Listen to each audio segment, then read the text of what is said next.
here just because we got a full day ahead of us, so I don't want it to go too long. So as everyone settles down, it's traditional to start these things off with logistics, but I'm actually going to jump the gun and point out that we have at least one team member for whom serious congratulations are in order. If anyone doesn't know, Dr. Sarah Gibson is now a member of the National Academy. So let's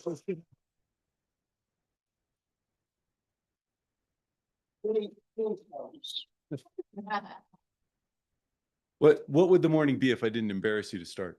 So congratulations. All right, so some logistics to get us going.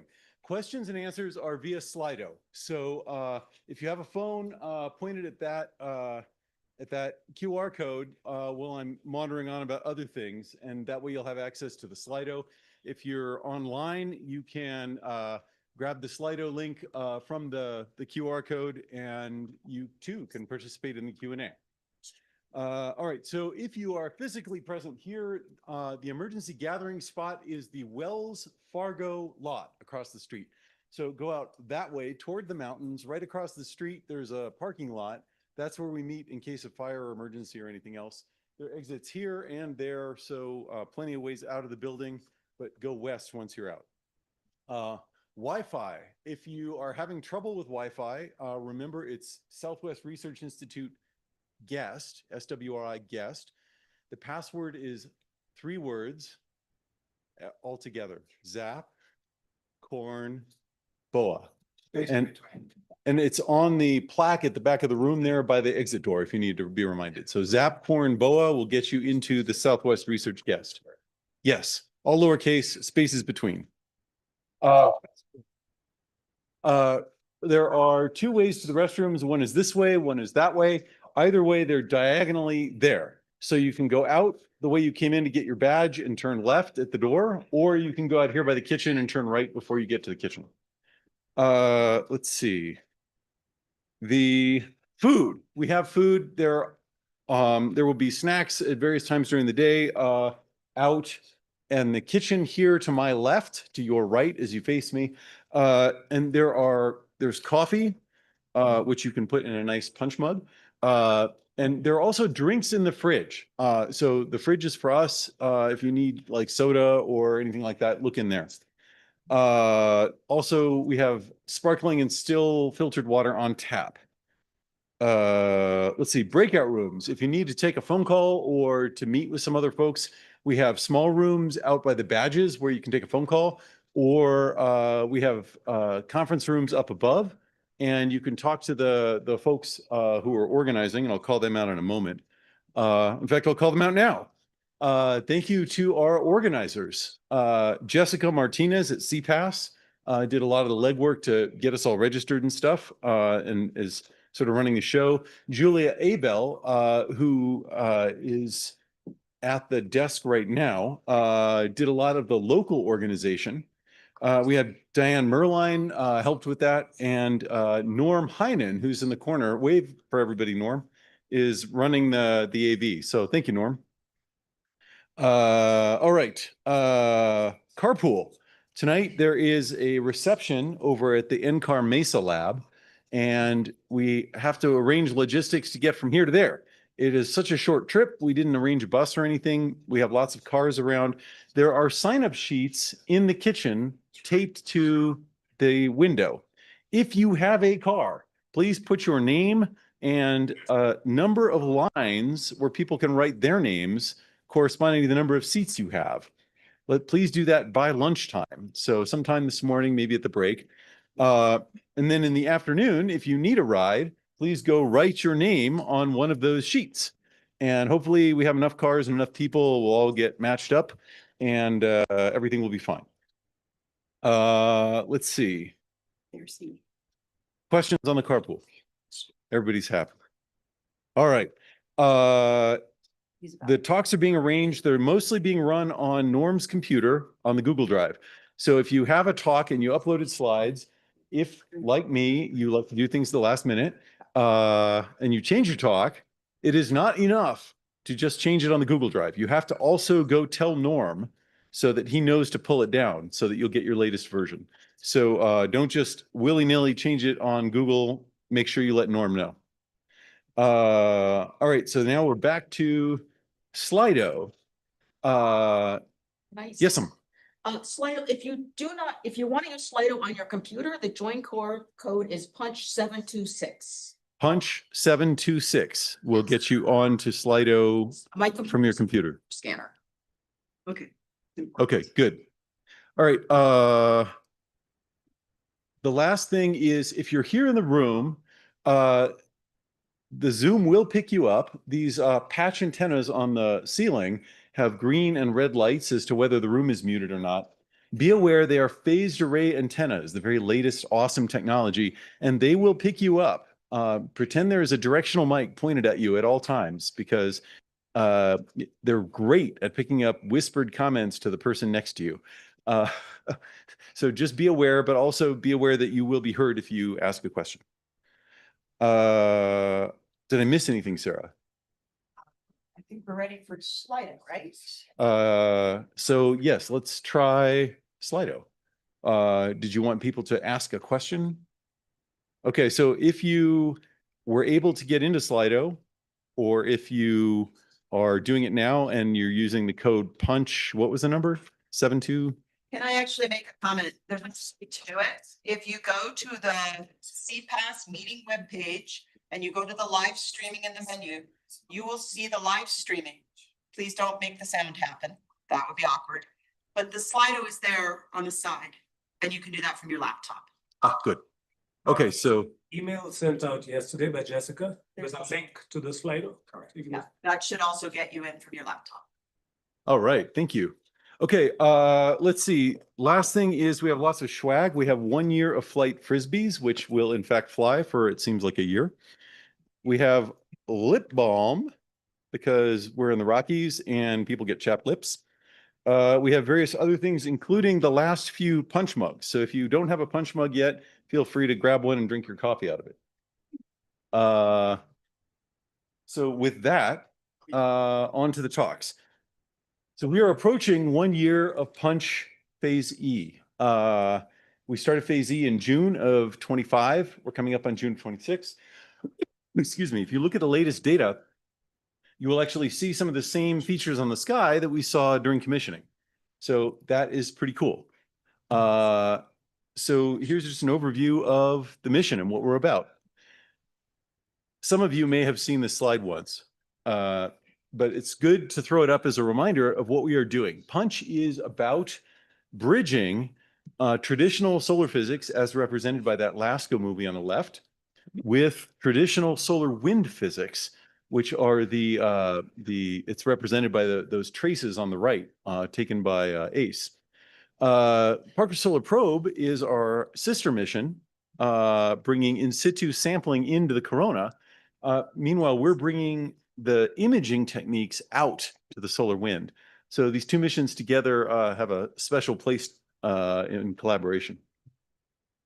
This is our science. I'm not going to dwell on it because A, you know it, and B, Sarah is going to talk about it at some length in a moment.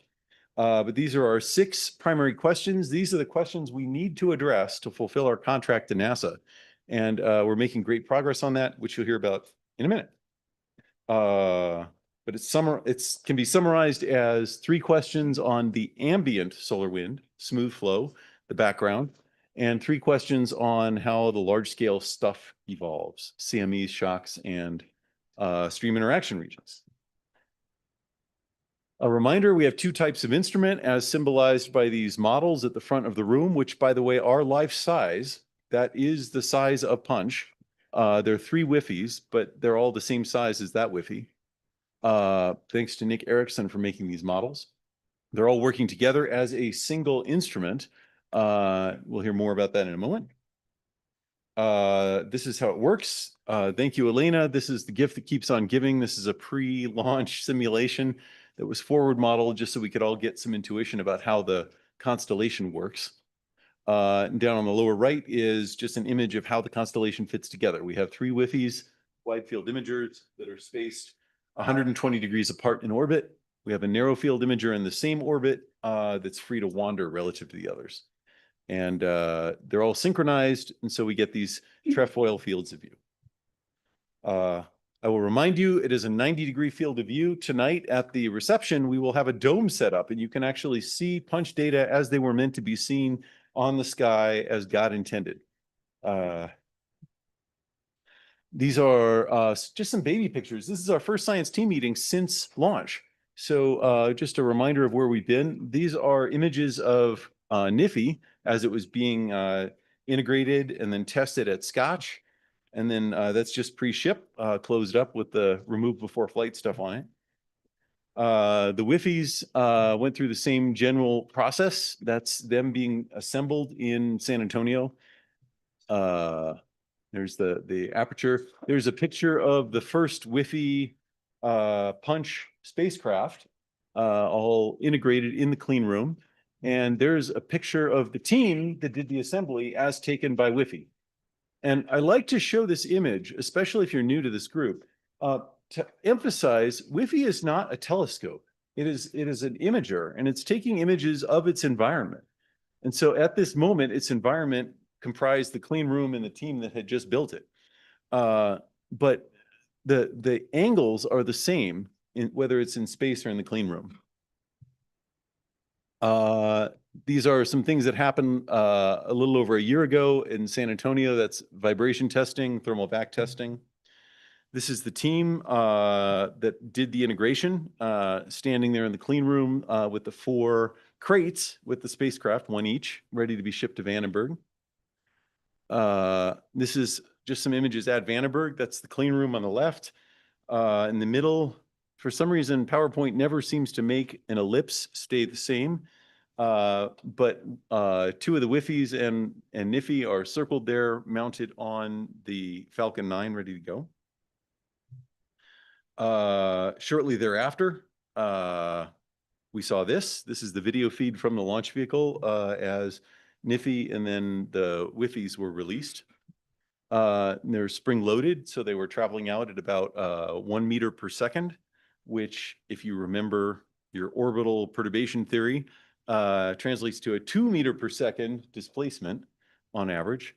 And at that rate, they got a third of the way around the world in just over 90 days. That little spot in the middle of if you watch the Wi-Fi go out, you'll see a circle that's the release mechanism. And then right in the center of it, there's a little spot. That is a rocket nozzle for the world's first successfully commissioned electrolyzing thrusters. We have little trim thrusters that burn water. So we electrolyze water on board, make a little bit of hydrogen, oxygen, and then burn it. And that's how we trim our orbit. How are things doing? Well, the spacecraft are working. Thank you very much to Jillian and Jillian Redfern, who's in the back. Wave to everybody, Jillian. She's our PM and also mission manager, mission ops manager. And the operations team, Zach Weens, Zach Talpas, Caden Gobot, several others, have been operating passes daily, mostly lights out. 1 to 2 passes for each Wi-Fi every day, 6 or 7 passes per day for NIFI. And the fact that you don't hear about it very much is a wonderful sign. So when the operations are quiet, we don't hear much about it, but that means they're going great. We have pointing, flight software, the power system, data storage, the thrusters, everything's working fine after commissioning. So really happy about that. We've been running our science campaign continuously since last May. We got into orbital position in late July of last year, but we have good data all the way back to about May 20th. All 4 cameras are working great. The Wi-Fi's are working as designed. NIFI is in great focus. It does have additional stray light. You'll be hearing a little bit more about that. We've given it short shrift in the post-processing because we really wanted to get the wide field imagers working. But at this point, we have made some breakthroughs in how we reduce the stray light post facto in NFI, and I have high hopes that over the next month or so, we'll start to see NFI data being included in the mosaics. So pretty excited about that. There's a poster by Joe Plowman about that, and a lightning talk too. So ground system, the mock is working as designed. I already mentioned this. We did have some challenges with tracking and navigation. Just our provider for navigation wasn't, they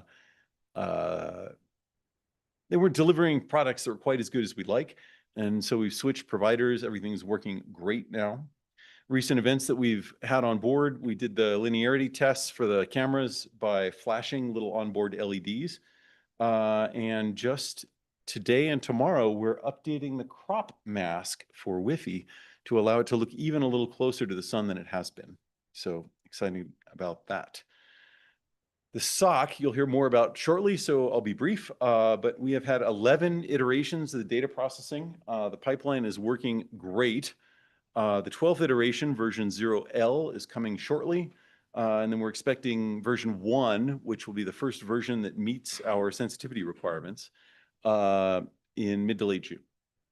There are many more steps to this processing than planned. You're going to hear more about that shortly, but the SOC pipeline is a thing of beauty, and it's all the modules are published, so you can inspect the code. But if you choose not to, you can just marvel in the Fabergé egg of software that we've got producing our data. We have a new computer in procurement now. It turns out there are more steps than we thought we needed, and so we are laying in an entirely new pipeline computer to work side by side with the existing. So these are our data. They look a lot better on my screen because this is over Zoom. This is what we had back the beginning of the year. That's SEACOR in the middle, not NIFI. NIFI will come. You can see the star field, you can see a comet, all kinds of stuff. You can see the Starlink satellites here. And then that stuff, that brightening that you're seeing in the north, is actually almost certainly aurora that we're looking at that time of year a little bit downward through the atmosphere, and we can actually see the top of the auroral oval. So pretty excited about that. We've got the usual stuff, the planets in the way. We get photobombed by the moon every month. And then once a year, this giant interloper comes across the galaxy that we live in.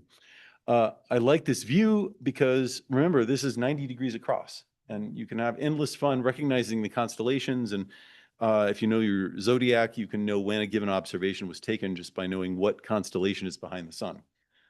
Pretty neat. This is what we have now. This is phenomenal. You'll be seeing data like this all week, but I wanted to show this particular movie because it just highlights how much detail there is. This is total brightness through September. You can see these are preliminary data. This circle right here is nailed to the celestial sphere. It's an artifact. It's gone in more recent data and will be completely gone in L. There's the moon coming through. You can see the constellations a little bit better because the stars have been suppressed by a factor, depending on how you count, between 20 and 100 times. So only the very brightest stars, which are the ones that you see first if you go outside, are visible.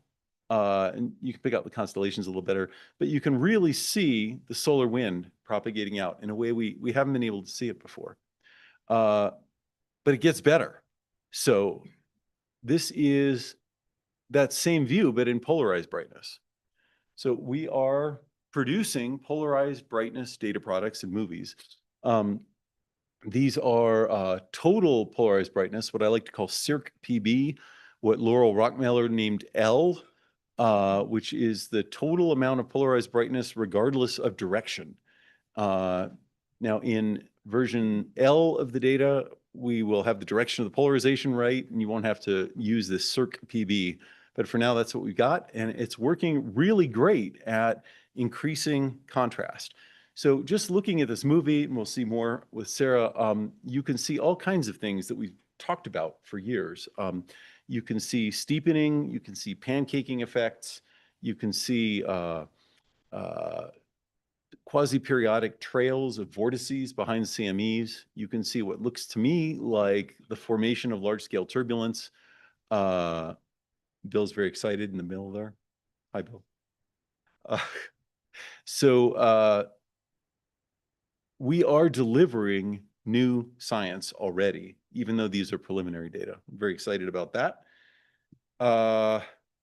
So these are just some examples of what you can, of images that you can analyze out of the polarized data products. So level 3, PAM and PTM are the data products you want. P stands for polarized. PAM is a polarized average mosaic. That's the full circular field of view. We deliver one every 32 minutes. Those are 3 by 4096 by 4096 images. And the 3 panes are meant to be total brightness, quasi-Stokes polarized brightness, and the Stokes conjugate polarized brightness, which I say quasi-Stokes because the Stokes parameters are fixed in the instrument frame, and these are relative to the point sun line, so they rotate around the field of view. Right now, you have to calculate the circ PB. But even if you're just using total brightness, you want to use these products because they're lower noise than the clears. The clears are a little easier to pull out because they're just simple images, but they have more noise than this. And the polarized trefoil mosaics arrive at 4-minute cadence. I want to stress that. 4-minute cadence. Every 2 minutes. 2 minutes. Okay. Oh, thank you. Every 4 minutes throughout the mission, so about 6 times during the time I've been yammering at you, we make another one of these. And so you can oversample all kinds of stuff. You can mix and match the data. You can do averaging and moving reference frames. You can despike. There's all kinds of things that you can do with those 4-minute mosaics, even if you only want to work at half-an-hour cadence.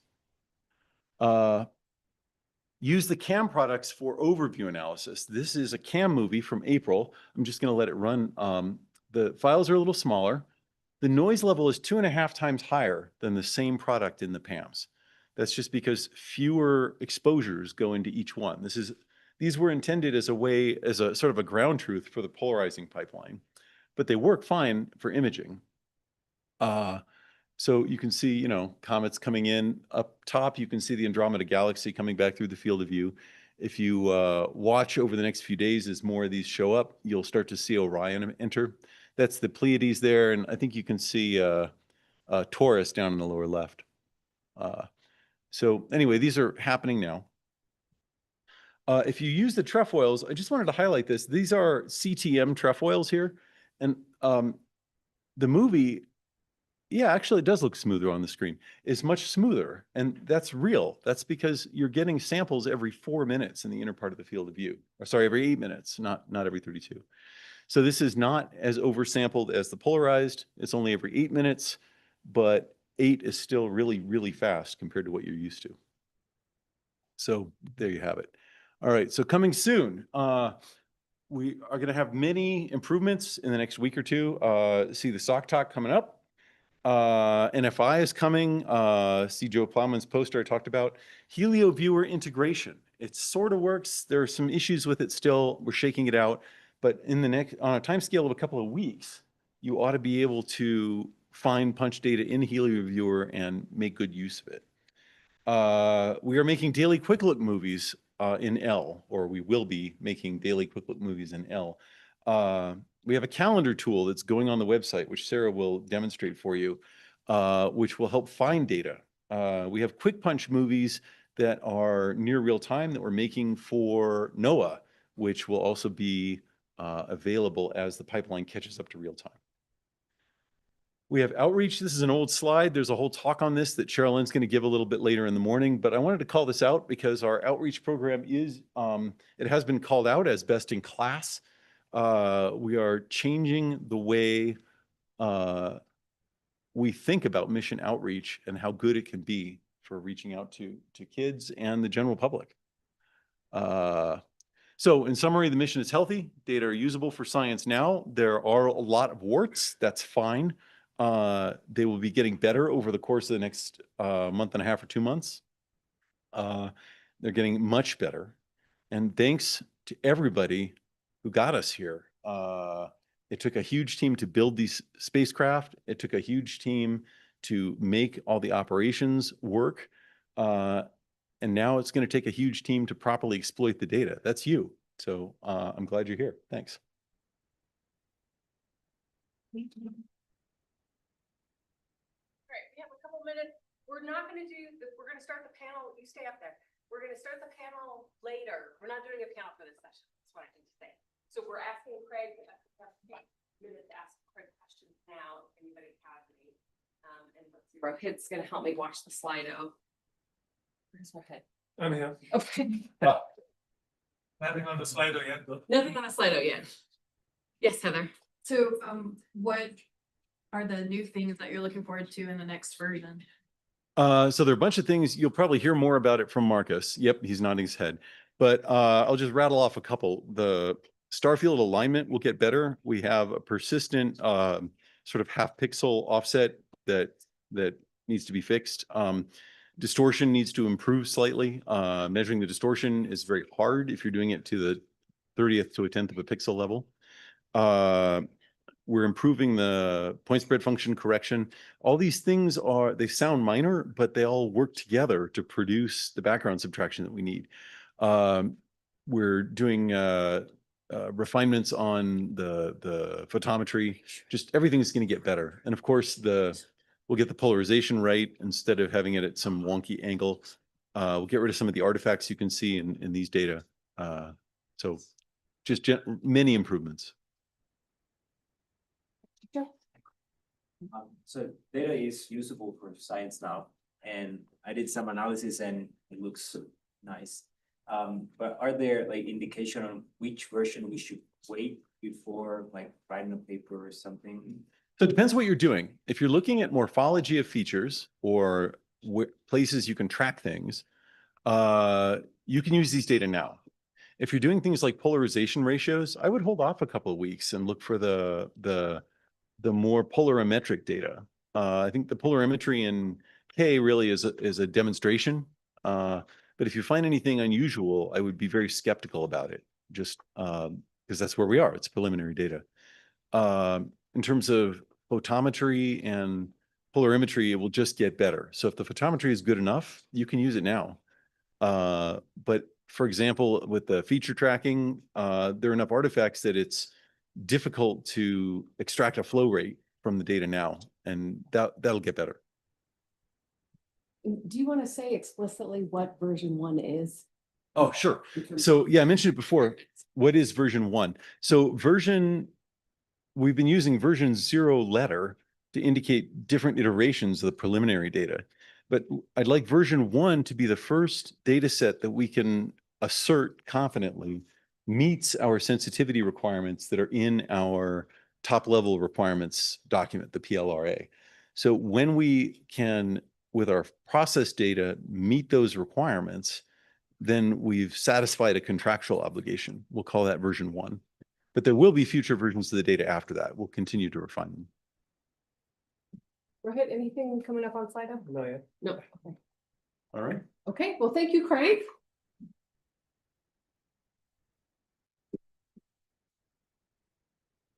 And then up next we have Sarah Gibson, Punch Science, a new view on the inner heliosphere. Yeah, Norm's gonna swing it. Hey, Craig, can you stop there? Oh, yeah. That's all right. All right, here we go.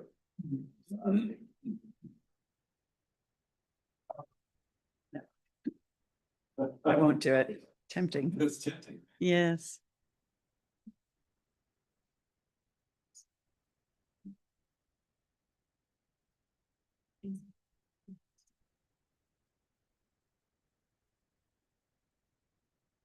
That looks like it.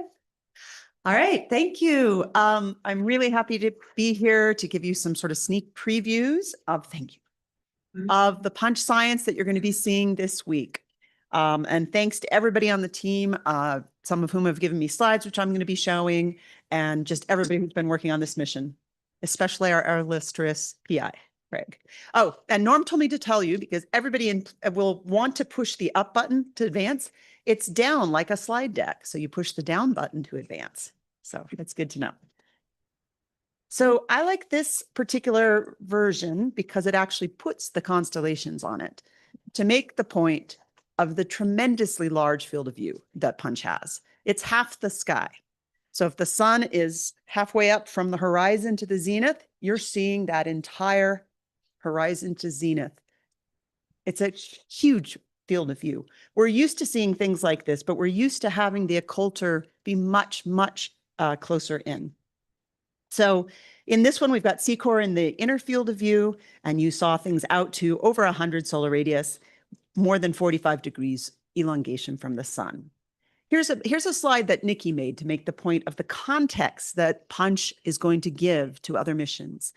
On the right, you've got the sun, and you've got missions like Aspix, you've got Aditya, you've got Solar Orbiter, you've got Codex, and of course, you've got the in situ Parker Solar Probe flying very close to the sun. And you have then, as we move out to Mercury's orbit, we have a wonderful, great observatory.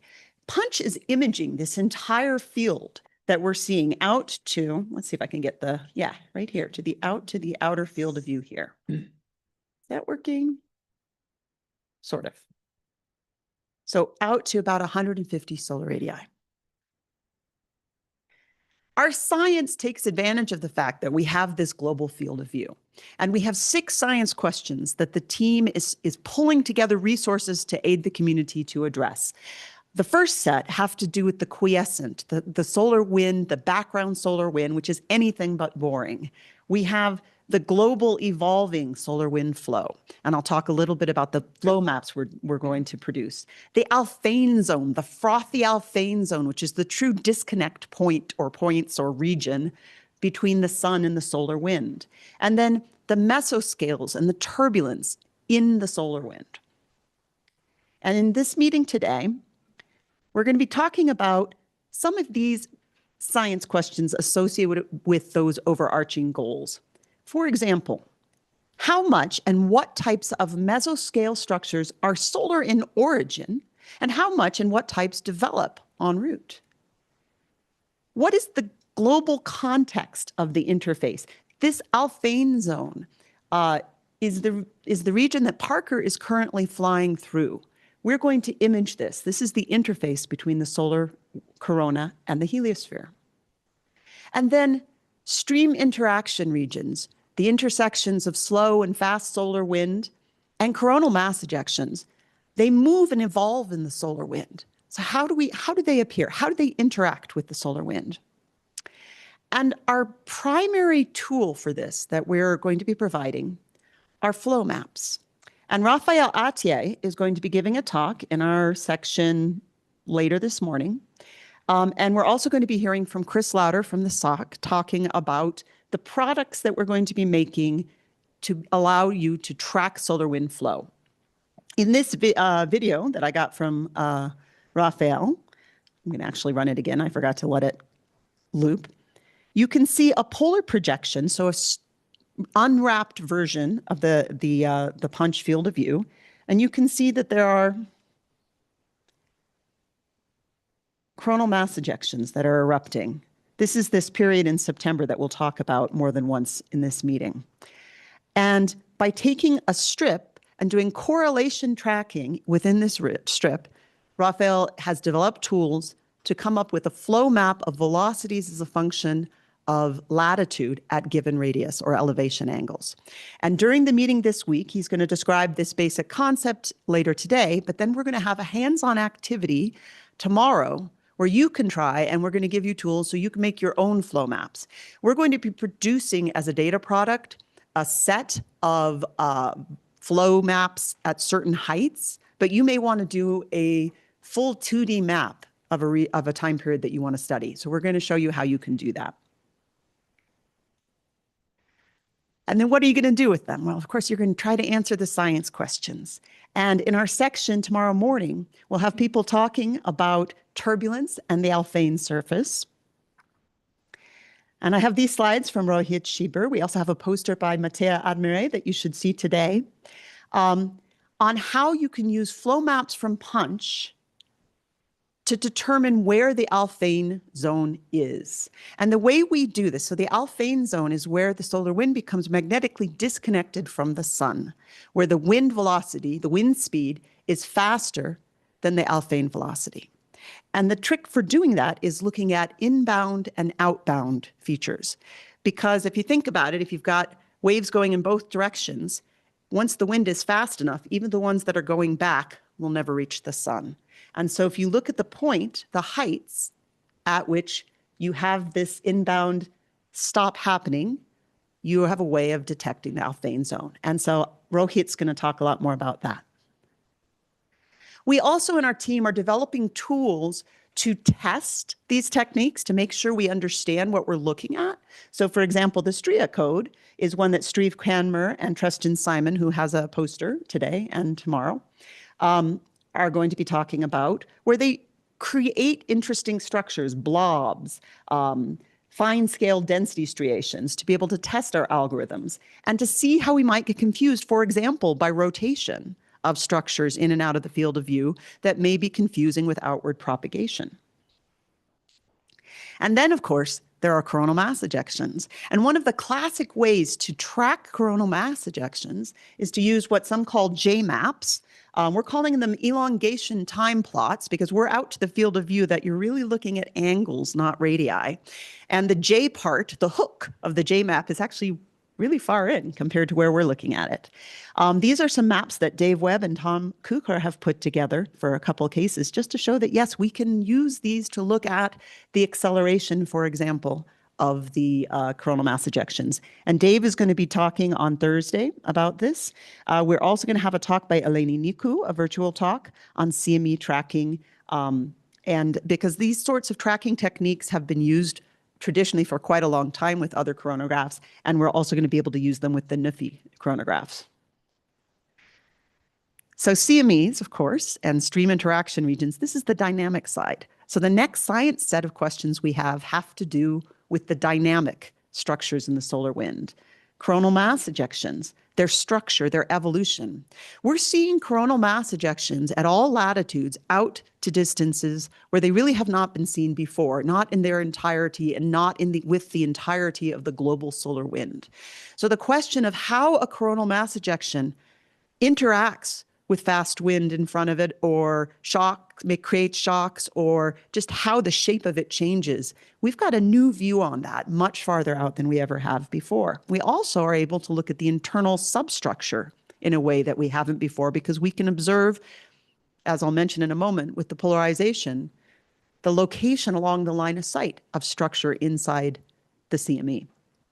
And then the shocks that build with both coronal mass ejections and stream interaction regions, which form, again, between the fast and the slow solar wind.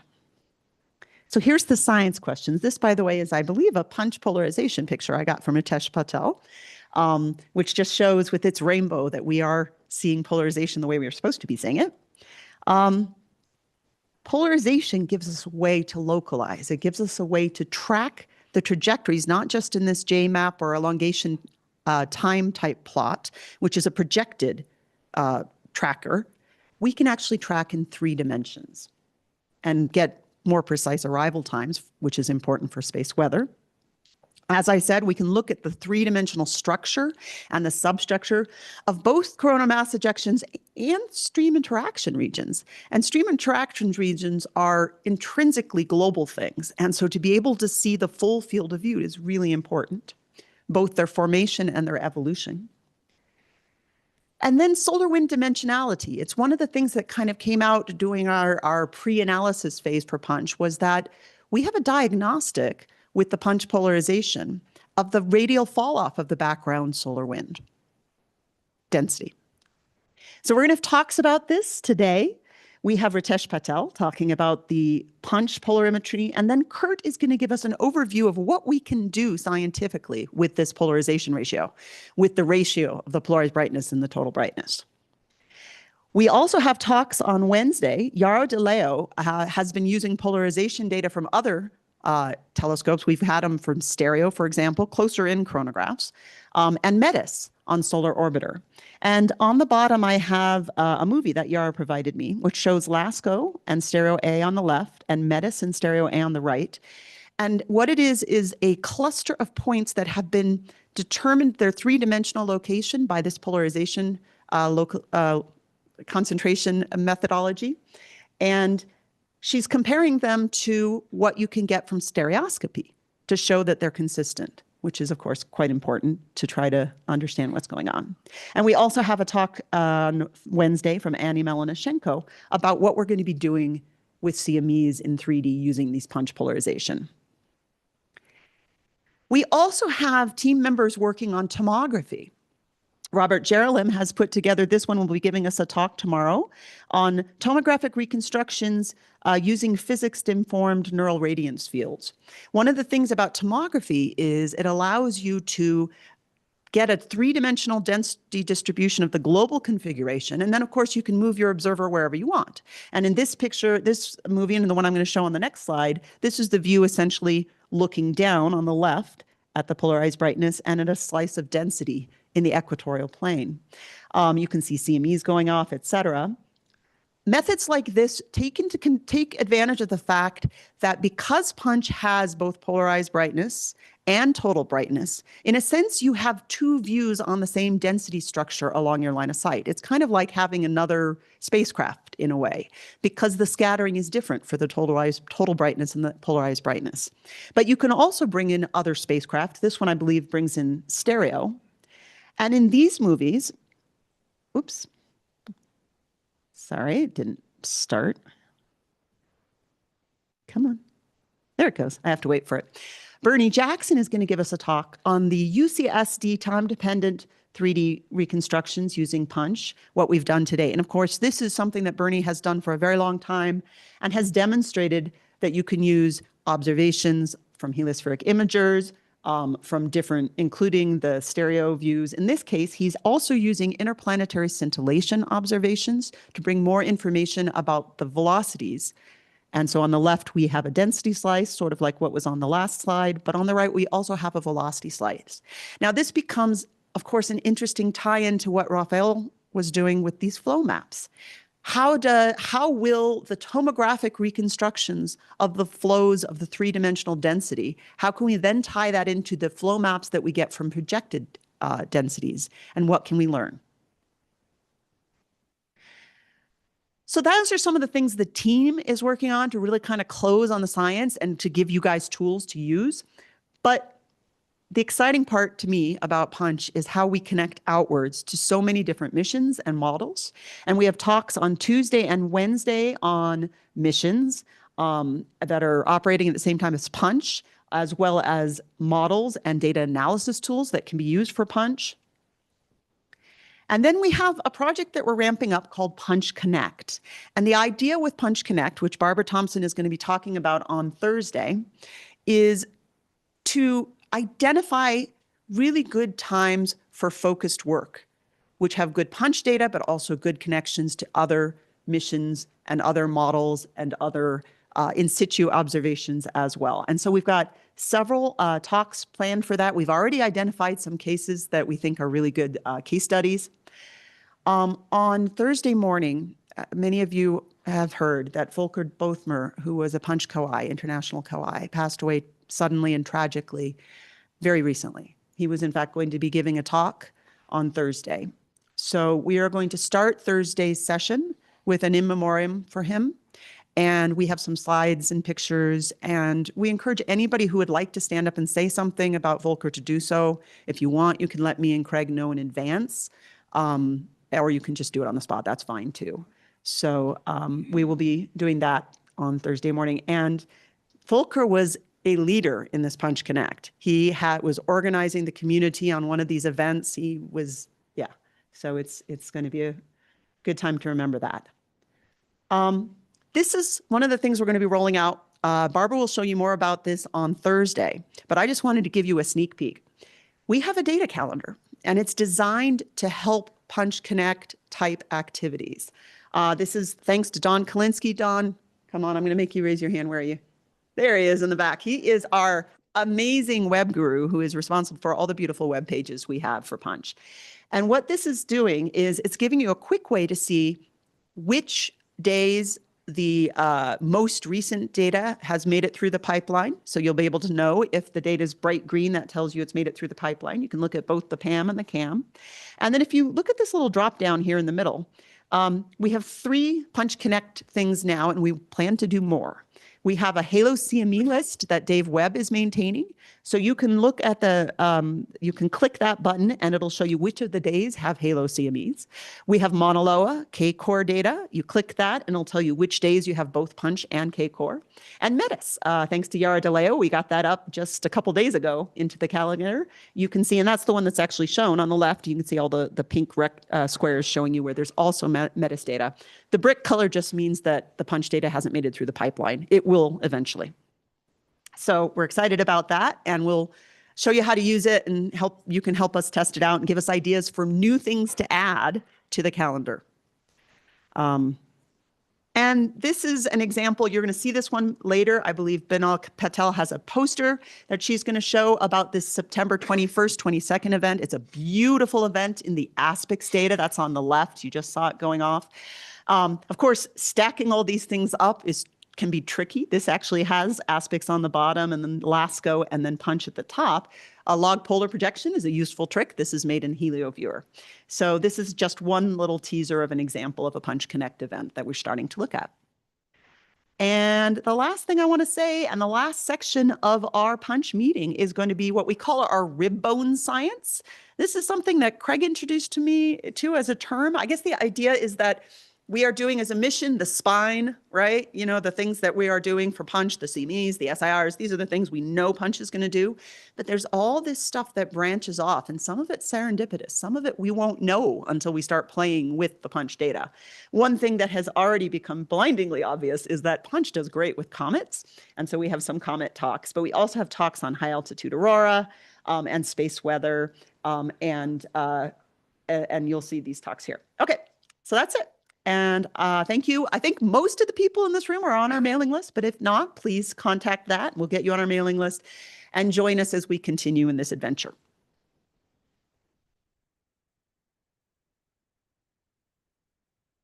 See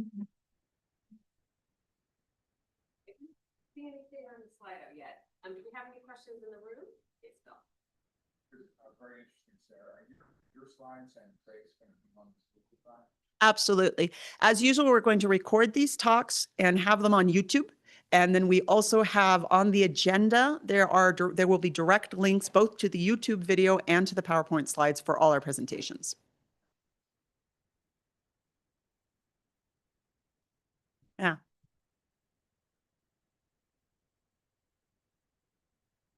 You said something about understanding the dimensionality. Mm.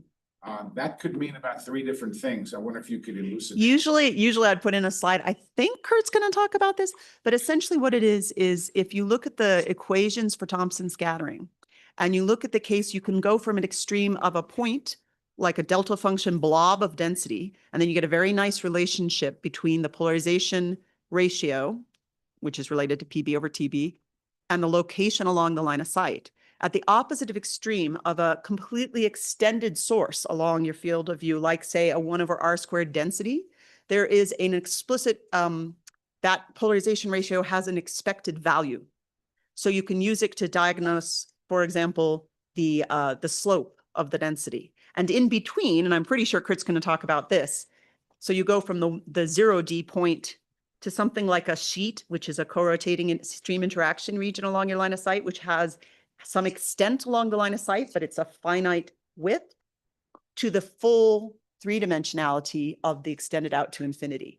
And this is going to be sort of the research area, I think, that middle part, to see how we can use polarization, not just at the extremes of 0D and all the way 3D, but in between to get the structure and size of the. It's trying to understand the structure in the Yeah. plane of the sky direction, not space fillingness or.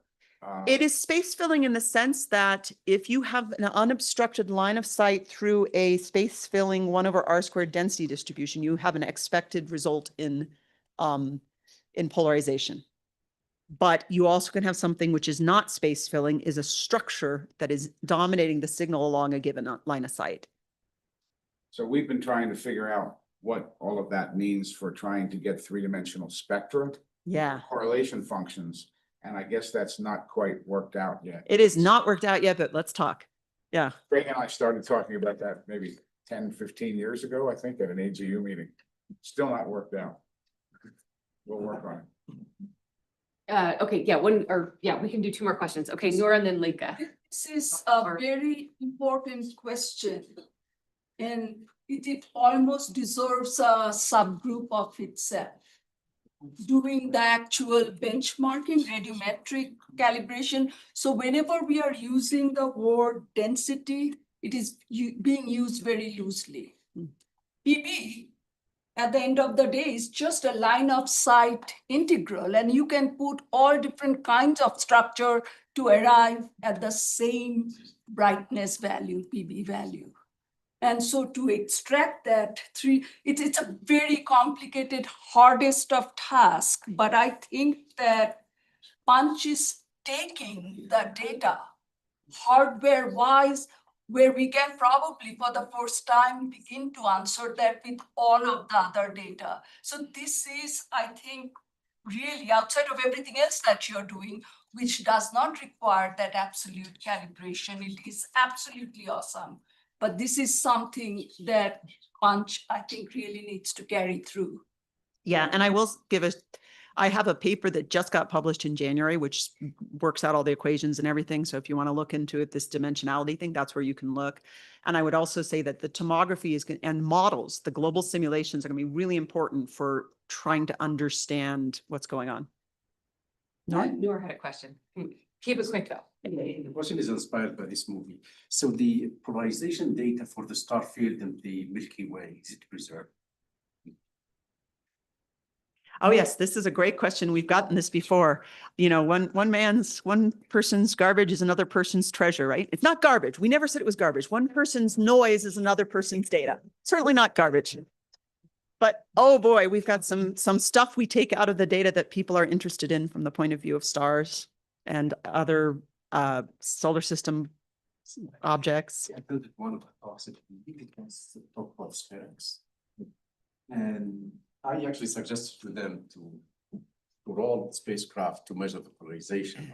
But if we can provide them information from Mars, they can use it. Absolutely. We are not throwing anything away, right, Craig?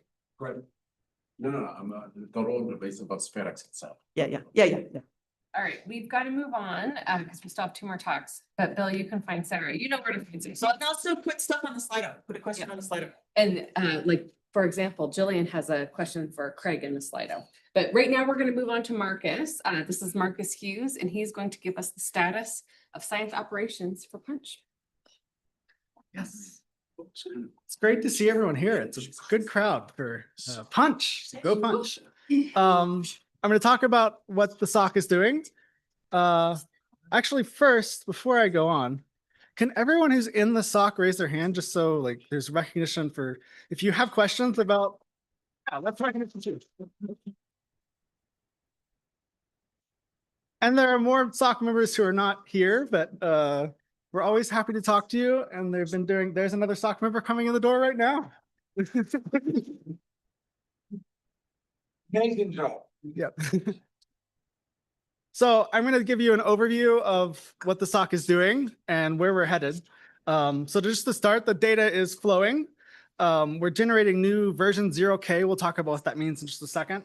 For recent observations. So we're looking at April data now and moving backward in time. At the very beginning, we started with September for some specific events, but we've switched our processing plan at the moment. We do have a plan to improve the data, and we're going to talk about that. One quick note that I think everyone hopefully is aware of, but the version 0K polarization images are not aligned to the correct reference angle, so it makes them a little challenging to work with, and that's one of the things we'll talk about that's going to be improved. And this next version, version 0L, we'll talk about some of the things that we fixed in it. And finally, version 1A will be a stable version that we will stop iterating as fast, but there will still be improvements after that, but it'll be good in the polarization sense, and it'll have all the data products that we plan to produce. So you've seen movies so far already today, but here's another movie of some recent data and of April data in the CAM product. See lots of eruptions, and then it's really exciting to watch the comet come in. It's just, here it comes.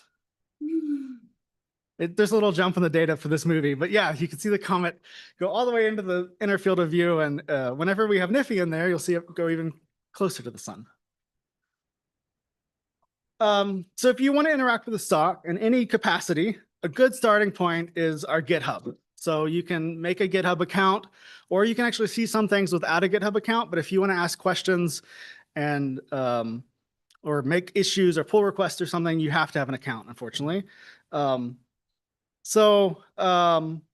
This link will take you to this landing page for the punch stock. And we have lots of information that I want to talk about. First, if you notice there's this repository option up the top, and that'll take you to a long list of 21 repositories, or actually they may not all be visible, but you'll have a list of repositories, and you want to look for Punch Bowl. It's also, if you scroll down on the page, there's Punch Bowl. And so this is where all of the code and, or the majority of the code for the processing pipeline lives. So if you have a question, you can always come and ask us on the discussion page here. If you see there's an issue with the data, or you want to know something more about the data, we have all of our issues out in the public. So you can see what we're working on actively. There are 97 of them at this time I took this screenshot. So we're working on a lot of things to improve. And we're happy to always hear more feedback about things that need to be fixed. And then we also have a documentation website linked on the right, and also a little further down on this page, that will tell you about all the details I'm going to talk about right now. So if you click on that documentation link, it'll take you to a landing page, and then you can explore the rest of the website. So here's a data page. You'll see on the left, there's some navigation options. So you could go learn about how to access the punch data, or all the product codes we have, or the metadata, or any kind of other detail. You'll notice at the top, there's an examples tab as well. So we have some examples that we'll look at. And then there's an FAQ. So some questions have started coming up repeatedly. And so to put them all in one quickly accessible spot, we have an FAQ. And then there's a search bar. So if you just want to search the entire website to find your answer, hopefully that will help you too. So what are the data products we're producing? This little long string of the .fits thing is a fits file name. So you can see all punch products start with the word punch, so we know what they are. And there's a product ID, a date of observation, and a version. So the product ID encodes what you're actually going to look at in this specific file. So it has two components, the level of processing, and then this little code, PAM or CAM, that tells you exactly what you're looking at. So there's a long list on the Punch website of over 100 products. But if you remember one thing from this talk, the PAM is where you really should start, the polarized. If you don't have polarized data for that time, go look at the CAM product. So the polarized products actually contain more than just the polarized data. So on the upper right here, you have a figure showing that the polarized images are actually a layered image. So they're three-dimensional. There's a TB, a total brightness component, a polarized brightness component, and then a PB prime. So the nomenclature is all described in Craig's 3-polarizer treatment paper and in the punch paper. So you can look at more detail about what these mean, but the total brightness and the polarized brightness are the things we've been discussing most today. But then we have this diagnostic of PB prime that lets us know if it's non-zero, then there's likely some kind of calibration challenge that you might want to be aware of whenever you're looking at that specific region. The CAM product at the bottom is just a simple image, doesn't have all these layers, and is just a clear image at a lower cadence. So these product levels, we have lots of data products, but they're all divided into levels. We start with level 0. So if you're really gung-ho and you want to do all the calibration yourself, which you'll learn is a real challenge, you can start with level 0. But then we do some photometric calibration, we do polarization resolution, image merging, quality marking to get to the level 2. And then level 3, this is the terminal level where you have all these products that we've been talking about, the PAM and the CAM. There are 2 extra types of products, level Q and level L. Level Q are these quick punch products, which you'll hear about at the end of the conference for space weather work. And level L are the JPEG 2000 images that are going to HelioViewer. So if you want to see the data that goes to HelioViewer, you can always go and look at level L. The data versioning, the other part of that product code, is a number followed by a letter. So on the right here, you can see several different data versions that are spinning around that we've been working on. The bottom right is version 0K, and the point is it's much more stable. So we're making progress. But level 0 indicates that it's a kind of the beta. It's the preliminary version that we're working on. When things reach level 1, they'll be much more stable. K is the minor version that we've been going through. So we've already produced up through J, and we're going to make an L soon. So you just want to look for the last version that's available. The data versions, there's notes about what's changed between versions in the Punchbowl documentation.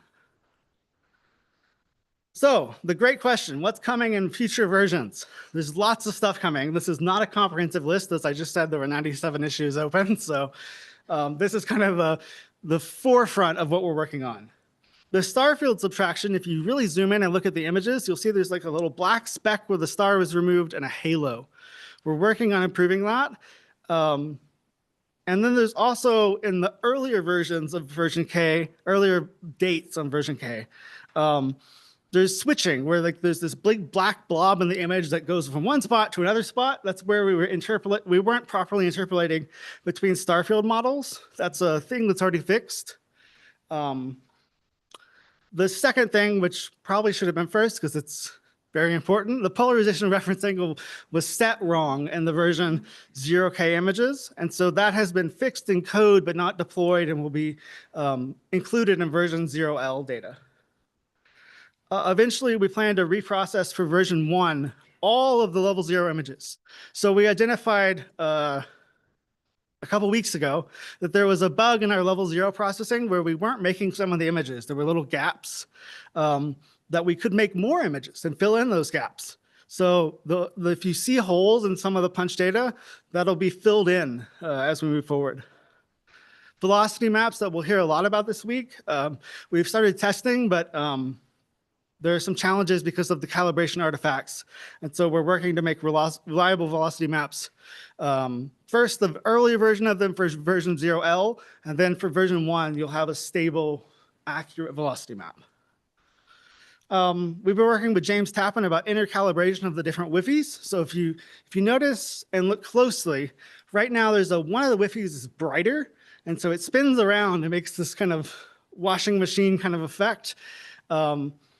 And so we're going to improve that so that they're intercalibrated precisely. And then secondarily, the absolute calibration, so the radiometric kind of units are correct. So we have those coefficients and are planning to deploy them in a future version. The catalog of what's available is kind of a little messy. There's versions all mixed together. So we have been working with the SDAC to remove some of the older files that are no longer relevant. You'll have full helioviewer.org and JHelioViewer integration, so you can access the data easily. We'll talk about that in just a second. And then there's a lot more issues that we're tracking and working on.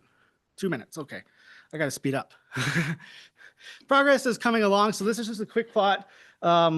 Actually, the green should say open items. It's a number of items that we've been tracking, and so we've completed a lot of stuff, but there's still more to go. If you want to get the data, this is all on the website as well, the punch documentation. You can go directly to the SDAC and download it and click one by one, or you could use wget, or you could use Virtual Solar Observatory, or the SunPy FIDO tool. And there's an example in the punch documentation about how to get this data. HelioViewer is available now, helioviewer.org. There's a problem with the JHelioViewer integration, and the IC at Goddard is working on opening the right ports and getting everything working. But if you want JHelioViewer, you can always download the JP2 images from the SDAC and drop them in at the moment. We have lots of tools available to you, including plotting tools that you can literally just have a FITS file and say plot punch in Python and have it plot. Or if you're an IDL user, we now have all the color tables and all that stuff available in IDL as well. So if you go to the GitHub, you'll see that there's an IDL repository that has some more details. We're working on getting that into SSW, so it's, or some other IDL repository eventually, so you don't have to get it directly from our website. And the last couple things, I just want to point out the sheer volume. So give you a word of caution so you don't go to the level 0 all the way to the end processing. This level 1 PAM on the image on the left is composed through a bunch of steps. So this is just some of the steps in the pipeline of 152,000 input level 1 images. So it requires that many images to get to one level 3 PAM image. This figure is thanks to Sam, who did all the math to figure out how many images go into each terminal level 3 PAM. And there's a lot of steps that happen. We remove the stars, the F corona, we merge all the WIFIs, fix some stray light problems. And so we could go into more detail if you want to talk more about all the steps in the pipeline, or you can read the documentation. And we've identified that the pipeline is a little slow. So this is a figure, it's taking that figure from a second ago and turning on the side. Red dots are products that are not made, files that are not made. And green dots, as you see them fill in, this is not real time. The time is at the top. Is products being made. So you can see that we fill in all these level 1, and then there's like a burst where we make the next level, and it kind of propagates forward to make the CAM product in this case. So just a reminder, we're always here to help as the SOC, and we're working to make a new version of the data and work toward version 1 very soon. And we're going to hear a lot of cool punch science today, and I just wanted to call out this cool video that Sam made as well, where you have whisper data on the right, and there's the synergy with punch where you're tracking the CME out, and there's just so much exciting stuff that you can start doing with punch now, and it's only going to get better as we continue calibrating the data. So thank you.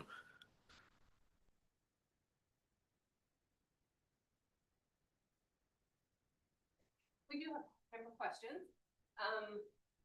Let's see, Craig DeForest wants to know. Oh, I'm scared. I knew this was going to come. What does CIM stand for? CIM is the clear intermediate mosaic.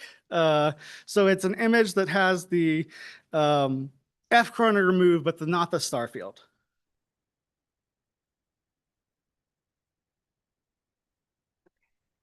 I don't see anything else on Slido.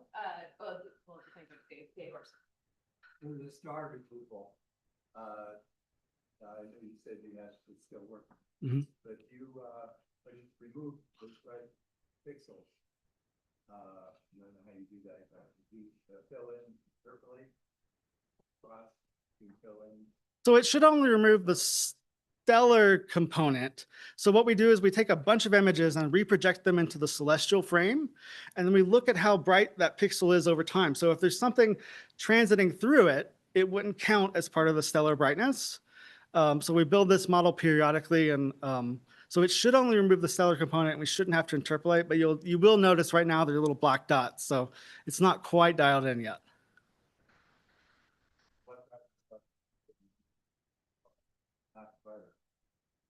Right, there's a cutoff. I mean, they're saturated. We can't deal with them really because we don't know the true brightness. And what is a good cutoff? Do you know? We spent literally millions of dollars learning how to do PSF correction and building a very linear camera precisely so we could actually track stuff. It's an unforgiving process, but we can actually do it. So we think we can remove stars up to some low magnitude, 5, 4, something like that. Magnitude 2 stars do not saturate the detector and subtract them in a meaningful way. Anything brighter than safe, that's the 2.1 magnitude star in Orion's bright community. Anything brighter than that, we can't. And Can I make a quick kind of shout out for Wednesday and Thursday? We're gonna have sessions. Wednesday, we're gonna have, as I already mentioned, Raphael's gonna give us a sort of a guided tutorial for doing flow maps, but then we're gonna have like an hour where you can try it out yourself, and we'll have the sock on hand and other team members to help you. And then on Thursday, we're gonna have what we're calling punch interaction time, where you can have essentially bring your laptops, try working with some punch data, work with the Python tools, the IVL tools. We'll have people here to help you. That's what that's for. And then one last one, which I think maybe was wrapped up in the other question, but just to be explicit, Robert asks, is the background and stray light and star field subtraction applied to the mosaics?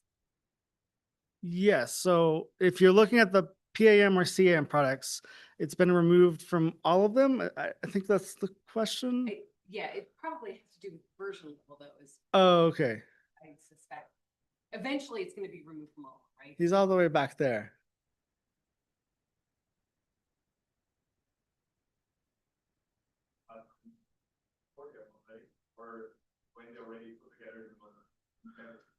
Okay, so it depends on which step. Like the stray light is removed earlier in the instrument frame, but the F corona is removed at the mosaic step. So we could talk in more detail. I feel like there's a motivation for this question. You're trying to understand exactly where it's removed for your algorithm. So we can make sure that it's clear which step is relevant.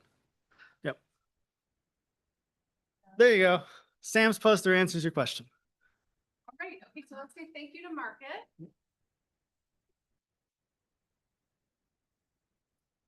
The final talk of this session is Sherilyn Morrow, update on punch outreach.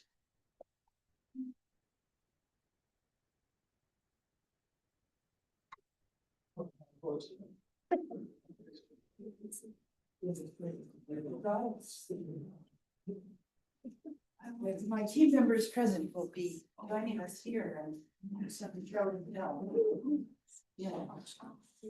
Good morning. Thank you, as always, for allowing outreach to feature in an integrated way with you here at your community meetings. It means a lot to us, and we have benefited enormously from the work that you all do to contribute to what we're doing, which then amplifies out into the universe. So let me open, let's see, since I haven't been briefed, I need to know how to advance the slides. Down button. The down button would seem like a reasonable thing to do on this thing. Yep. Okay, good. So if Lika or some other program executive came up to you at a meeting and asked you this question, could you answer it? What would you say? We'd like to ensure that you have good, ready answers for that question. What are we doing here? Is it this little side act, or what does it mean to be embedded with you? And why is that of benefit? So I hope that this whirlwind presentation will give you some answers to that question. And I invite you all, please, what thoughts is that stimulating, if any, in your brain right now? What would you say? And please think about what would you say in answer to that. Just a brief introduction to what we're doing. We are working with a theme that helps us partner and helps attract participants to NASA heliophysics. NASA exploration of the sun is a natural extension of humanity's age-old dedication to observing and predicting the rhythms. So we bring that together. The learners as sun watchers with awareness of ancestral and NASA sun watching is our focus. Okay. Just like Sarah and the team are inviting other missions, we invite other missions to participate with us. So we, working with Parker, with IMAP, is going to help create a new fly-through model of the outer heliosphere for use in our film. We're going to invite Parker to talk to us about the birthplace of the solar wind. The feature-length film, 45 minutes or so, is what we are working on as our capstone project, and it takes more than us to do it. It will have this ancient and modern sun-watching theme. Most of you know that this petroglyph, which is part of our outreach logo, is, let's see, can I make it go on there? screen absorbs light. Oh, yeah. Good. There we go. Anyway, you see it. You can have a sticker. Come by our tables. We'll be here all the time. And we'll be tonight at the reception with a portable planetarium dome that will enable you to see some of this punch data and some of the short film that Craig and Sarah and I narrated last year in preparation for the launch. So I went backwards. Here we go. A new kid on the block, Punch Pulse. There's a poster here that I encourage you to see. I love the way Gilly has embraced our ancient and modern sun watching theme and is going to bring citizen science in the game. So he's looking for your ideas about the ways citizens could participate in helping to analyze punch data. So please go talk to him related to that. And he's going to leverage from what the punch outreach team has been doing these last years. So we're in collaboration with him doing that. And I keep going backwards. This is our team in the Four Corners area of the United States. We operate in a stone soup collaborative where we've agreed on a common set of outreach products. Not each person, and then each person takes a lead on one of those products that they're especially good at. And that way we make a wider spectrum of outreach products and events far beyond what a single organization could do for the same time and money. So we're really using NASA's money efficiently here by being a stone soup collaborative. This is another representation from our AGU poster back in December. And the point I want to make here is that we have these allied dissemination partners who we've established our products in those stone soup institutions, right? They're running with our activities and products. Our dissemination partners help us run, more people run with these products so that this blows out to the nation. So our humble little regional collaborative has been making a national impact. And so this NASA HEAT, I know Michael Kirk is here.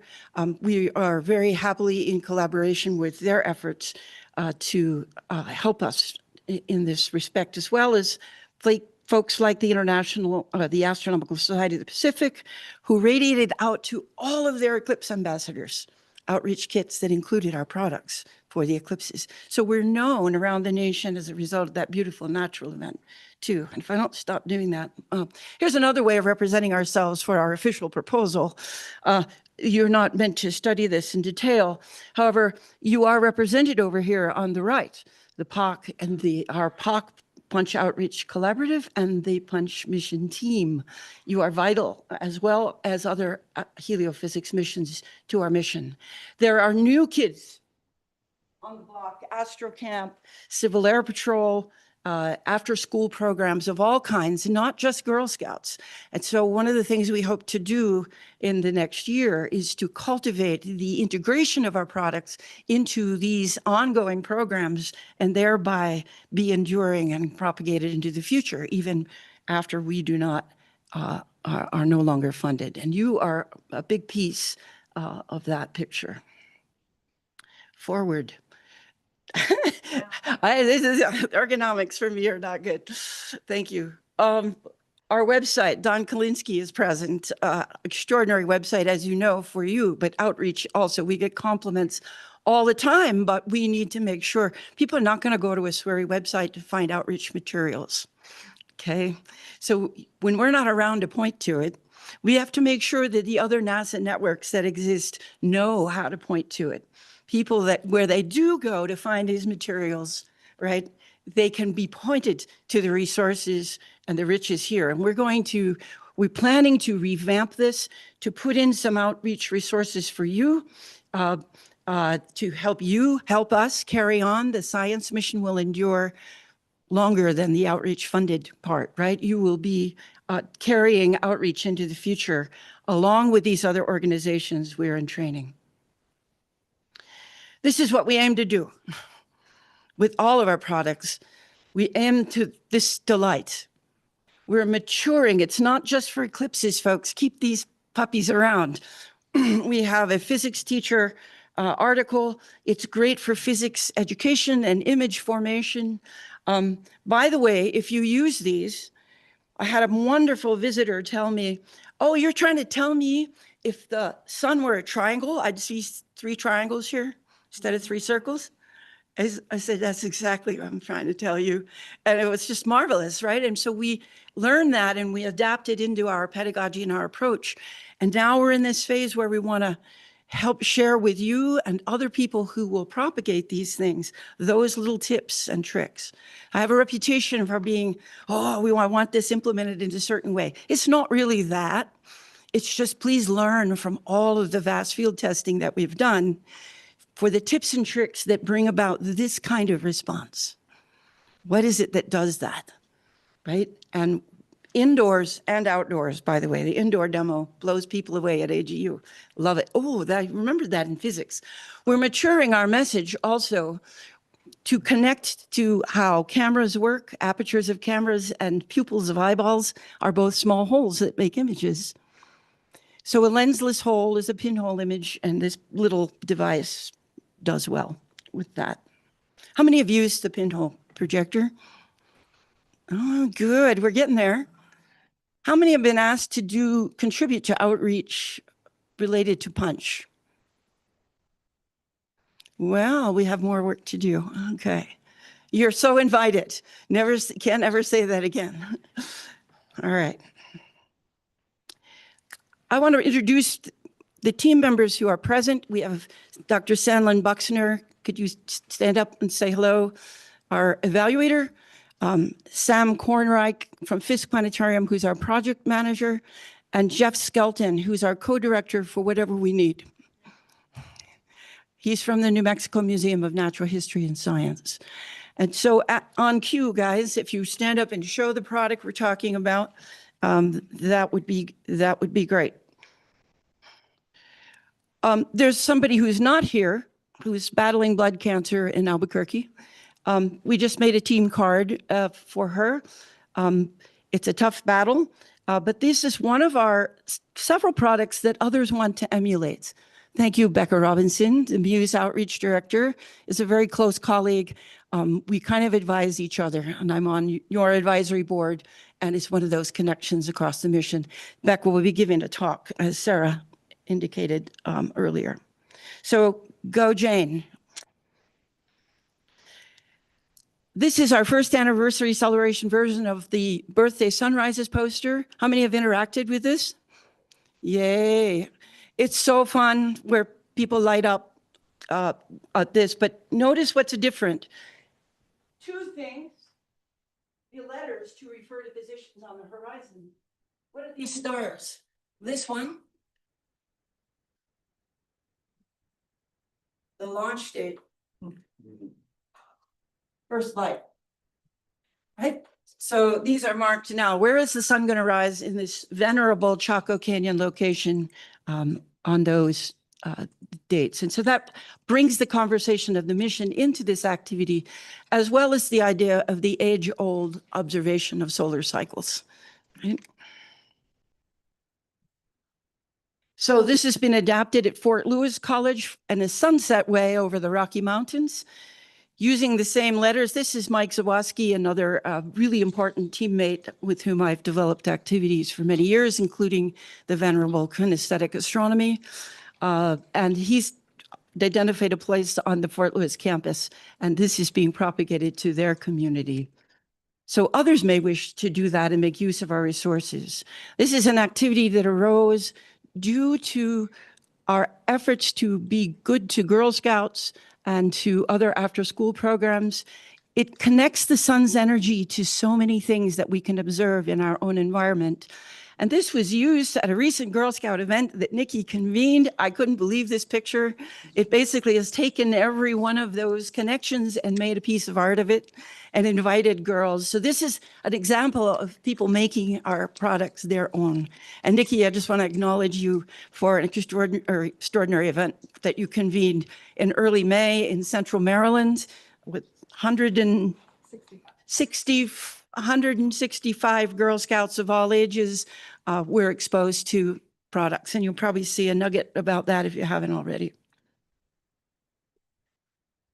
Outreach kits. We've sent them to Goddard and we've sent them to Sarah at HAO. And man, are we getting feedback that they have been valuable. If you are in a research institution that does annual public outreach events, please get an outreach kit from us and person to table, right? Play with some of these activities that we're showing you. We got this beautiful note from Carolyn Ng of NASA HEAT about an event we didn't even know was happening that was making use of our thermoform and tactile art representations of the solar corona. And of course, people over there can't see what you're holding up, but you can come to our tables. This is an activity called Seeing with Your Hands, historical representations of the corona through time from the petroglyph onto coronagraphs, as well as a cool synesthetic experience. Another big deal, punch data to planetarium domes, working with Marcus. Thanks. Working with Marcus to enact this flow. So the punch data at planetarium domes is a really wonderful environment in which to observe punch data for outreach or science. So Fisk Planetarium has a free global distribution network of over 1,100 planetariums. This is one of the things we're good for. We can really amp it up, right, when it comes to distributing this stuff with support and interpretive. So here's a little snapshot of where our feature-length film is headed, and it will be distributed by that network too. There's going to be a lunch meeting. Do we know if it's Wednesday, Steve, or Thursday? Don't know yet? Okay.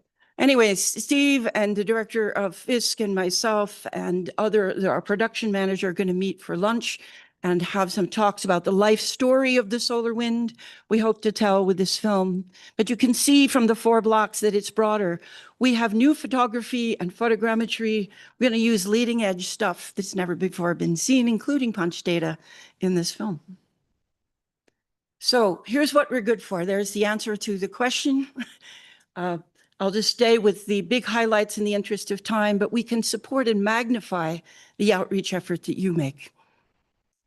When you contribute an animation for a film and that film, tens of thousands of people see that film, big deal. Okay. You are an essential part of the past, the present, and the future. Right? You know what? Get a picture of that one? That's a good one. That's a good one for your answers to the original question. Yeah.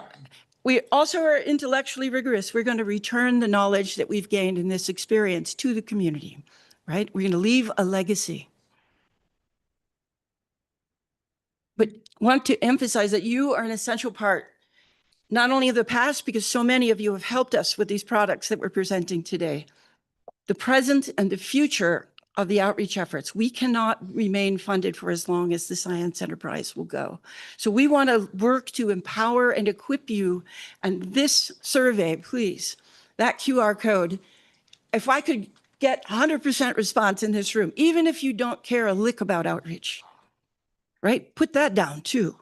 Please, everyone in the room, do this survey. This is what we're attempting to do for you, teach you how to fish, and encourage and supporting your connection and collaborations with Planetaria, because you're going to have so many goodies. They're going to love to have you, right? There's going to be so many goodies in the bag of tricks that you can approach Planetarium if you haven't already, or enrich a partnership that you already have. So this is just the final slide, is that QR code again. And I really, please emphasize that to complete that survey, help us out. It's very short, and I'm going to defer my questioning time. We're going to be around all these next days, and we're going to be at tables, and we'll be in the planetarium, portable planetarium dome that will be there this evening. So please learn from us, find us, talk to us, and thank you.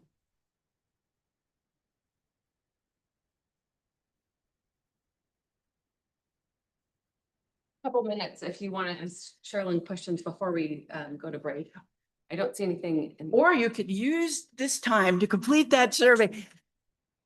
We made it a checkbox, folks. We made it checkbox. There's really, anything else you want to tell us is great, but we would deeply appreciate it. It will help us write our proposal also. Yes. Of course. What's your vision for the future of Punch Outreach? The vision for the future of Punch Outreach. I've tried to articulate that you are the science community, the mission team community, not just the science community. As we come into contact with markets, we're going, wow, what an incredible role that he plays, right? We want to expand our team cards. So you may be interested in that. We want to connect our scientists to the planetariums.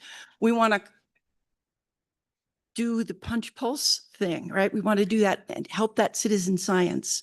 We want to get funded for the remainder of Phase E. We need to do that and carry on. I think that we want to empower other people to carry on when we're not around as a collaborative. We know we can't be funded forever, but the future, we're trying to implant that in you and others of this vast network of colleagues that we have because of our professionalism to go forward. I didn't put a picture in it, but Muse has adapted the projector and put their own branding on it and is using it to, with our resources, leaning on our resources, but putting their own branding. Beautiful. Sherilyn. Wonderful. Please give them to our table. SHIELD, NASA SHIELD Drive Center has also done this. So we propagate into the future, not just as Punch, but with our ideas and our innovations. That was a long answer, but okay. Do you want to say one more brief word about why you talked a lot about how we can benefit from you, we the Punch team? Why can you say one more word about why you outreach team, the uniqueness, the unique advantages of being embedded with us as opposed to being a broader education outreach? Thank you, because it goes both ways, and that's the beauty of being integrated. Most of you know me. I know you. I know your names. We have a relationship. I can pick up the phone and say, wow, how do we represent this in our planetarium film? There's a relationship that we can both leverage. We learn science from you, right? So our heliophysics is going to be first rate. We're going to be really science accurate, right? Because we are not feeling stupid to ask Sarah, oh, we've been saying this old paradigm about two types of solar storms. And when we work on the fill in the blank interactive activity together, you said, no, that's not the way we say it anymore. It's like a thunderstorm. We have rain and we have lightning. They're just two different aspects, right? So we learn that nuance. The whole of our community is still communicating two different types of storms, right? So we benefit from your support. You're completing that survey for us and letting us know who you are and what your relationship is to outreach and what you'd like to do and how we can empower you. I'm sorry, it always turns back around to how we can empower you, but I think it's also valuable, very much so. We benefit enormously from having you close at hand. Yeah. All right, so let's thank Sherilyn. Fill out the survey, and now we're on coffee break. Yeah. Craig, did you mention about where to get the coffee and the snacks this morning? I did, but I'll mention it again, which is through these doors over here on the right. Exit, stage left, house right to get coffee. Done.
started again. So let's give it a couple of seconds here. While people are calming down, I will point out, we are putting this Lego model, which thanks to Chris Lauder for being our test builder. We're going to put this out on the front, so you can have a look at it. There's a sign-up sheet if you'd like one. This is a 1,200 piece Lego model. We don't make any money from it, but Legos are expensive. So if you want one, you're going to have to buy it. But we have a sign-up sheet for a group buy, which ought to reduce the price. Let's see, 2 quick announcements. Poster session is during and after lunch. If you have a poster, there are poster stands out in the hall out here. So we can mill around and look at posters a little bit after. And let's see, go. Itself as lunch begins, or any of the other staff members that are out in the lobby, and we'll help you get them set up on a stand. And this kind person in the dark mask and the green shirt is Julia Abel, who is our organizer I called out this morning. Thanks, Julia. And then lunch is out here at noon, right? So food will show up there. You can grab it. There's places to sit there outside of the patio in here, but just in the general area. With no further ado, we have an invited talk up next from Ritesh Patel on the SOC team, who will be talking about polarization in punch. Come on up, Ritesh. And I'll give you a 2-minute warning and down to advance the slide. Okay, thanks. Thanks, Craig. So I will be presenting an overview about what we are doing to get the polarization right, which at the moment has the wrong direction, and how we ended up there. I need not introduce everything that was introduced earlier. So the target that we are trying to attain is this kind of movie from Punch. So this is a simulation from Gamera. The colors here represents the angle of polarization, which I will be briefly talking about soon. But this is our end goal, to have wonderful, colorful, beautiful movies with Punch. And this is one of our older version of data pipeline, where there are n number of steps that we are going all the way from level 0 to level 3, and the modern approach that Marcus showed in the morning, that pyramid where we have 500,000 images processed to get one level 3 image. And I will be focusing only on this small particular aspect where the different polarization from the instrument frames are transformed all the way to the solar frame, removing all the backgrounds. So in doing so, one of the first challenges that we face is we are imaging a curved sky on a 2D plane, meaning like we see the sky and the detector plane is just a 2D kind of a matrix. So the polarizer angles which are fixed onto the detector are represented here, like the green is 0, red is -60, and blue is +60. Whereas the punch field of view, if you see here, ranging from -40 to +45 degrees, and it all curves as you go away from the equatorial plane. So the coordinate system here you see is curved as you move outwards, and the reference frame that we generally take is from the solar north. So if we overlay all the punch trefoil on the top of this, you can see that the 0, which was 0 here at solar north, has some angle with respect to the 0 axis when you move away from the center. The same goes for all the other angles, that this kind of effect, which we got inspiration from IMAX movie, and tried to see that how much we are deviating within the punch field of view as we move away from the center. So the 3 angles here is -60, 0, and +60, and the shape here represents how much we are deviating from the actual ideal polarizer angle that we should correct for. And we do this correction using Craig's 3 polarizer treatment virtual triplets technique to get that plus minus roughly 2.5 degree, I would say. So at this location, you are not measuring 60, but 2.5 less than the 60 degrees or more than the 60 degrees, depending on wherever you look at this map. And the inspiration as was showing that IMAX 3D presentation gave us an idea about how to resolve these kind of the problems that we are facing. But before moving forward, let's establish some ground rules that what I am going to talk about, and I will be reiterating all these stuff again and again. When we talk about polarization, so this is a synthetic image with a Gamera made by, so a uniform image Chris Lauder provided me. So if you have a polarizer rotated at minus 60 degrees, so polarizer is 60 degrees from the vertical, so the brightness that you will be getting is roughly 90 degrees perpendicular to it. Same goes with Z and P. So we take advantage of this sort of imaging, the polarizer angle and the corresponding intensity distribution in our image plane. And again, from Craig's paper, we use to represent the color as the polarizer angles. So in this paper, the orthogonal M, Z, and P are represented by the RGB color channel. And in doing so, the hue and saturation are representing the angle of polarization and the degree of polarization represent respectively. So this is a cute handmade diagram on my whiteboard you can still find in my office right now. So if the sun is located here and our north is here, so this is the triplet configuration that each of the Punch spacecraft has. So Z is vertical and M and P are here. We assign RGB, and corresponding to these individual channels, whenever you assign this red, green, and blue, so like the 3 layers of the RGB color image superimpose on top of each other, and it gives you this kind of a color wheel. So magenta on the top means that we are going in right direction, and green should be along the equatorial direction. Rest is this color wheel that repeats itself after 180 degrees.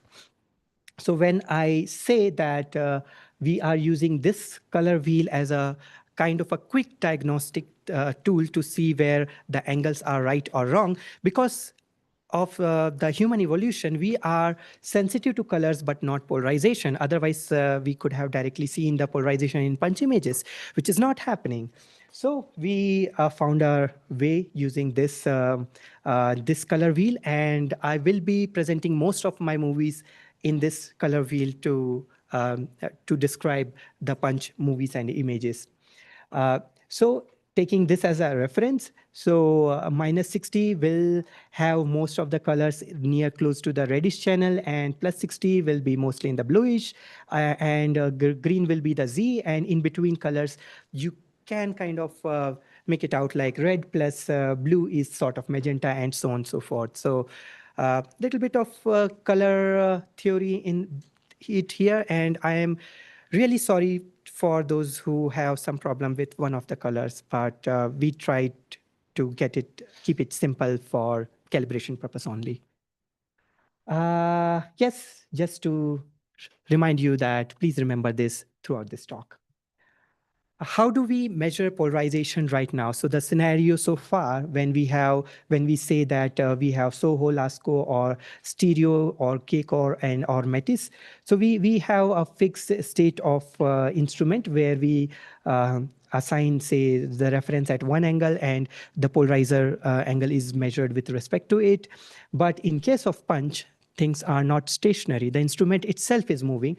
So as a result, the polarizer, the reference angle, which was supposed at this location here, at the very next frame, it has moved to say 60 degrees, and so on. It goes on and on. So how will you resolve all these kind of things in this rotating frame? So to do this, we have to also take care of other instrumental effects. The first is instrumental scattering, which is inevitable. The next background that we have to deal with is the F corona, which based on different historical observation is of the same polarization level, like up to 15 to 20% polarization at the 40 degrees elongation. And the background star itself, which are also polarized. And there are tons of stars that are polarized in the background. And the problem is that all 3 of these components are aligned with respect to the different orientation. Like this, when we observe, it's only in the instrument frame. So -60, 0, and +60 is fixed in the instrument frame. Whereas for F corona, the polarization that's measured is again in the solar frame. Whereas for the star, we generally take the celestial north as a reference and measure the Stokes parameters. So how to resolve all these stuff?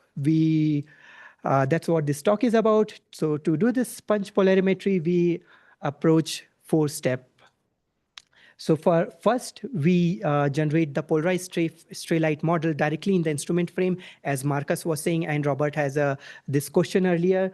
So this gives you a context about how the conversion is being done. So in the instrument frame, the -60, 0, and +60, or MZP in short, is first constructed. Then we transform everything to solar frame. It's not just the image is reprojected, but the polarization itself is converted using that cost square relation that you can find in the Punch reference paper or Sarah's paper.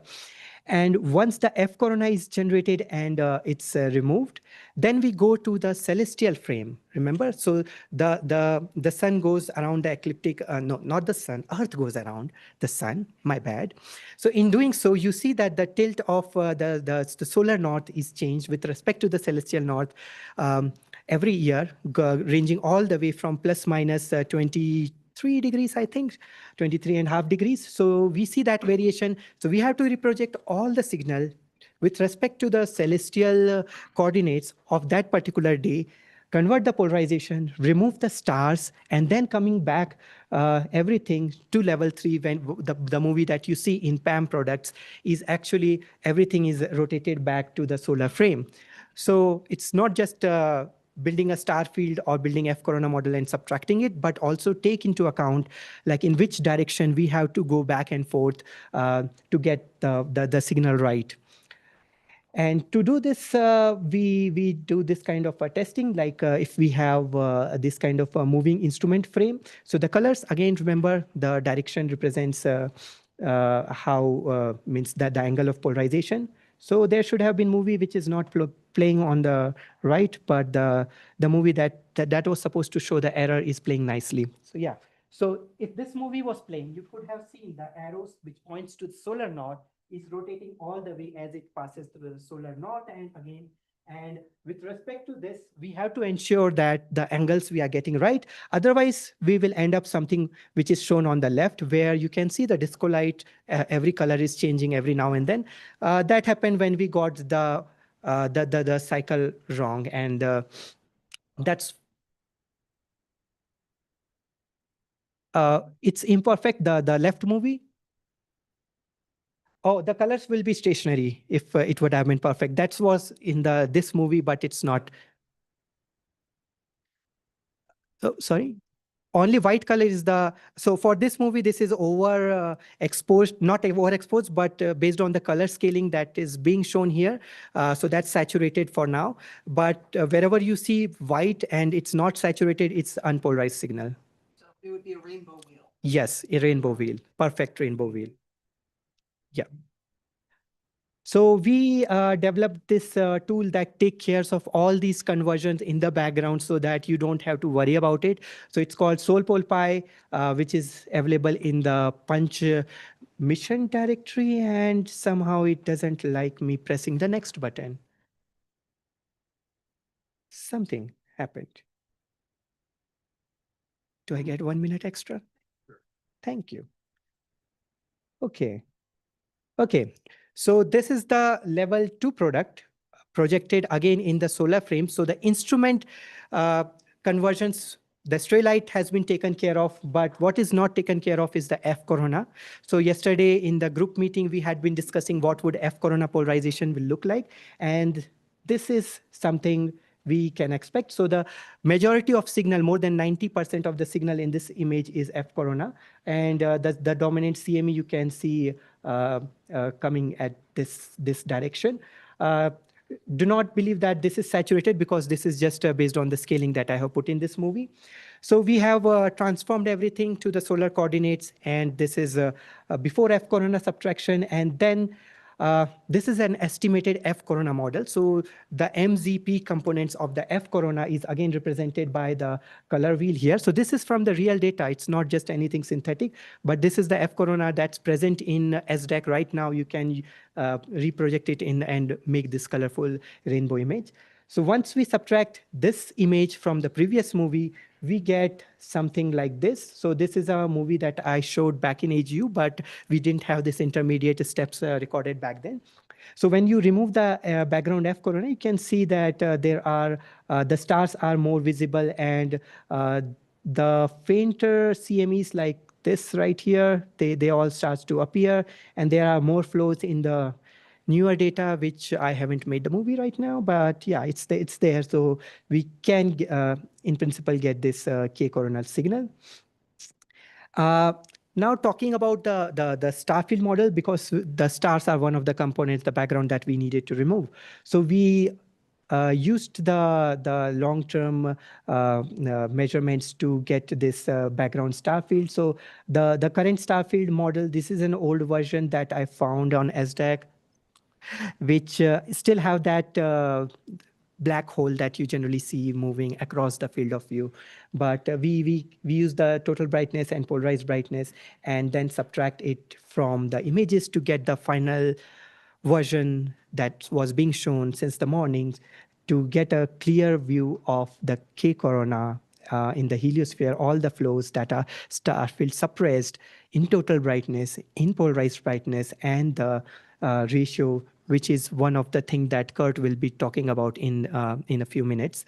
And remember, Craig and Marcus has been talking about that we are getting the angle direction wrong. And what they mean is, like, for our reference, the solar north should have been the angle 0, but right now it's along the horizontal equatorial direction. That happened because Python works with the east-west as 0, but we solar physicists take it otherwise. So we found the problem, and it's in the pipeline now, so to fix it. And yep, that was the final movie. And you can see that as the eclipse-like stuff passes through, you can remind yourself of the Dune movie. Yeah. Okay, so in summary, we have a wide field imager, but in doing wide field imager polarimetry, there comes wider challenges, which we have tried to tackle through creating backgrounds polarization at different frames going back and forth, so that you don't have to worry. You can directly download the PAM files, the level 3 polarized frames, and do your scientific analysis. Thank you.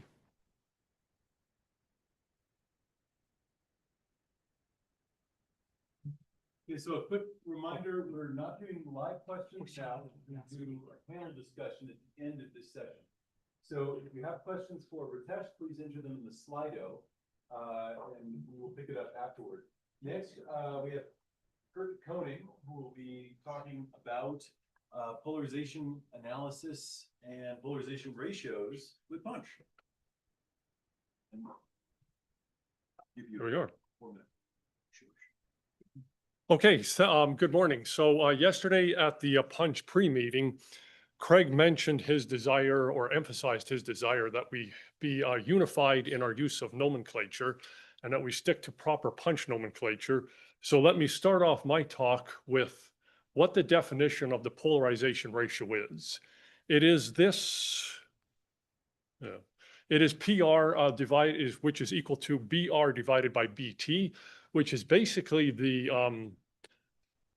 Thomson scattered white light radiance measured along two mutually perpendicular directions. So BR is, if you imagine an image with if you measure BR, if you imagine an image at the center, sun at the center of the image, then BR is a polarizer along the radial direction, and BT would be the a polarization,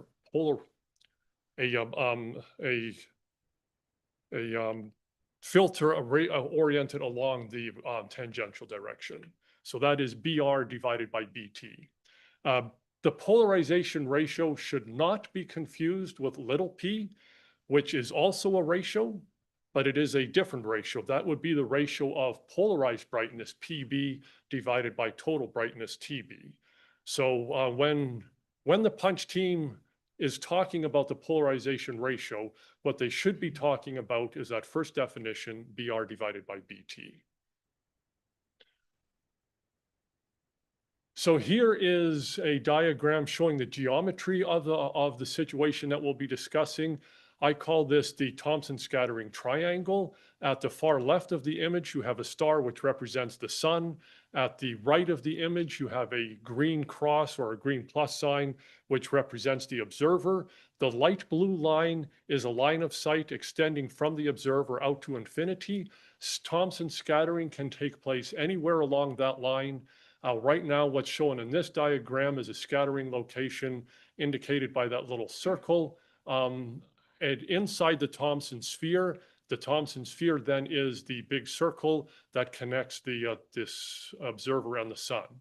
A couple of other parameters that will show up throughout this talk is the angle epsilon, the viewing angle epsilon, which is the angle between the line of sight and the observer to sun line. There's also the Thomson scattering angle, which is this angle right over here, and then the angle chi, and then there is the distance L, which is the distance measured along the line of sight from the observer out to the scattering location. So this is the setup that I have used in my paper. Sarah has used a slightly different setup in her paper. So, but although the math looks different, the results are complementary, and they should obviously result in the same answers if we're doing things right.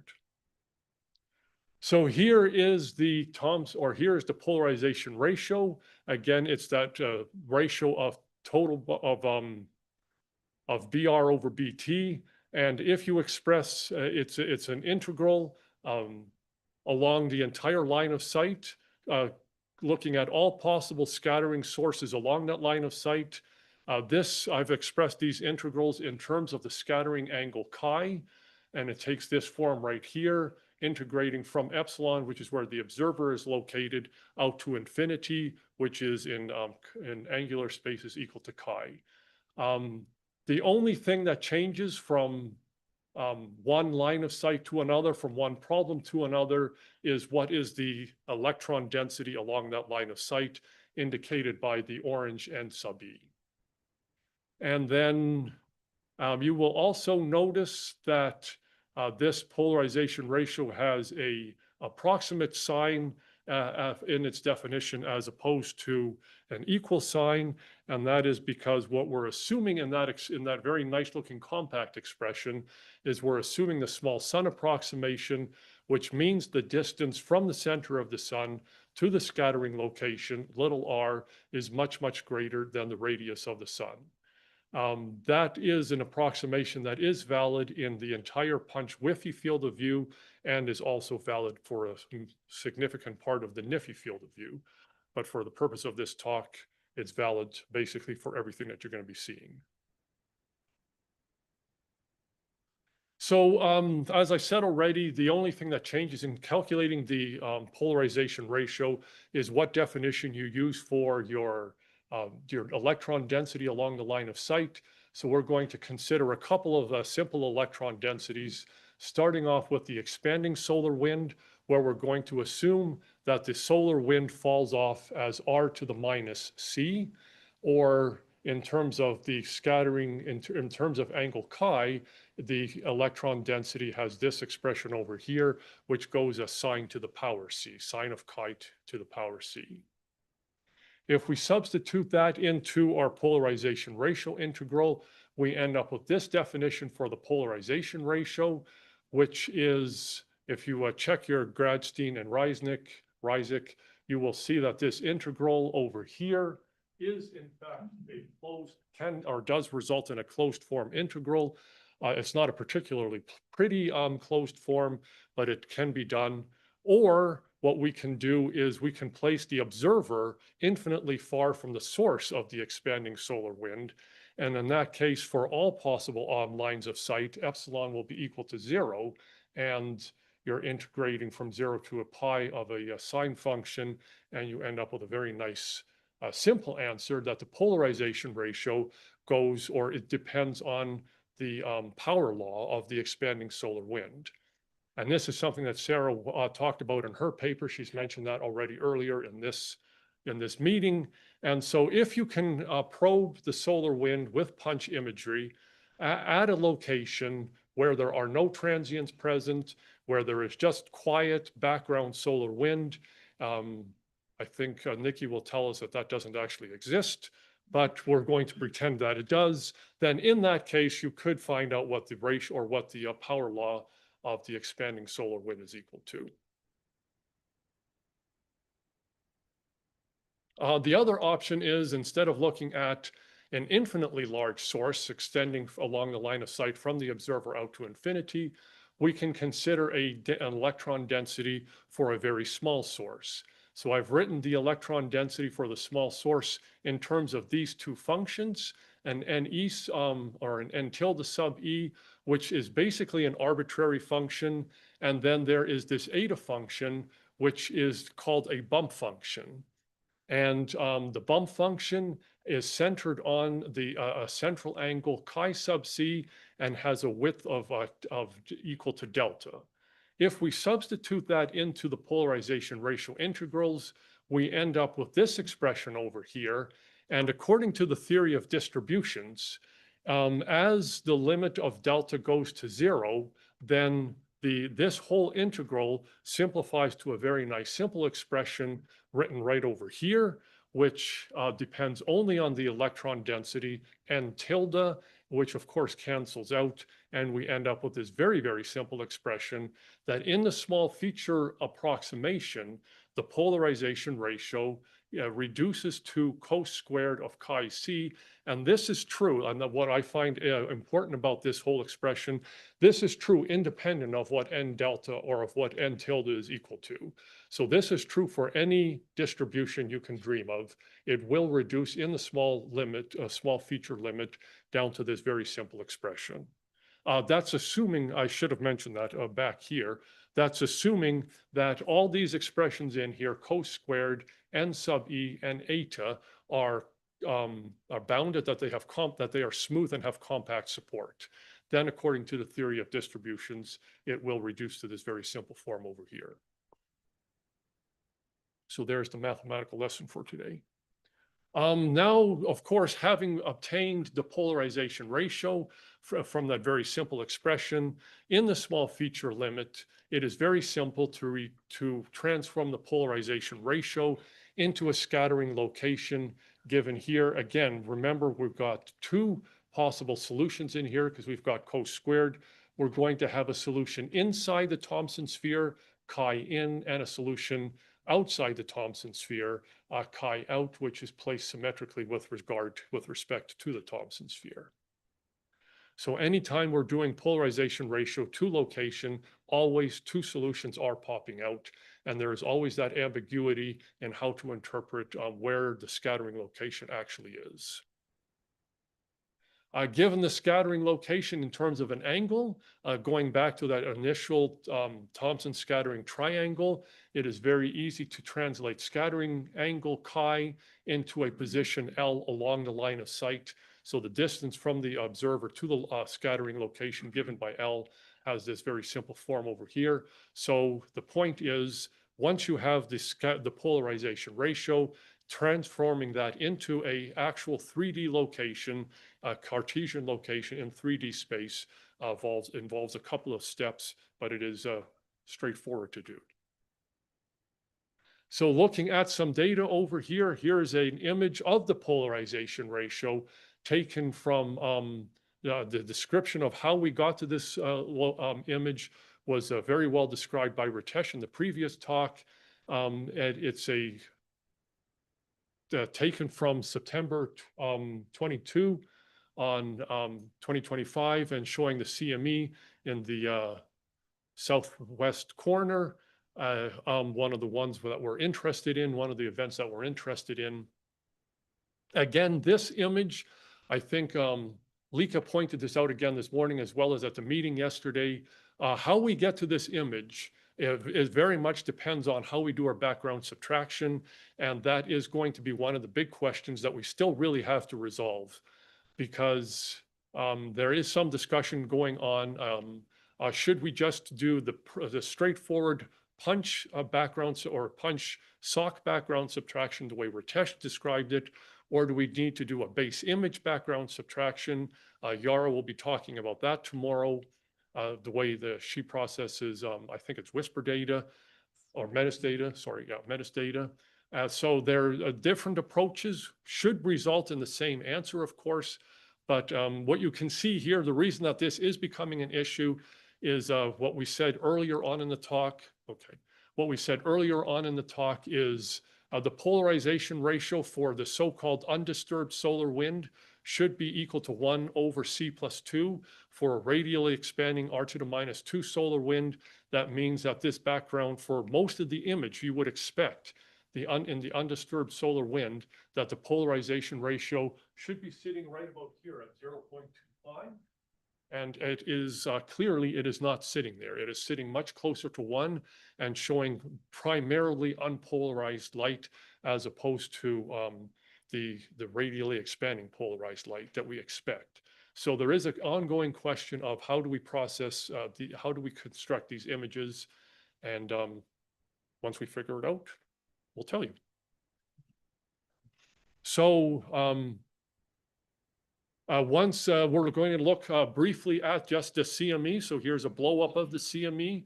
I believe also, as has been discussed, you can see the stars removed, the little black dots that are left, empty black dots that are left. I believe, so again, I think Craig in the SOC has said that these dots will be filled in better with the better star field removal. But anyways, here's the CME with different degrees of polarization, ratio. The pink areas, which should be representing primarily unpolarized light and therefore a scattering location on the Thomson sphere. And then the purplish region, which is polarized or well polarized, and therefore is well removed from the Thomson sphere. This can be turned into here's a histogram of the polarization ratio, which can be turned into scattering angle chi, which can be turned into a location L from the distance from the Thomson, or from the observer, excuse me, relative measured from the observer. And there you have your 3D location, basically. We can easily translate this, knowing the direction of the line of sight, we can easily translate this into a 3D Cartesian location. Yeah.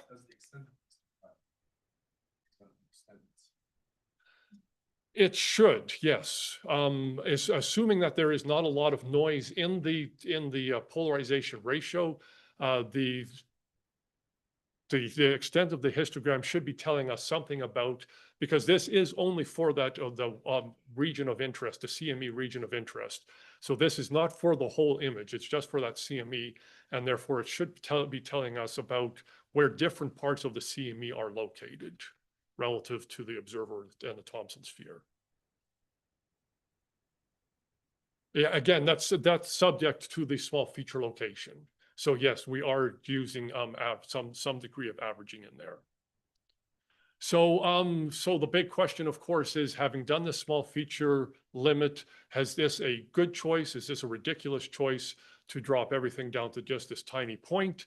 Well, we can test that out by choosing a known density distribution with known values of chi-c and delta chi, calculate the polarization ratio as a ground truth, use this estimate for the small feature location to see where it's where the scattering takes place by the small feature approximation, compare the two and find out what the error is. Here's the density pulse. We're going to use a density pulse as our approximate density. It looks like this. For different values of Q, we're going to focus on just Q equals 1. This is what the polarization ratio looks like for Q equals 1. And you can see that it depends on the central scattering location chi-c, the width of the pulse delta chi. So this is what Sarah mentioned earlier. what is the polarization ratio for an intermediate sized feature as opposed to a infinite feature or a small feature, and then comparing the polarization ratio from delta chi, from this PR versus the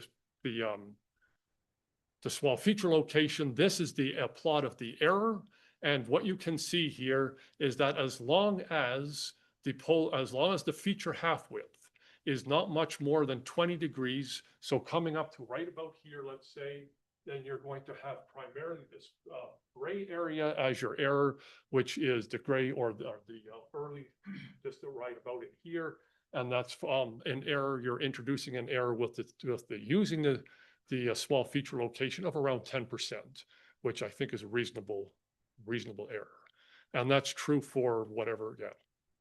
And so conclusion is all the conclusions, everything I've talked about, all the material in this paper, as well as additional material, can be found in this paper by DeConing et al., which is under review, has been under review for 3 months, should be coming out soon, I hope. And also this paper by Gibson et al., which has been published. All right, thank you. Thanks, Kurt. Just a reminder that we will come back for questions later, so put them in the Slido. If you do not have the Slido up on your web browser, you can Google the CPAS site for the conference. The Slido link is right there. So next we have Raphael Ake. Ready, Raphael? Yeah. All right. We're just going to talk about the first interplanetary solar wind flow maps. So we scroll with the arrows? By pushing down. Push down. Down we scroll next. Okay, down is next. Okay. Okay. Cool. Hi, everyone. So we will talk about the first interplanetary solar wind flow maps from Punch. Last night when I was reviewing my talk, I realized that I've put the word series in there. I realized that I've been only working on snapshots so far up until last night. Then I saw the word series, which meant time series. I deeply regret that. But I pulled it through. You'll see. All right. So you know enough, I guess, now of where we're doing that, right? So I'll be brief, right? So the goal of the solar wind flow tracking group is, working group 1A. It's about really measuring time-dependent solar wind acceleration from outer corona to inner heliosphere, boundaries between fast, low solar wind, global solar wind condition through which transient structures and space weather propagate, yada, yada, yada. Also, I got a lot of solicitations from folks interested in doing more operational space weather. They're looking at the punch flow maps with great interest each time they get a first look at it, because they want to use that for data simulation to improve their prediction models like Enlil, etc. So if you are doing that, if there is anyone in the audience doing that, feel free to reach out. Be happy, ready to connect with you and to keep you informed about the progress. All right. So just to summarize, I don't want to go in the detail of the flow tracking mechanism, but we have this method that's based on correlation. That's the one that is being supported by the SOC. You know what correlation is, I guess. So we are using the method that was originally developed by Craig, but we're making it more granular. And so in the paper 2019, what Craig did is that he made a global correlation of the pairwise average of the pairwise correlation when he was shifting the image, basically a few pixels by few pixels, and accumulating that, and then he got that plot of a zip. It's a very tiny laser. Never mind. Where look at, there are two things I want you to look at. Is there is this peak there. It corresponds to a 0 projecting speed. And then there are those bumps there, those bell-shaped curve, and these are the droids we're looking for. We're looking at for the maximum of those bell-shaped curve. But bear in mind, there's a little thingy there. I'll come back to that later. These are instrumental effects, right? And they're going to be very, very important with the punch data. All right. So we basically took that method, made it granular, and we're working toward making that an operational code so that you can basically soon be able to download flow maps just like you download images So it's going to be another data product systematically delivered by the SOC. And so it takes time, takes a lot of effort to make sure that what you get has pristine quality and reliable error maps. All right, and so we are working with these polar remap data. You've seen that now a few times. And so I'm going to be brief as well. And so we're working in those sort of tracking bins and annuli. And over each annuli, there is an average being made. And for each annuli, you get a flow chart. So get used to this representation. I'm using that a lot. These maps, they have the radial axis of these map is a speed axis. So you read the actual velocity, the speed on that axis. The direction of those maps are a bit outdated. They do not yet stick to the standard that we are supposed to stick to. But in the next slides, I am starting to get there. So just to summarize, we had some NASA requirements that we have to deliver at least 4 radial, 4 annuli over which we give the flow maps. And so that's what I call 4 radial bins. And that should be done between about 6 to 80 solar radii. Then more recently at AGU, I revealed the first flow maps derived from the punch data. They were very preliminary. I wouldn't call them science-ready data, although Nikki insists that they could be. Very flattered about that. Yeah. But knowing all the systematics that are at play, I'm really very cautious, and so I'm asking you to take that with a grain of salt and of piment d'Espelette. All right, let's go on. So the algorithm is very efficient for large-scale radial speed and accelerations, and that's why it's being supported by the punch, because we can make it easily operational and robust. But there are many caveats, and this is really what this talk is about. This is not a marketing talk. We're going to talk about the struggle that we're going through with these the calibration levels that are not yet at level 1. So keep in mind that wind speed is measured only over an elongation angle. So bear that in mind, because when usually I show the speed in kilometers per second, but strictly speaking, we're measuring actual angular propagation. So there is something else is happening, that we're not really showing when we talk about kilometers per second. Also, it is a 1D tracking over this elongation axis. So there is no information about any deviation over the position angle axis. So that's missing. And this is not the subject of today's talk, but there is a method 2 that will be also available later once we have higher calibration levels, which is based on ball tracking. And I've shown that in the past. So for that 2D sort of direction of the speed, we have also a plan, just not there yet. And so finally, this is really about understanding large-scale evolution of the solar wind. And this correlation-based method is not meant to look at finer mesoscale structures like little plasma blobs. But we have evidence, and this will be also the subject of the hands-on sessions, just teasing for tomorrow, that this code, however, the correlation-based method, can be pretty good also at tracking CMEs. So also transient events, which was not the original plan, but it turns out to be very, very good at that. So really what I want to emphasize is that tracking the solar wind with punch, at least for now, comes with a flow of caveats that you need to bear in mind if you want to be a good punch scientist when you're tracking solar wind. All right, so I want to thank you, my friend over there, for putting my last updates from barely a few minutes ago. Sarah earlier showed these movies. Just wanted to, and I will update that file with you, Sarah.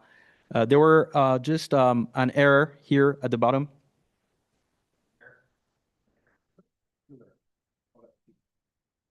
This is wrong. This is just propagated from the C delta. But here, the correct scale is this one, just so you know. And I'll update your file, Sarah. All right, so this is how usually the intermediary data I work with to create the flow maps. We are remapping the data, and so just get used to these the conventions that were introduced earlier. 0 degree north would be here for you guys, all right?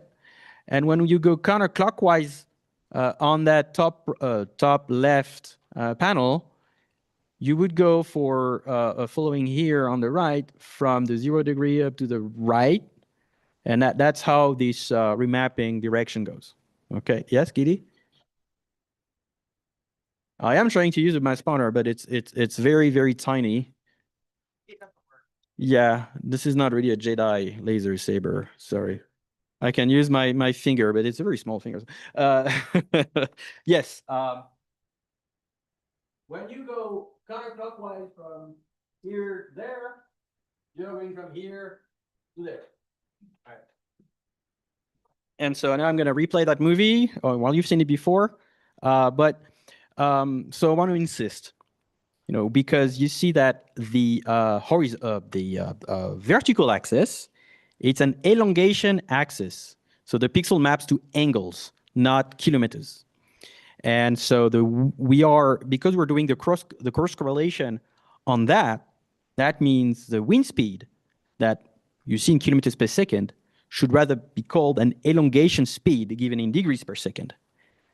And putting that in kilometers per second, there is a leap of assumptions, and we never went into the details of that. The crop that you see at the bottom, this is within the 50 and 80 solar radii delimited by the two yellow lines. The bright spot spider-ish thing is the moon, who is just photobombing this movie. And we obviously any cross correlation that's being done there will be highly biased and just not reliable at all. And not just where you have the moon, because you can see lots of artifact there. This sort of spider legs thing reminds me of the Stranger Things monster. They expand really far out on the sides, right? And so the cross correlation, it's very naive in a way that it's really just going to pick up brightness correlation, pairwise. And so these kind of things, they contaminate a lot of the data. Another source of contamination are the residuals of the stars. And this is something that, the stars are greatly removed there, but there is this persistent residuals like salt and pepper noise, which are greater than the pixel-wide scale. And so it is also picked up by the correlation tracking, and it's sort of a little bit getting in the way. So when you do then the correlation tracking on slices of the data or across the full plane, you typically see the peak. It's the peak that we had also in Craig's paper. It is a fixed pattern, but here it's even greater there because on Craig's paper the data were from core 2 and there were lots of years of calibration efforts have been into it. But we are at the birth of the science of punch, and so we have this really big peak that we need to get sort of past. And we have to make sure that when we pick up the solar wind speed, that we're actually not falling into that trap of getting like this close to zero maximum. And this is where it's still a bit hard to fully automate the making of those flow maps.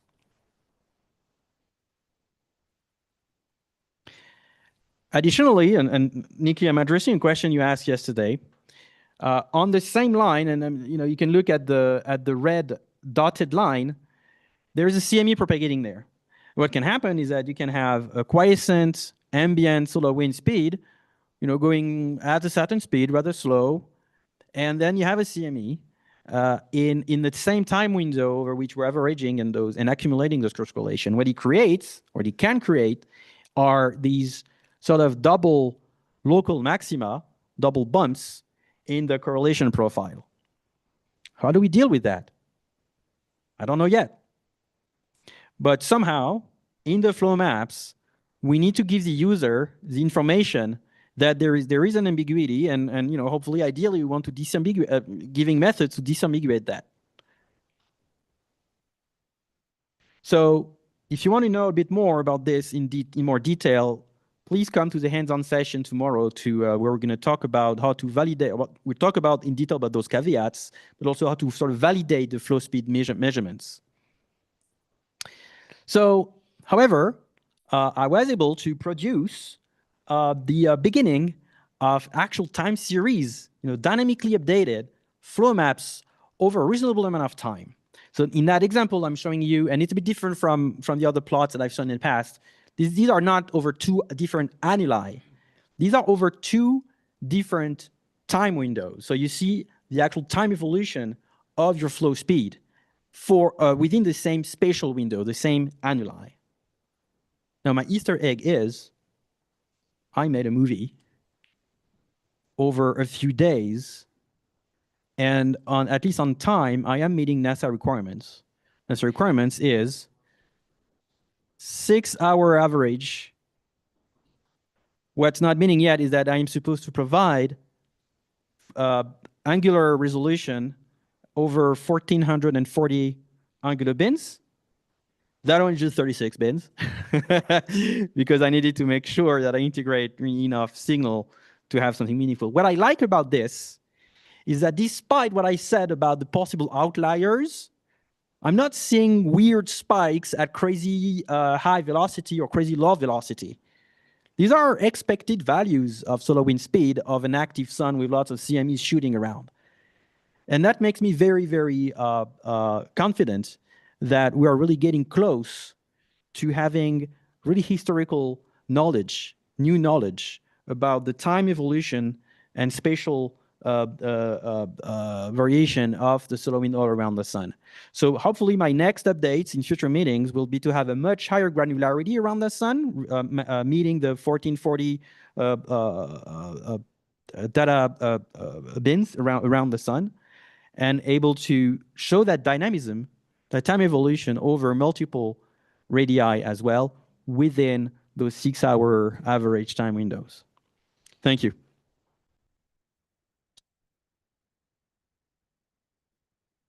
Excellent. So a reminder, questions will be at the very end in the panel discussion. So we're going to go straight forward to Dr. Chris Lauder, who is going to also be talking about solar wind tracking. Go with the flow. Yep. I converted this over from a Keynote file, so we'll see how it works.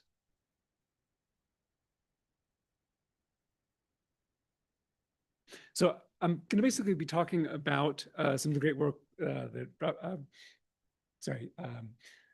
set up in the last talk about how to do the actual wind flow tracking using correlation methods. But we're going to talk in this talk about how to actually take the maps that the SOC is going to produce and how to use them, what they're composed of, and things like that. So, okay, so I always think back as part of this back to these old Ulysses plots, these very historical solar wind maps.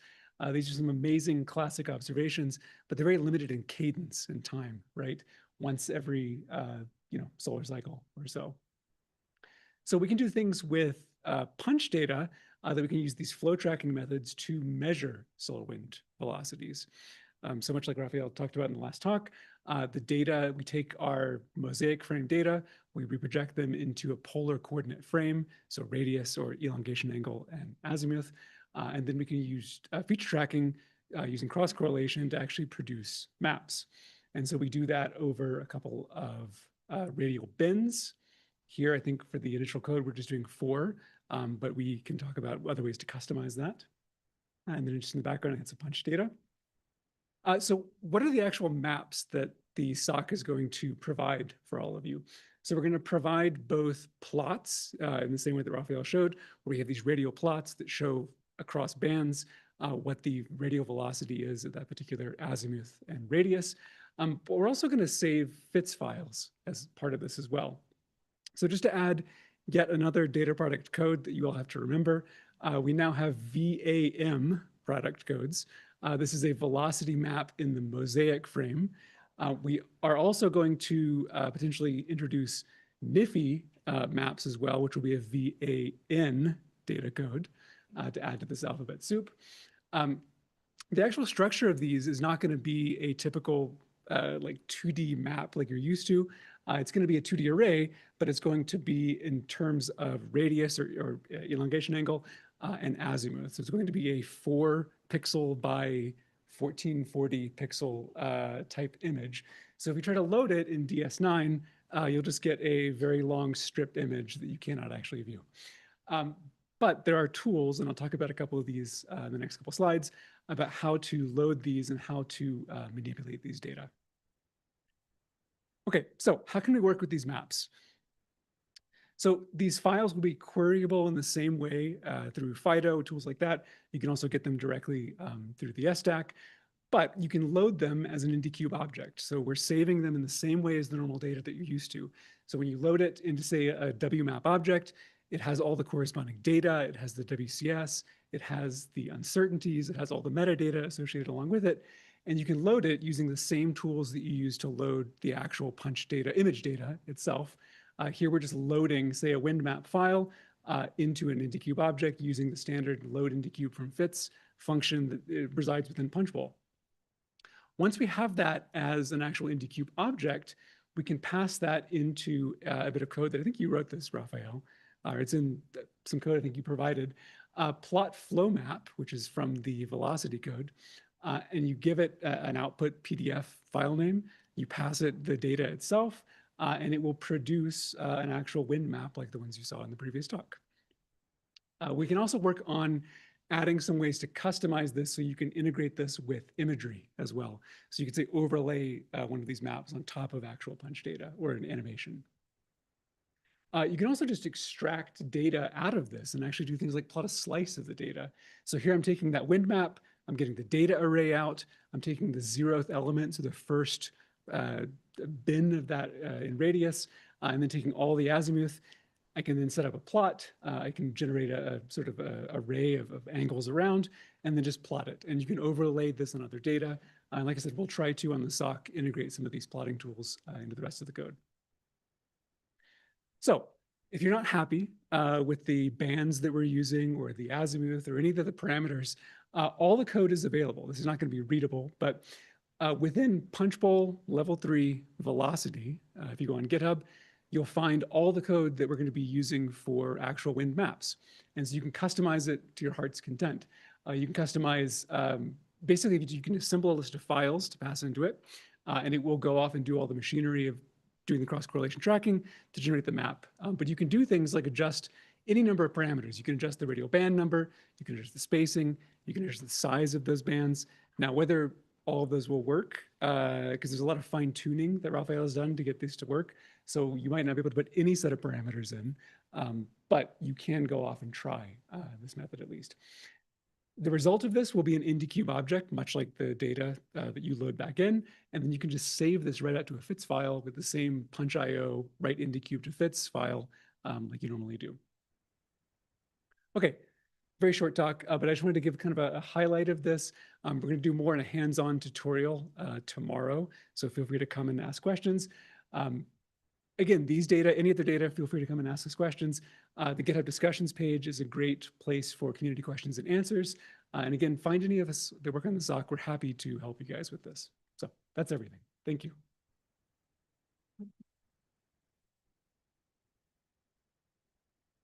We actually have a couple of extra minutes. Thanks for coming under. And I will transition now to Sarah, who will set up the. I'll move some furniture is what I'll do. You need a hand? Yeah.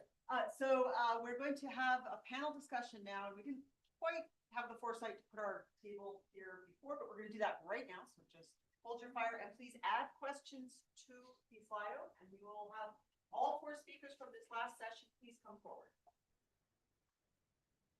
Yep, that's perfect. We'll put it right here.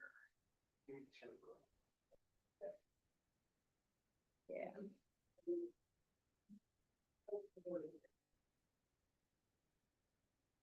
Handle it this way so you can see. I just had to zoom down to that end so that people can see you.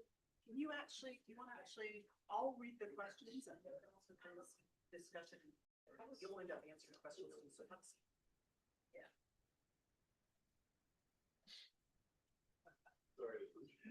Yeah, let's grab one more chair and.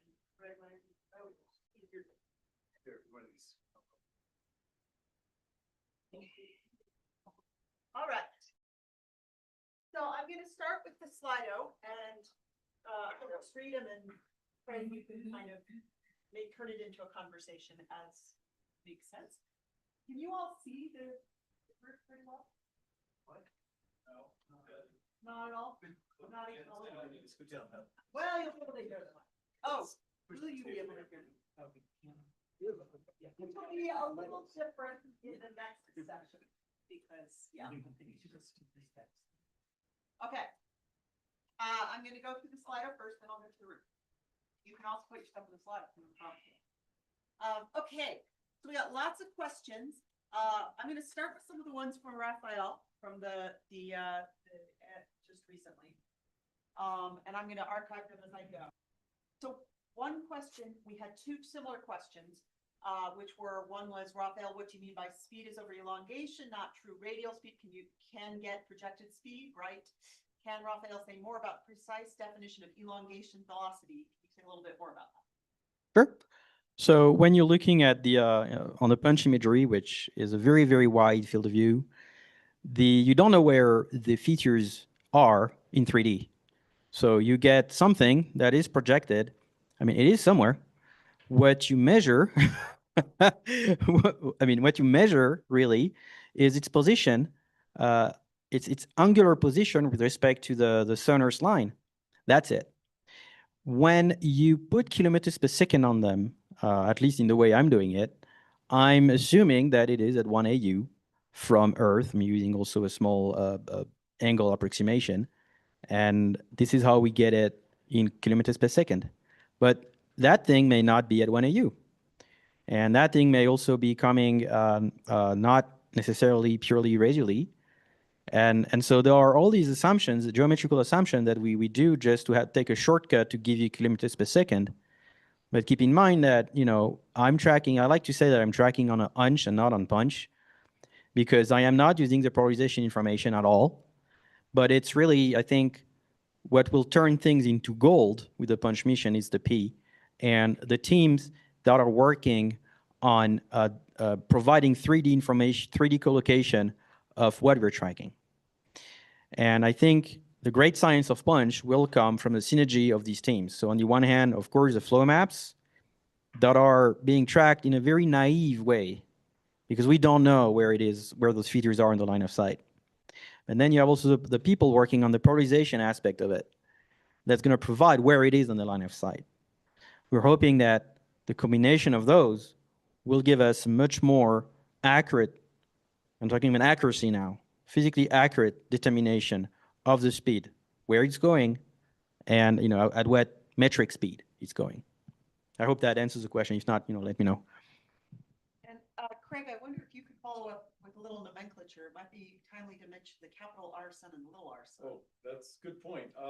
So we made the, in retrospect, difficult choice during the proposal phase that capital R sun always refers to a quarter degree, which was very convenient during development. But that means that capital R sun is an angular measure in the context of punch. So if you're referring to an actual radius of something in terms of R suns, always use a lowercase r sun to make that clear. But I think you've said it very well, that what we produce on the images is azimuthal equidistant projection of the celestial sphere, right? So you're really measuring a radial angle, and so naturally the speed is there, and going to kilometers per second uses inference. Yeah.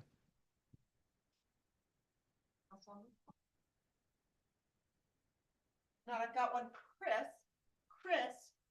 Lena is asking, would it be possible to run your pipeline to create such maps from the synthetic punch-like images produced from simulations such as GAP?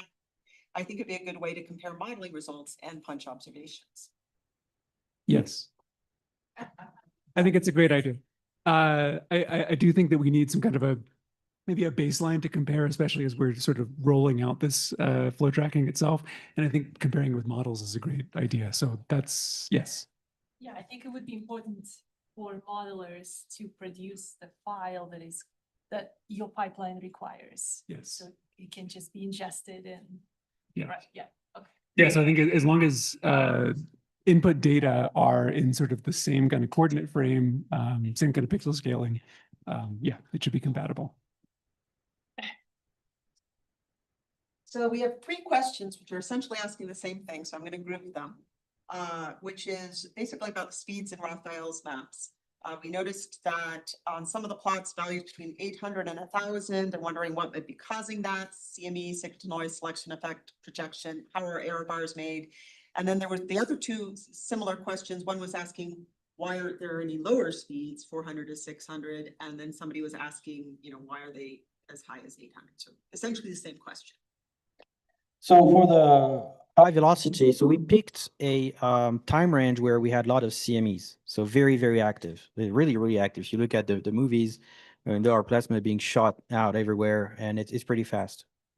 But yeah, it is true that some of that may not be physical. There are all the, remember the photobomb of the moon and the spider legs? It's actually going pretty fast. And I think there could be a lot of biases there. At the hands-on session, we're going to actually show how we can validate some of those measurements.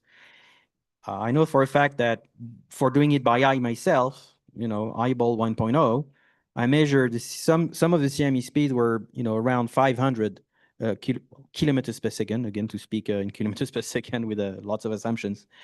But the chart that you saw had very wide angular bins. It's 36 bins to cover 360 degrees.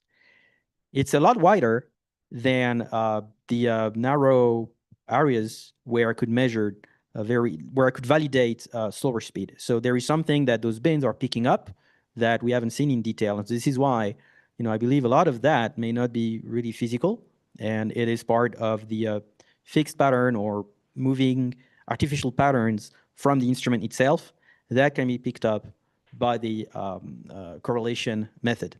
So this should improve over time. It's meant to. Higher calibration levels will get rid of those effects.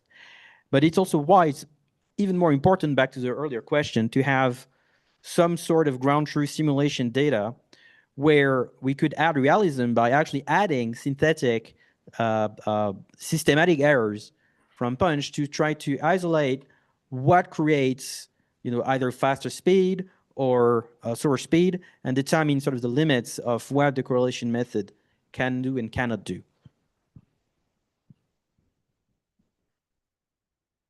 I got one for Ritesh. I noticed you had significant PV in the star field, but if the stars are nearly unpolarized, shouldn't PV be close to 0? So maybe down by an order of magnitude compared to the unpolarized star field?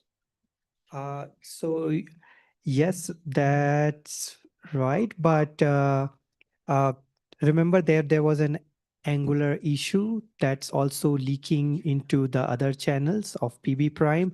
So we will have some unsure maps at the moment. And for stars, there are a lot of polarized stars in the field of view. So currently the model that we are building, does include both polarized and unpolarized sequence as well.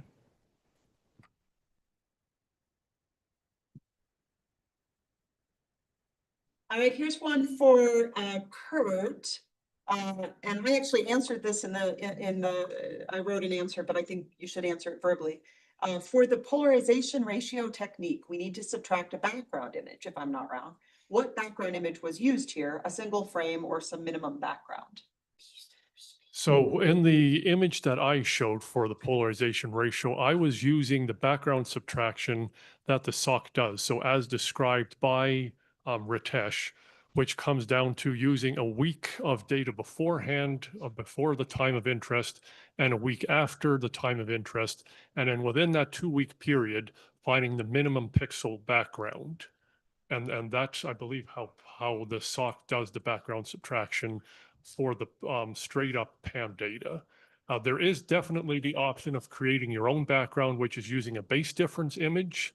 And we are looking at trying it both ways and seeing how that affects the polarization ratio.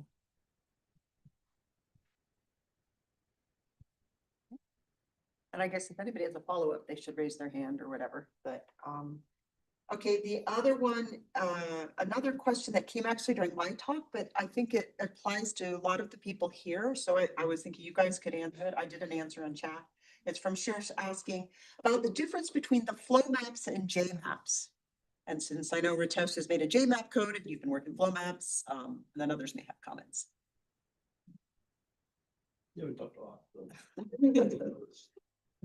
So a J map is like a stack plot at a given position angle with time, unlike the flow map where you have the full range of all the position angles, and then it's tracked over time, and then the speed is made for each position angle. But with J map, you can get at a given position angle with time multiple transients that has crossed that particular angle with respect to, say, the reference frame that we have taken. Do you want to add something more for flow maps?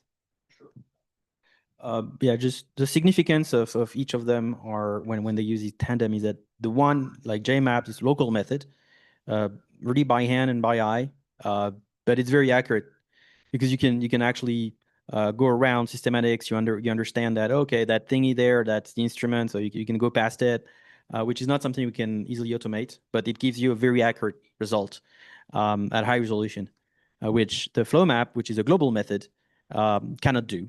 And so this is why we like to play a bit with the JMap just to get a sense of how wrong or how accurate we are, or how precise we are with the correlation methods. And if you want really to know more how these can articulate around each other, come to the hands-on session tomorrow.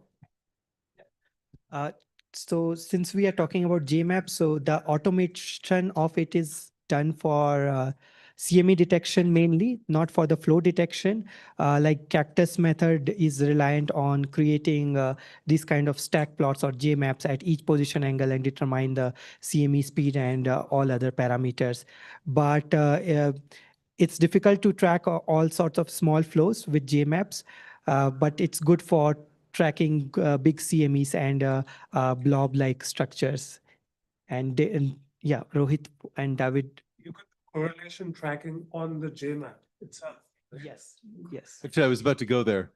Yeah, JMaps work really well, right? Because our visual system is designed to, well, adapted to see edges and to see anisotropic texture. That's why we like looking at wood grain walls, right? Is we can see the anisotropic texture really easily. So the JMap brings that out. It takes a family of speeds and turns it into a family of striations that are moving at about the right angle or same angle. So they really lend themselves to Huff transforms and speed spectra and Fourier transforms, things like that. So yeah, I think JMaps, we should think of them as a tool, but also as an intermediate step to more quantitative analysis. David wanted to say. To be clear, that the J maps give you a speed that's projected on the so-called plane of the sky, right? Just like chronographs. Now, the question is, what's the difference between going out in the small field of view of the chronograph and out to 80 solar radii or 100 solar radii in the punch field of view? The plane of the sky kind of moves. So that's something that needs to be taken into account when you're getting a radial speed. Right? Absolutely. Yeah, and I mean, what we're doing right now, and this is why you've been warning against this, that we're doing this thing, which is essentially doing a constant R-sun angle, which is wrong. You can deproject it. I mean, there are two issues, right? One of them is that your plane of the sky is now, the celestial sphere essentially. But at the same time, also, of course, you've got a line of sight integration. So that doesn't go away, but you certainly, it's not that hard to go from this to this. That can be done. We just haven't done it yet, right? Yeah, I have another comment on that. Also, you've seen many images of coronagraphs. You've been very used to a particular representation of the images and particular coordinate system, particular projection. What's a bit new and counterintuitive with Punch is that, like Craig reminded earlier, it's really a fisheye sort of lens and vision. And so, you know, when Anna Malenushenko a while ago warned also about this, that you gotta get away from the idea of like plane of sky. It's not a plane anymore. And to get a better feeling of that, just go to internet and look at fisheye images. So you really get a sense of the distortion that you have, and it's no longer like a regular camera photo that's like flat, Cartesian, and equidistant. It's not, right? And so that adds another layer of complexity that should be addressed very carefully. Just on the note of coordinate systems, on the SOC, we're going to put together on the documentation page a sort of guide on coordinates and projections and all that, linked to it in the FAQs. So there's one spot that just can answer all of your projection questions. So, because I know it's complicated. All right, I got one from Rohit for Raphael. Is there a reason the flow maps were capped at an upper bound of 80 R sun, assuming this accelerates the solar wind is complete by 80 R sun? Computing the speed at, say, 150 R sun could be a good sanity check. For example, they should be very similar, 80 and 150. So first, we need to go from 0 to 1. We need to meet NASA requirements, and which was to go up to, I think, 80 solar radii or 90, I forgot exactly. It's 80. So that I kept that. And if even if I wanted to go farther now, I can't, because we have we started having the gaps between the mosaics, right? And so these requirements, I think, is also because this is the band of the radial band where in the PTM data, I don't have any gaps. PTM data, it's a product that's every 4 minutes. That's what I'm sort of supposed to work with for the flow track. It's every 4 minutes. And if I want to go above, then I need to have a gap-free product, which will have then a slower cadence. And so it is possible, because as you saw, I worked with the PAM data, but you could see on the PAM data, there is still a lot of artifacts from that merging of the tiles to provide a gap-free image. And so we're not there yet. So I can't do the tracking there. But as soon as it's done, you know, I'm happy to go as far as possible. Sure. Nikki. I love that we are being so careful about projection effects and the plane of the sky not being the plane of the sky that we're intuitively used to and all of that. Aren't we actually saved a little bit or helped a little bit by the fact that the solar wind and even CMEs, once they get kind of outside of a couple of solar radii, mostly move radially? Doesn't that help us? Like, actually, the CME is not all of a sudden following the celestial sphere. It's just all of a sudden, maybe it won't be as bright, right? Because it's mostly just. And the different size. And it might, so apparent size. So yeah, you can, I do this with gamma models, for example, and with forward, I can flip a switch and go between the azimuthal equidistant and the tangent projected. And it's a significant change in the size. Right. So, yeah, it's just, it doesn't change like qualitatively. Right. But it's bigger, brighter, dimmer, it changes significantly. It's bigger, brighter, and dimmer, but I don't think it actually, I don't think it hurts the velocity as badly as we think it does. That's a good question. For TAN projection, it's like Alaska being bigger than Africa continent. So it's similar. Can you recognize Canada on a map? I've been playing a lot of geography games. Oh boy, that looks weird when you see a projection you're not expecting. So I'm just saying. With the ambient wind, you sort of win with the projection, right? Because whatever part of the celestial sphere you're looking at, that is a plane. Right. Right. And everything's isotropic enough that you can just sort of work that way. Lika's got a. Sorry, I missed the last talk and came in late. I had to go report. At least the few that I heard, I was very impressed seeing the details, even the cool calculations of point source. But the point is, there is so much in this data. You guys are on the right step. There is a lot to explore. And I'd love to catch up with some of you actually discussing what you have calculated, what else could be done. One question I have is, from all the observations that you are taking, is there a way to calculate an F corona model without utilizing the model that exists from, other sources and observation. Perhaps you could do that, or at least thinking about it would be good. Right now, we're making an a posteriori F corona model, right? And we're not really trying to build it in 3 dimensions, but that is something we've thought about. Once we meet requirements, I think, that's a nice thing to explore. All right, here's a specific one for Kurt. In your P from punch slide, shouldn't you be weighting your integral by tangent of psi or something? Not if I've done the calculations correct. I've worked through and looked through them, and I'm pretty sure I have it all correct, but yes, it's possible that they screwed up. Let's go. Okay, Raphael, on your last slide with the radial plots, you are showing, or late slide, a correlation coefficient much greater than unity. What kind of correlation are you using? Yeah, it's funny. I came across that last night as well. So yeah, where is it? Above the the I don't think I don't have a full answer on that, but I think the way we're calculating correlation is just not bounded, not normalized to 1, because we're multiplying one image to the next. And remember, there is an average done over time, but I don't think it's actually normalized to 1. I mean, it's I used Craig original sort of code converted from Perl. Maybe you can. So it's answer my that. fault. No, I don't know. I'm asking you, like, was it normalized somehow? I don't think I normalized it. What's that? I don't think I bothered to normalize it. Okay. So the greater the better on the correlation. Okay. Okay, question from Heather, which I'm gonna throw at everybody. Can you use the PV data to do flow maps? Because the coronal hole and streamer boundaries look more distinct in those. Maybe we can track how the fast wind streams evolve as the coronal holes evolve and change size. Whom the question is? Well, it could be for anybody, probably you to some extent, but in general, maybe just anybody here, like PV versus, because you use TB, right? I had a look at was a question to use PB? Yeah, I had a look at that as well, and yeah, in many instances I could see details that I could not see with total brightness.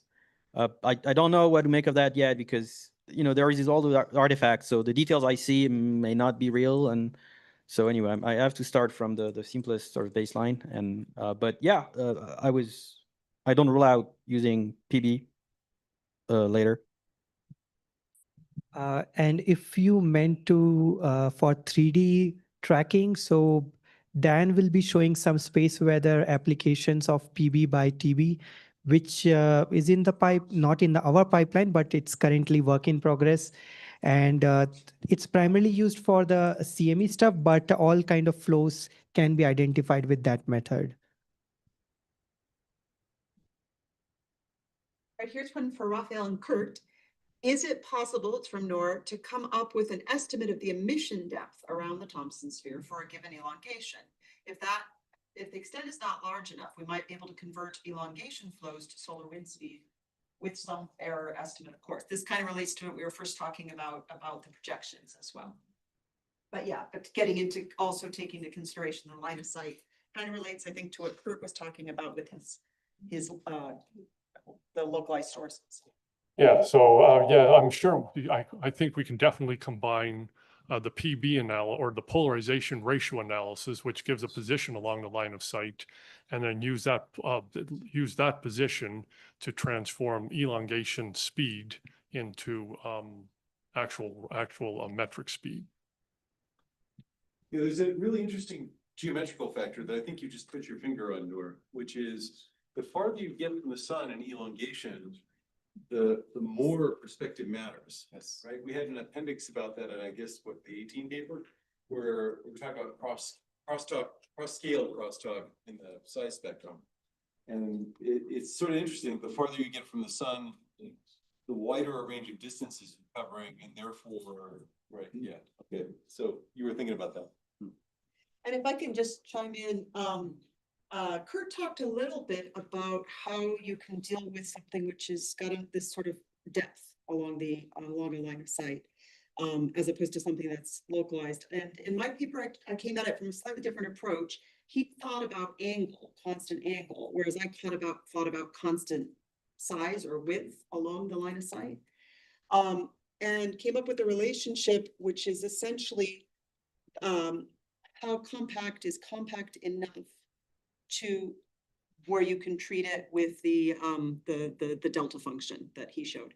And it works out to, it's quite simple. It's a width, that size in divided by the impact factor distance straight down to the sun. And this is something which changes with line of sight angle. But what's interesting is that if you know something about how big a structure is and it's self-similarly expanding, this W/2D factor stays constant, which means if you have observations, say with stereo close to the sun of a structure, you can actually specify how large it is, how large your blob is. You will know what your error is on it for its entire expansion. And if it's expanding, let's see, faster or slower than self-similar, it's the one that it actually does. It gets easier. The error gets smaller as it goes out. So these are all areas of study. I think the other thing, which is the other question. By nature of solar wind structure. Yeah. Okay. And thinking about the depth, there will be structure you can track from lower down to a certain distance, and after that they fade. Knowing when they fade, and you should no longer trust the tracking anymore. That's actually very valuable information. But also when you move out, there will be structure that will appear in your field of view because simply you couldn't see them lower down. They come to perspective because now they are around the Thomson sphere. And that's actually, basically structure would be popping in and out of your line of sight. Yes. So that's, yeah. Yes, that's definitely true. And I'm thinking of sort of a very bright front, but especially with mesoscale structure, things are going to be popping in and out. It's not Yeah, that's what I was saying structure. about the solar wind mostly just goes radial or outwards. And so, you know, if this is the sun here, it's mostly along, you know, your Thomson sphere, but then out here, yeah, it's going to be coming into it and then leaving. But actually that'll take a long time because then it's the Thomson sphere is way fat out there. So anyway, it strikes me that simulations will be very good for this, to test these things out. I guess I could add one additional comment, which I should have mentioned within the talk, but which I forgot about. And that is, again, with what Noor was saying, is yes, you can track these structures in a certain, but again, we're tracking the structures in an approximate sense. Because first of all, we're assuming that we can apply the small feature formula, which may not be true. And secondly, really what we are assuming is that we're seeing predominantly one source along the line of sight.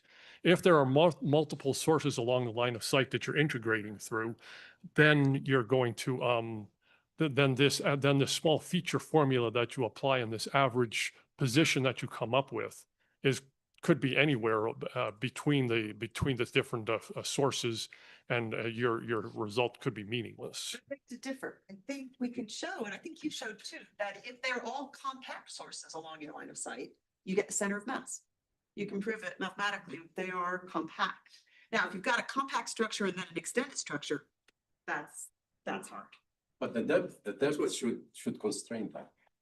If your depth is not large, then you can trust the tracking. But if it is really wide, then yeah, That's right. And we can quantify that is the point. That's what Kurt's paper and my paper gets at. Okay, are you ready to move on? Okay, so I've got another one for Raphael. On your late slide with radial plots, oh, we already did that one. Raphael, why? Already got that one. Those large peaks appear to be consistent with the motion of the star field and can probably be greatly reduced by dealing with that directly. You know what they're talking about. Another question? That was for you, Raphael. Get rid So of those peaks on your correlation plot, right? Those are broad enough that they're not just instrumental effects, right? There's something moving through the field, and it's about the right breadth to be the star field. Yeah, So- yeah, it is. Yeah. Yeah. Yeah, and the star field moves. Yeah. Over time, but they have a width. They're not like pixel thin, right? And so that's why that peak has a width. And so I've noticed that it's typically the same width, and I can move past it. And this is how I was in the end. And it's all What matters is that it stays consistent, that width, and so that I could get past it, just like in your plot, we saw in your plot of the 2018. And so that's how I managed in the end to get that time series, because no matter what I was on time, with time-wise, it was always at the same location at the same width, right? This is how it worked in the end, and I could get past that peak and pick up the other peaks. Yeah, Aristotelian pocket knife and slice on the data set. Yeah. Just have a couple, I know that Bernie has something to say on that. Let me just quickly go through the other ones. Okay, Ritesh and Raphael, adding to the previous question, the solar wind is structured by nature. Could combing, elongation flows, and polarization lead to estimates of the solar speed with some degree of accuracy? Or is this kind of following up on what we were just talking about, Nor? This is from you. It sort of sounds like what we were just talking about. All right, so we're almost out of time. Pinnaton says, Raphael, can the CME contributions in the flow maps be flagged somehow to use the flow maps for constraining inner boundary conditions for the solar wind in heliosphere models? For example, at 21.5 solar radii. Yes. No, honestly, sorry, I didn't understand the question. Bernie just nodded yes, and I just said I didn't understand the question. In fact. So I was wondering, like, if we can use the flow maps to constrain the inner boundary conditions for solar wind at some places where we can identify that the speed should be. Then, of course, I mean, if we keep CMEs, then it can be really wrong, right? So if it's possible to remove how accurate. Then yes, now I understand the question, and yeah, my answer is still yes. And I think it is really meant for that kind of usage, like absolutely. And if you have any question on in the future, once those maps get more and more reliable with our seal of approval, if you really want to start doing this kind of thing, please reach out. I'd love to help. There's two out. One is a quickie, so I'm going to ask Craig it. Nor asked, this was earlier. He asked, you mentioned about Punch making good fuel economy. How long do you think Punch will be able to operate? Well, that's a matter of dollars. But in terms of just physically being able to operate, I think will ultimately limit us is not running out of fuel. But sorry. I think what will ultimately limit us is not running out of fuel, but precessing relative to the dawn-dusk line, right? We're in a sun-synchronous orbit, so our precession rate is matched to one cycle per year, but that's only good to a certain amount of precision, and eventually we'll drift out of that ideal phase, and then it'll get harder and harder to analyze the data. So 5 or 6 more years, I think. All right, and the last question is good from Bernie, and it might be a sidebar because it says, well, it can tell you where and how your speed bumps are produced, that will determine where the base is. Do you want to know how? Yeah, you want to? That's I think it is very good for a further discussion, and I'd like to do that with Raphael. I really think you need to determine the base of the projection that you've got of the bumps and the timing. What do you mean by the base of the projection? There's going to be noise in there, and that's, I think, what's needed to remove to be able to get what is truly from the. So by base, do you mean the background? Whatever it is that has raised it above zero. Oh yeah, sure. Yeah. All right, so sidebar for that, and we need to wrap up, but did you have a last final? Yeah, it's about the polarization for CMEs, in particular for the compression regions. Would it be possible to accurately map the changes in polarization along the front? The reason I'm asking about this is there are hints from Parker Solar Probe that although we have the shock everywhere, parts of the shock are probably more efficient in accelerating particles than others. It would be, but linking the two together probably it's not easy, but at least seeing there is a change in the polarization might actually. Yeah, we should talk about that. Yeah. It's a good line. Yeah. All right, so I think we're done. Do you have anything else, Craig? No. Then I think lunch is through here. Do you have a quick notes? Hi again, everyone. Couple things, so we have a taco nacho bar set up for lunch in there. We are gonna encourage that if you have dietary restrictions, you try and head in there first. Just to make sure that you get what you need, because it is buffet style. And then, there, for the women's restrooms, we do have one of the toilets that is out of service right now, but we're working to get that back up and running, so please be patient, in the restroom there. And, the last thing is if you do have posters that haven't been passed along, please bring those to the lobby space, and, Jessica in there will be able to grab those from you and help you get set up. Awesome.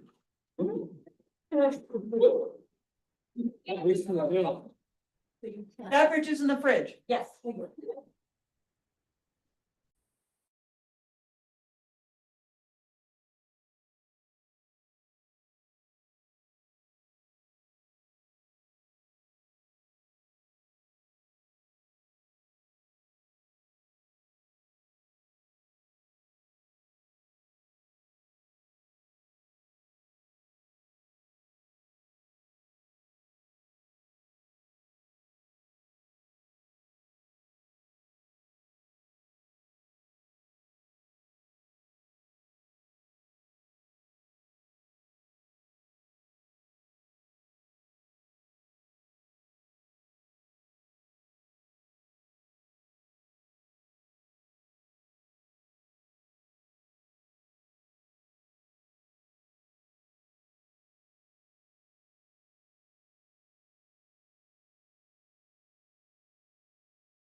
Welcome back after lunch.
Welcome back after lunch. This is Dipankar Banerjee from Indian Institute of Space Science and Technology, the God's own country, the state of Kerala in India. So my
Hello, everybody. My name is Eleni Miku. I'm an series.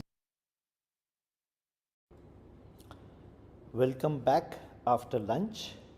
This is Dipankar Banerjee.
Yeah, the whole room is. The whole room is mic'd.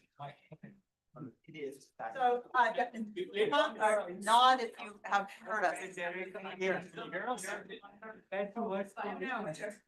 Dipankar, can you hear us? Yes, true.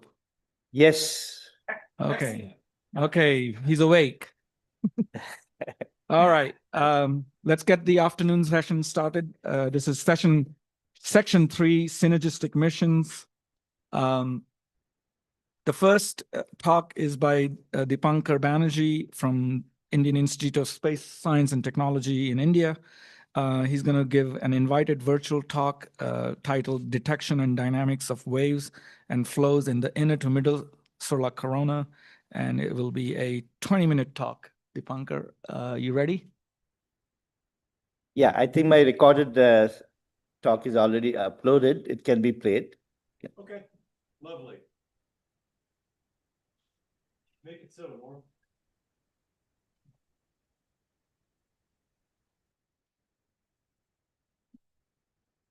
Real soon now. Here it comes.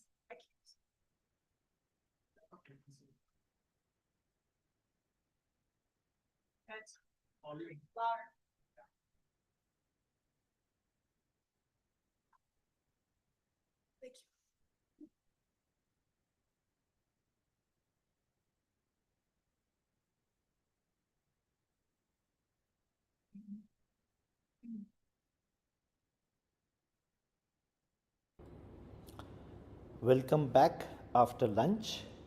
This is Dipankar Banerjee from Indian Institute of Space Science and Technology, the God's own country.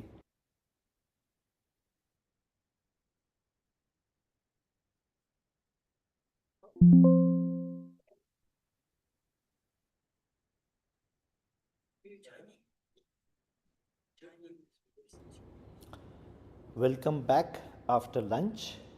This is Dipankar Banerjee from Indian Institute of Space Science and Technology, the God's own country, the state of Kerala in India. So my title is Detection and Dynamics of Waves and Flows in the Inner to Middle Solar Corona. At the onset, I must point out that I'm missing all the audience there. And thanks to Sarah and Craig for providing me this opportunity to share our thoughts with this community. Again, this is going to be more like a short review talk, and majority of the material is collected from a number of colleagues. A lot of slides are borrowed from people around, namely Vaibhav Pant, Tanmay Shamanto, Ritesh Patel, Arpit Srivastava, Andrei Zukov, Vincenzo Andrindro, and also Deborah Bande from ROB. So let me proceed. So first definition, what is inner corona and middle corona? Of course, from this beautiful picture as given by Arpit, I can see the connection of the on-disk solar image and the inner corona and the middle corona. So here today I will try to connect the different flows and waves, or collectively I would say propagating disturbances, how they are linked with the source region. That will be my attempt. Now the question is, there are newer pictures with newer instruments. This is again Noor, who is also there in the audience, his view of the polar region of the sun as revealed from AIA.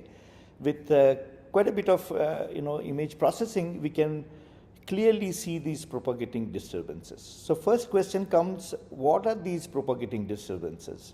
Are they really flows, or are they waves? And how do you distinguish between this? This debate has been there for many years. Of course, Noor thinks that all these small-scale reconnections at the coronal base in the coronal hole regions are producing these waves and flows together. And I think that's the picture we now know, that waves and flows are generated together. It's just a question of how do you differentiate them. But is there a preference or on some magnetic topology where these waves are guided or the flows are guided? Are these streamers or the pseudo streamers preferred locations for channeling these propagating disturbances? Again, new picture from Solar Orbiter, HRI. This is from Pradeep's work. You get a closer look of these propagating disturbances, and probably you can connect them also, and then finally you conjecture they are the main ingredient of the solar wind. But to me, actually, to characterize the properties of these propagating disturbances, you have beautiful images, but you also need spectra to properly diagnose the properties of these propagating disturbances. Of course, this has been attempted. We had the wave detections from in the COMP era. So I will also try to mention about different era dominated by major instruments which were available for diagnostics of these propagating disturbances. So these famous Steve Tomczyk's results from COMP showed the presence of the kink or alvenic. This is again a debate which were there for some time in these regions between 1.3 to 1 solar radii. It was shown that there are upward and downward propagating waves. Outward propagating were more, and so are probably responsible for taking away the energy from the lower to the higher upper atmosphere. Of course, there were also presence of turbulence at the loop tops, and whether these turbulences were carried to the higher heights were also a question.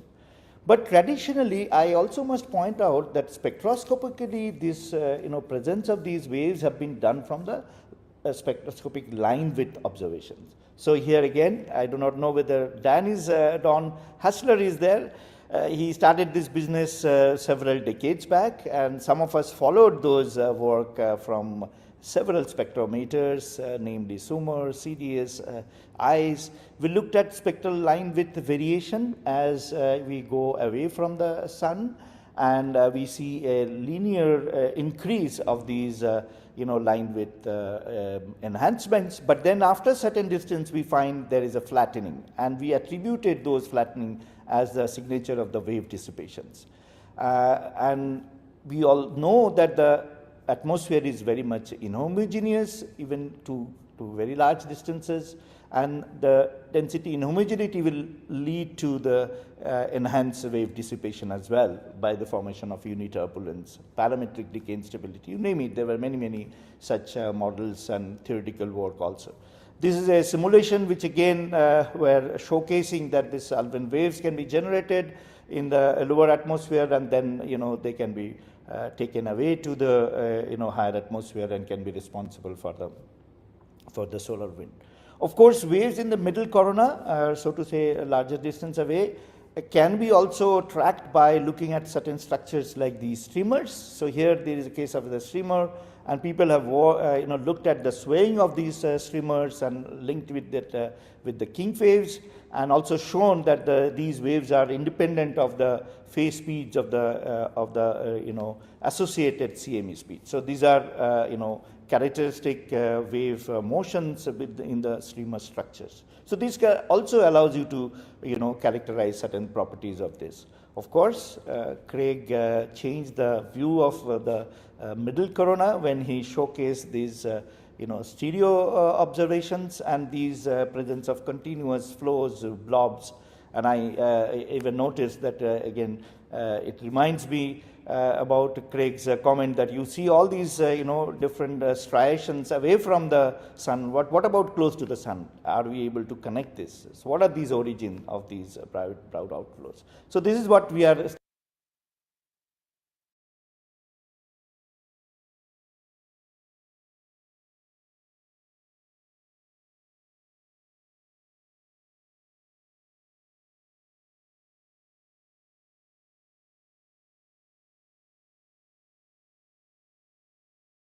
still looking for. So the presence of ubiquitous outflows and inflows in the middle corona is also beautifully showcased here by Dan.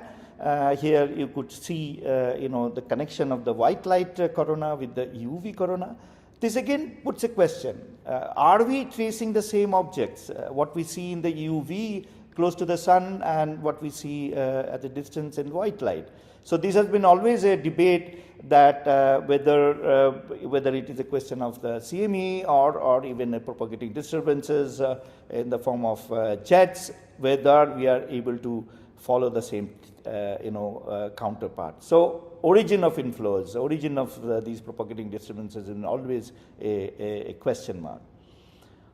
Now we move to the next era. I call it as Aspix era. And then beautifully, Aspix is revealing, the topological structures very, very close to the sun and allowing for, probably for the first time such, such detail. Of course, we have Frederick's wow view of Aspix, which clearly identifies, several regions in the magnetic topology wise. You have streamer regions, you have pseudo-streamer regions. You have certain places there is a mixed behavior. You have clear coronal hole, and there are also locations where you have streamers and a coronal hole. So one can actually selectively look at these different locations and try to identify these propagating disturbances and characterize the properties of the propagating distances. So that's again one way of progressing in this direction. Of course, the slow wind origin. This is a work again from ROB showing enormous presence of small scale dynamics, which eventually will be definitely linked with the wind, whether in the form of jets, inflows, outflows, waves. It's just a mixture of a zoo of elements. So examples, the way the ROB team is again trying to do is creating a slice or a artificial slit, and then you create a time distance map. I think yesterday there was discussion, what are these time distance map? These are just traditional way of trying to detect these propagating disturbances, the J maps, whatever you name it. So when you create such an time distance map, you see the clear presence of these regions, and from the slope you get the estimate about the speeds of these. There are slopes in the positive and the negative direction, which shows you the presence of inflows and outflows as well. So again, in the era of aspects, now we are seeing a real plethora of dynamics here, presence of the CMEs associated with flows, and if we look at other time, we will see also lots of presence of waves. Of course, there are major artifacts which has been pointed out by Andre here. This is again a slide as given by Andre. You see flickering, especially in the inner part of the field, because of some pointing errors in the spacecraft as well. But global view is very clear, and in principle, one can really track these propagating disturbances also. So aspects is revealing the presence of ubiquitous faint small scale structures, blobs, jets, inflows, waves traveling at speeds of variety of speeds from few tens of kilometers to several hundreds of kilometers per second. Again, there is a detailed work which Andre's team is doing at by looking at, as I pointed out earlier, in these different regions, whether you look at the streamer, the pseudo streamer location, coronal hole location, coronal hole plus streamer location, or coronal hole plus pseudo streamer location, and you see all sorts of features. You see blobs, traditionally known as Shaley's blobs. You have quasi-periodic pressure pulses. Maybe they are linked with the P mode leakage in the corona, which again has been seen by METIS as well. So I will come to that METIS work as well. Then there are inflows, there are helical jets, outflows. So it's a plethora of things which we are seeing with these new sets of new instruments. Of course, I have to talk about METIS. This one of the best again coronagraph on solar orbiter, and they have high cadence observations and very specific features. They are able to detect these propagating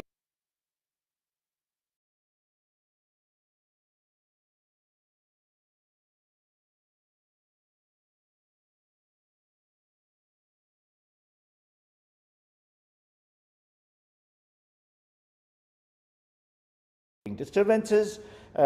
One has subsequent days with the same region. If you look at on subsequent days, it is showcasing similar properties here. So here is a sequence of solar orbiter observations on almost continuous 5 days, and they have looked at the same region and find density fluctuations are persistence in the same region.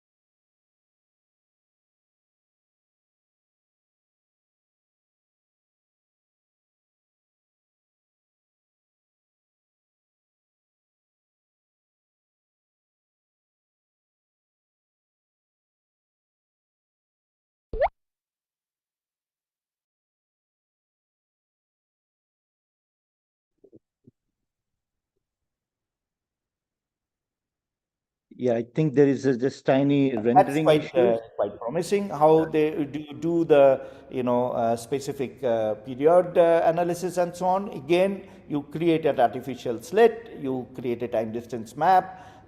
This is an example from this region. This is an example from this region, and from this artificial slit and the time distance map, you again from the slope you measure the speeds and so on. You can also do one more step in this particular location if you want to just see the periodicity more, quasi-periodicity. You can just take a few pixel locations here, see the relative fluctuations of the intensity, and then the periodogram will give you the dominant period, which is again coming typically around 5 minutes. So that's how they are saying that this is probably, this 3 to 5 minute period has linkage with the P mode. Of course, the amplitude, which is very, very tiny, very, very tiny. So that's, of course, is a challenge for detection. And the speeds are, a little more than the sound speed, but less than the galvanic speed. So that again, is a debate. What is the nature of these kind of waves? The durations are pretty, pretty persistent, not really much sign of damping. And they're coherently present over a large volume. So that also gives a clear signature of the wave kind of behavior. They are ubiquitous, persistent, and no obvious dependence on magnetic topology. It's not really that it is preferably there in the streamers rather than the pseudo streamers. So this is the. But then again, now I will bring our own mission, Aditya's role in this overall wave diagnostics or wave detection. As you know, Aditya is the first observatory class solar mission. We have 7 instruments, but today I will only talk about the coronagraph, which has a multi-slit spectroscopic capability. If you look at the sun in a sit and stare mode, you can observe like these different regions, which is marked as a red line. But if you can raster it, then you can create a 2D spectral image of this region, which is shown in the next image. So the raster map from the coronagraph's 5303 angstrom channel is producing this kind of inner coronal spectral image. And if I compare, or if I can put the SDO 211 channel, which is the closest to this iron line of 5303, you see we are able to now connect the structures very well. We had undergone a lot of rigorous data analysis, and now I'm happy that this is all new slides and new results shared by Tonmo Shamanto, and he is able to do a reasonably good job. And I see that there is a sit and stare CME observation. You see very clearly the location of the VLC slit and how spectacularly the spectra is disturbed by the presence of the. These are very, very new results after we have been able to really make a good good handle of the data, and now you could see very clearly we are able to extract the information from the spectra. We have presence of strong blue shifts, red shifts, coronal dimming. So of course, these are larger propagating disturbances in the form of CME, so they are recorded much better. But in principle, it can be done in many, many regions. So this is a very typical example of the spectra at one single slit location out of these 4, what I was showing. And you see the evolution of the spectral fit, which gives a very, very good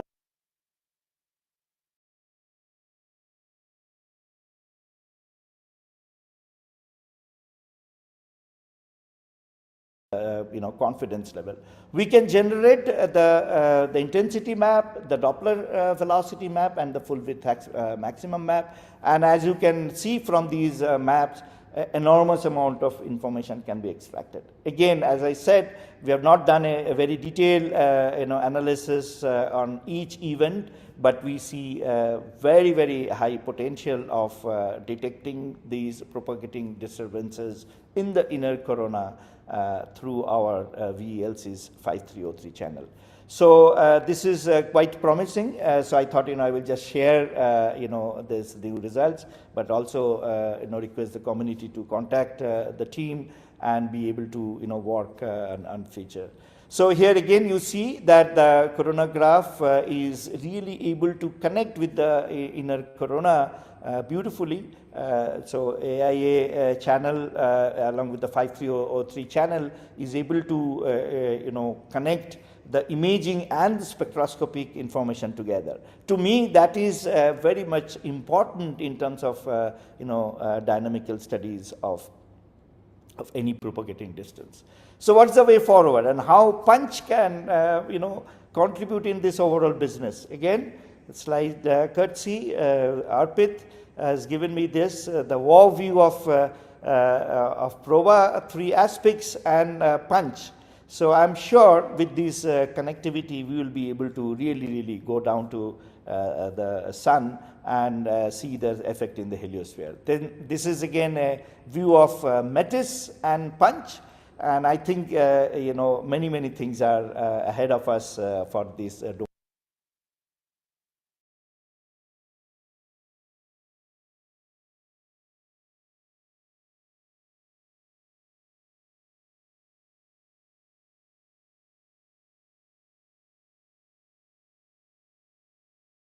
domain as well.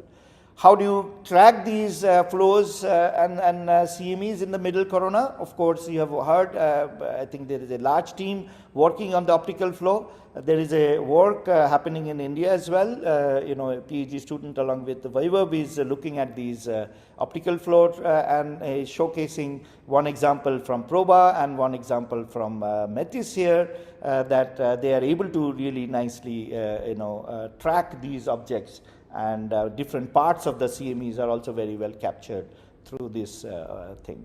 So solar wind outflow, what is the connection? Again, Arpit is going to talk about it, I think is the next slot available. So he nicely shared this with me, and I see that the connection with the FSI, and then beautifully the connection with the open versus closed fields are being questioned here, and more of the outflows will be shown, I am sure, by next talk by Arpit. So again, I thank you very much for all your attention, and I'm again missing this beautiful conference but my shadows are there, and I hope I'll be able to remotely participate in this and take things forward. Thank you for your attention, and thanks again to particularly Sarah and Craig for giving me this opportunity. Thank you very much.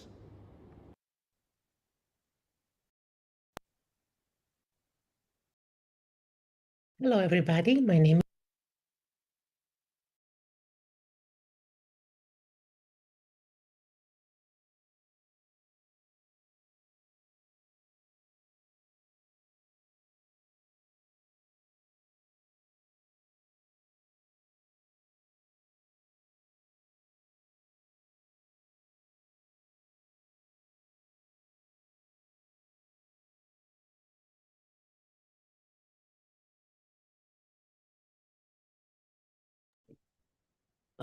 this talk will in this talk I will focus on how we can observe the dynamics in the pseudo-streamer, and how these observational signatures are related to the origin of slow solar wind and the slow solar wind intervals we see in situ observations, and what we can how we can further extend these studies for punch. I will also mention that, and Dipankar has already laid a very nice foundation for my talk, so thank you for that. Let's talk about solar wind.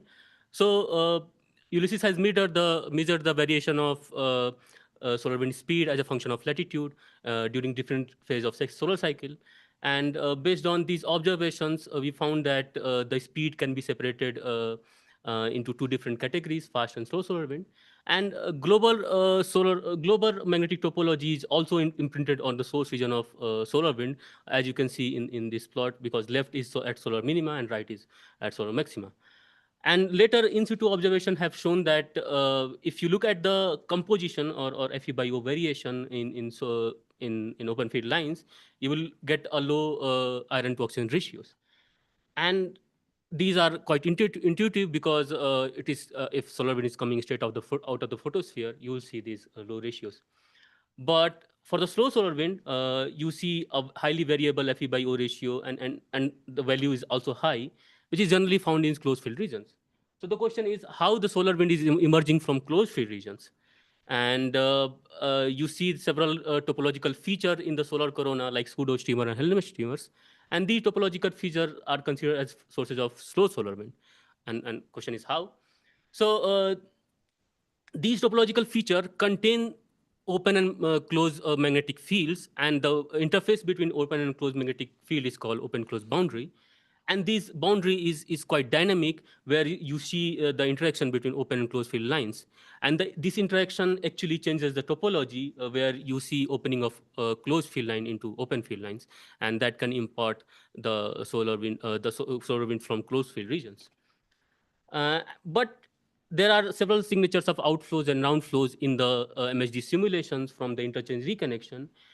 However, we don't have so much observation of interchange reconnection in these large-scale structures, seen because of the lack of the observation we have in the middle corona. But even if you consider these are happening in the middle corona, what is happening at the base? I mean, how much contribution is coming from the base of these large-scale structures? So as Dipankar also mentioned, that there are small-scale waves and flows at the base of solar corona, and it has been observed in coronal holes earlier. The question we are asking that what kind of dynamics we see in the base of the pseudo streamers. So there are three interconnected questions we are trying to answer. One of the question is, do we see the signatures of waves and flow at the base of this large structure? If yes, what are their properties? How much should they contribute to the solar wind? The other thing is, can we detect direct signatures of interchange reconnection in pseudo streamers using imaging observations or spectroscopic observation, the indirect signatures? And third is, what kind of composition we observe at the base of the large scale structure. And these questions are interconnected such that they can provide a very nice insight about the origin of solar wind in the pseudo streamers. So considering these questions in mind, you have to understand that there are observations which are required to answer this question, and these observations should connect in a middle corona at least. And to connect this observation, we use solar orbiter observation. Solar orbiter observed solar orbiter FSI, which is a full sun imager, observed a pseudo streamer on the limb. And these pseudo streamer footpoints or edges of the pseudo streamer or boundaries of the pseudo streamer in the inner corona were observed by different instruments on the solar orbiter, such as HRI-UV, which is high resolution imager on board solar orbiter. It can go up to scale of 100 kilometers, which is the highest till now with imaging. And then we have spectroscopic observation from SPICE. And SPICE can give us the composition, which is very important to probe slow solar wind sources. Now, combining these instruments, we can ultimately get a very good overview of what is happening in these large-scale structures. So we started with the middle corona one. The inner corona features or inner corona investigation. So you're looking at a box which is a black box, which is the base of the pseudo streamer seen in HRI-UV, and the bottom animation shows that there are propagating feature at the base of these structures, and these propagating features are going into the fine scale strands in the pseudo streamer boundary, mainly along the pseudo streamer open field line and closed field lines. Now you can estimate the speeds of these propagating features by doing a simple analysis of tracking this feature in time distance diagram, as I did. You see the velocity of these features are 50 to 200 kilometers per second, and these features are already seen in several structures. But we are trying to show that these features can also be very important for large scale structures. Now, if you put this in the context of middle corona, you will see that Dan and colleagues have already found the rapid outflows in the middle corona, and these have a speed of 50 to 150 kilometers per second. So how it is correlated to PDs, which we are able to see here. Also, we are calling these PDs because we don't know whether these are waves and flow right now. There is a debate in the community. So looking at these structures, it looks like they are repetitive in the sense that they are seen in the XT map. And we also looked at the periodicities of these PDs, and we found that if you take the average in the intensity in the XT map at particular fixed location, and you do the wavelet analysis, you'll get the prominent frequencies which are present in these PDs. And we found that these PDs are periodic in different strands along one of the boundary and other boundary as well. And these PDs can sorry. Okay, nice. So these PD can supply mass flux to the large scale structure which we are seeing here, and I will show using SPICE observation what we are getting, what are the composition we are getting, and that is very important to understand these PDs as well. So now going from inner to middle corona again, if you look at the dynamics in the middle corona for this large scale structure, I mean, I know it's very difficult to see from this movie, but I will show it in the next slides. So the green arrow points to the location where there are interactions happening, and the blue arrow kind of detect those downflows which are originating after the interaction. And this is the path they are taking, but this is not very clear in the movie. If you look at the subsequent frames, you will see that at the location of green arrows, there is enhancement in the intensity. And these enhancement in the intensities are followed by origin of downflows in these structures. Now, one can ask why there is enhancement in the intensity there. What is happening there? So what we did, we take a slit which is perpendicular to the spine of the pseudosteamer near the cusp. And when you see the evolution of structure, you will find that there are structures which are approaching each other. And these structure, when after they approach each other, we found the generation of downflows. So this is one of the direct evidences of interchangeary connection which people have been seen in different indirect cases or ways. Now, the downflows, we tracked it. There are several episodic downflows originating from cusp from around 2 hours of period, and the downflow speed are around 80 km per second and 80 to 100 km per second in different other cases. Now, how these these observation kind of shows how the pseudo steamer can have different interaction and how they can show these kind of downflows. But in the inner corona, there are SPICE observation we have, and these SPICE observation, the SPICE have observed several spectral line at the base of the pseudo steamer, and these spectral line can be used to obtain the map of abundances near the boundaries and the base of the pseudo steamers. And these two maps correspond to two different regions which are plotted in red in FSI, overlaid on FSI images. And we see that if you look at the abundances near the boundary of the pseudo steamer plotted just for the reference, those dashed boxes, you will see that the composition is coronal. 0 correspond to a low dark values, dark pixel correspond to photospheric composition, while bright pixel correspond to coronal composition. And you see that the elemental abundance near the base have those coronal compositions. And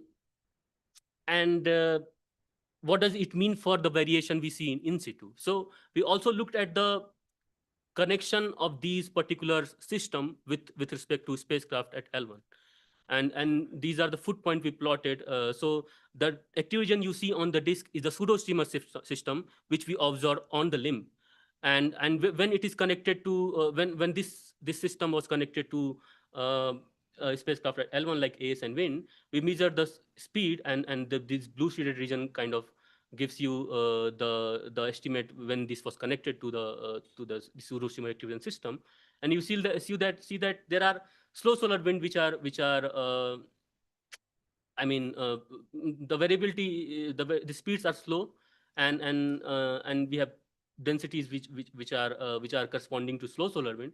And you see a very different variation of FE by O, which correspond to, which also is very known to slow solar wind source regions. And you see that the coronal composition also there in the ACE observation, where we looked at the iron to oxygen ratios. And these measurement kind of agrees with what we found with SPICE observation at the base, but we have to keep one fact in mind that when these observations are taken, this is not the simultaneous with the limb dynamics which I showed earlier.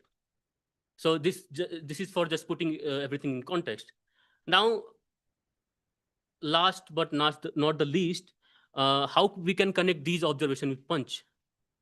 So there are several off-limb observations using middle corona imagers like SUVI, where we see on the limb there are dynamics happening in large-scale structures such as pseudo-streamer and streamers. And these inner and middle corona dynamics we can track them. We can understand what is happening in these structures. But when we connect these observations with punch observations, as one of the example is shown here, I would like to thank Ritesh for giving me this. So if you track the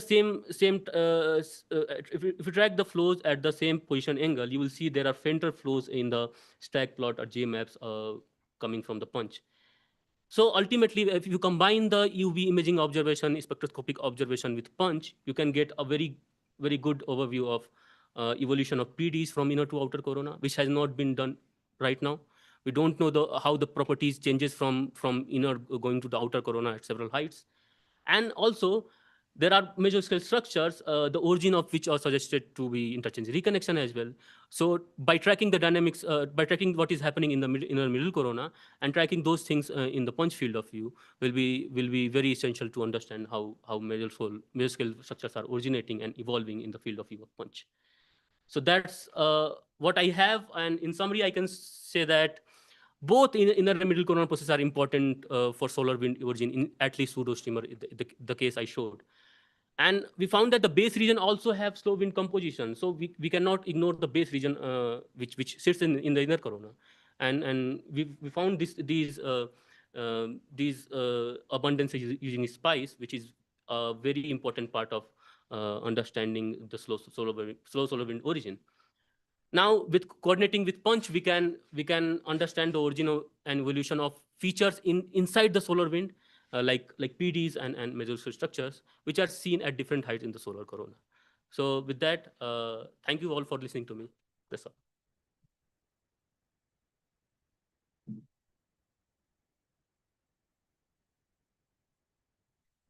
Okay, so we're just 5 minutes behind, but we'll just let that propagate. Our next up is Dr. Rebecca Robinson of the SETI Institute. She is my counterpart for the MUSE mission. So she's the outreach leader, science-trained person. She's given me 10 seconds to just remind you about that survey and how much we'd love your data, whatever your connection. Okay, and we'll have the QR code up front by the Lego model that I neglected to mention in my talk. Becca. Thank you, Sherilyn. Hi, everybody. Let me start my own personal timer. Just keep myself honest. All right, so I am Becca from NASA's MUSE mission. That is the Multi-Slit Solar Explorer. What is that? Well, this lovely cartoon here is a picture of what MUSE is about to look like. We're a couple years behind you. We are a mid-sized explorer. We actually have you to thank for that as well, because you and I, meaning our missions, competed for a SMEX position that you won. And so we redesigned to a mid-X, and here we are. So thank you for that. We are sorry? Well, I mean, it evens out eventually, right? Conservation laws and all that jazz. We are a double-barreled telescope. The reason is we are designed to look at the solar corona, the extreme ultraviolet corona, where magnetic explosions happen pretty frequently on the sun. In this double-barreled telescope, we need one of them for our context imager. Looking at the context of what we're seeing, we're not a full disk telescope. We zoom way in to a region we think is going to be exciting and stare at it. The second barrel in that telescope houses our spectrograph. Now, this is a really special spectrograph that's being designed, and we plan to have it see its first light, so its first fake light, with an EUV source over the summer. So these tubes are being assembled and almost ready for that instrumentation when it's seen its first light. So that spectrograph is looking at the extreme ultraviolet corona. I'm going to blast through the science stuff. It's not really what I want to talk about today, but I want to let you know This is what we're doing. And traditionally, when you have a spectrograph in space, like MUSE's big sister IRIS, what you would do is you would send light through a tiny slit, and that is that dark line dashing back and forth in the center of that image. This is real data from IRIS, who looks at the chromosphere. And you would send light through that slit, split it up into its spectral components, and from that you get physics, right? You can get temperature, you can get non-thermal broadening, which tells you a bit about the magnetic field, which we're very interested in. And you can get line of sight velocity. All of these things that we need to understand the origins of these magnetic explosions in the solar chromosphere and, in our case, the solar corona. Now, in cartoon form, this is what IRIS is. It's a single slit spectrograph. We get spectra through that one slit, giving us a line of spectra, which I can then convert, invert, whatever you like, into a line of physical components. Let's say a line of temperatures. Useful? Sure. We're pulling in millions of spectra. We need to understand which spectra make which temperatures, for example, right? But big picture, no, not so much. IRIS unfortunately misses a lot, but IRIS walked so that MUSE can run. And instead of being a single slit spectrograph, and the reason we need that double barrel, MUSE is a 35 slit spectrograph. And so MUSE will have spectral slits along the entire field of view, so that unlike IRIS, we don't have to try and scan that field of view or that portion of the field of view as fast as we can. We only have to scan the distance between two slits. We get spectral information from the entire thing. That gives us a big picture physically of what's going on. The synthetic observables look pretty good. Of course, we're developing a new instrument that doesn't quite exist yet. So we look at synthetic observables to validate the science. And so that simulation over there is by, so our PI is Bart Spontu, and Paola Testa also worked on this, if you know her. This is an eruptive flare simulation. And these two boxes over here on the right are best single slit and maybe our market standard single slit spectrograph are able to give us sort of a smeared out version of what that flare is and was, but not really a big picture. So what MUSE is expected to give us is something much more detailed in terms of the evolution of eruptive flares. That means we get physics before, during, and after the eruption with this type of spectroscopy, which will inform us much, much better on the physics behind what makes these eruptions in the first place, because we're not 100% sure how that works yet. We're trying to get a lot better at that with MUSE. But what's my actual job with MUSE? Forgive me for blasting through the science, but I want to tell you about our outreach program. So I am in charge of NASA's Multi-Slit Solar Explorer Outreach Program. We have 3 local partners, Chabot, Cal Academy, and the Boys and Girls Club of the Peninsula. We have a little EPO report out in Frontiers, but that was for the heliophysics big year. So it was right before we had actually accomplished something. So let me tell you about the things that we've accomplished since that EPO report came out. First of all, I have you to thank for so many lovely things. Punch has set us up for some wonderful legacy heritage projects and products from you, including your beautiful 3-hole punch pinhole projector. We now have a MUSE version. I didn't grab one, but there are some out on Sherilyn's outreach table if you want to see how they look. They look like that. But if you want to see for yourself, touch it, feel it, that's fine. Since there are no American eclipses coming up this year, but there are a couple coming up abroad, I will be bringing our pinhole projectors to Greenland in collaboration with Swan Hellenic. The SETI Institute has a connection with Swan Hellenic expeditions, and I have a connection with HX expeditions. So I will also be sending some of these pinhole projectors to them so that we can enjoy the eclipse from Greenland and use them there. Now we also have your wonderful team cards project. Now this one is in development. This is a prototype of my card, climbing a route that I didn't send, but nobody needs to know that. And we have thought a lot about how to turn your highly field tested product into something that's a little bit MUSified, right? So in your cards, for example, we had inspiring animals and things like this. And the MUSE version of that is, well, what's your wavelength? What's your energy level? And that's interpretive, right? It can be extreme ultraviolet if you want to be literalist about it, or it can be something a little bit more metaphorical. And so we're in the process of delivering our MUSified survey to our Muse leads, and we'll see what kind of information we get and how we can pull this forward into something really cool, just like you all did. Now, our designer over at SETI Institute has also constructed a couple of educational guides for me, some ways by which kids can make their own little team cards, which is something that Sherilyn has also developed together with her team. So TBD, but we are working on that, and that is absolutely because of your team. Now, on to things you can steal from me. Our first original product is something that we call Soul Art.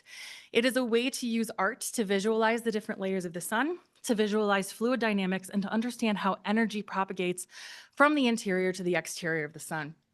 It is a painting method that that's called paper marbling. Has anyone ever done that before? Paper, yeah, one of you. So you basically, it works from the outside in. So the students have to make their turbulent solar wind first, and then they can layer the exterior of the sun, and then the middle of the sun, and then the interior. And then they pull that energy through their sun and make as many little sun rays as they want to. You can use this type of art to create any type of interpretation you want. For us, it's helio. But I've also talked to some planetary scientists. They're like, hey, I could teach the layers of planetary bodies and moons like this, and they can make their own. They can be really creative with it. So this is something that has been so beloved by all who try it. It's colorful, it looks so hard, and it takes 3 minutes. That's it. You can't screw it up. And you get to use whatever colors you like. Now, I have developed an educator guide for parents and teachers, whoever wants to facilitate this. It works well in classrooms. It works well at events. It works well at HEU. Maybe I should bring it to HEU. But you can download that educator guide here at this QR code. And then I forgot to mention those little cards that have the layers of the sun and that big QR code. That QR code goes to a YouTube short that demonstrates how to do it in short form video, so that you can actually see it in action, because it sounds and looks very complicated when it really, really isn't. And there's also a materials list for all of the materials that I myself use. Now, our big product is our Boys and Girls Club internship.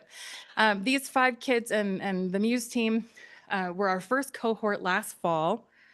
Let me see how much, 6 minutes, I can do it. Okay, our first cohort, these 5 kids went through a 10-week internship program. This was in East Palo Alto, California. And this 10-week internship was meant to inform them of the, really? Girl, okay. Inform them of the science concepts behind the Muse mission, but also they worked together with Muse mentors from our science team to create outreach products for the Muse mission. So I outsourced my job to teens, and it was spectacular. They blew me away. So I have these products here. I didn't bring enough for everybody, but I have enough for some of you. So my students designed products based on the 4 science concepts of magnetic fields, and this is actually a magnet you can stick on your fridge, spectroscopy, space weather, and technology and innovation.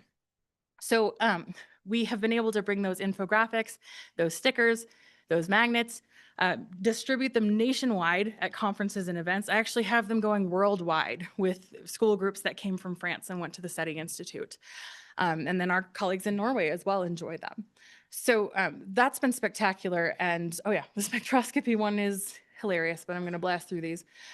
We also have a t-shirt that I'm wearing, designed by one of our students, and now the entire mission team has access to that.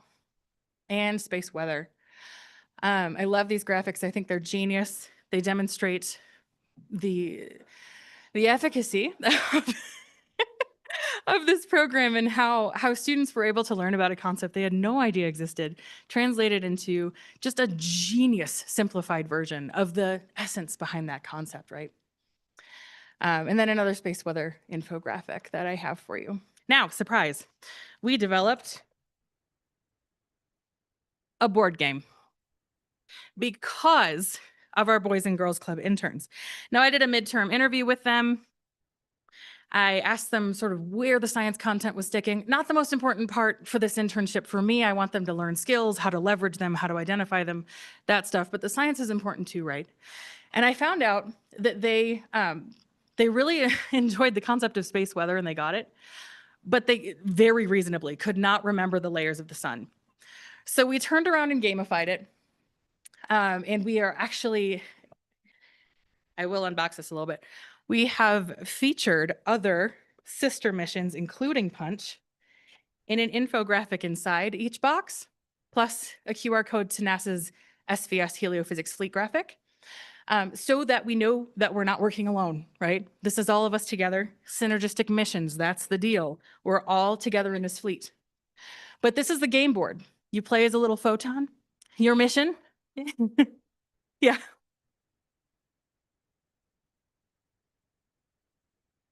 Oh, yeah. I can change it for you. No worries, no worries. But you play as a little photon. And your mission, should you choose to accept it, is be the first little photon to make it to California and be published in a Muse Science article. So you are so welcome to play this game. I would like to leave it with you, Sherilyn. Yes. I have a couple things I want to develop further. There are many things that can happen to you with, a couple of these things that can happen to you along the way that determine whether you go forward or backward. But it's a group initiative, right? Any feedback is welcome. Michael Kirk gave me so many good ideas out in the hall like 10 minutes ago that will be part of the next one. So thank you so much for contributing to making Muse Outreach such a success. Gilly, what's up? Haha. Soon, hopefully. Michael also gave me some inside info on how I can be able to sell something that's been developed with NASA money. It's not simple. And also as a surprise product, it wasn't in our proposal, therefore not in our budget. So, but it's worth doing, right? I have people begging me to buy it, which means people want it. We've had families standing at our booths for 40 minutes, making sure everyone made it to the publication phase. I mean, we should all do that for each other, shouldn't we?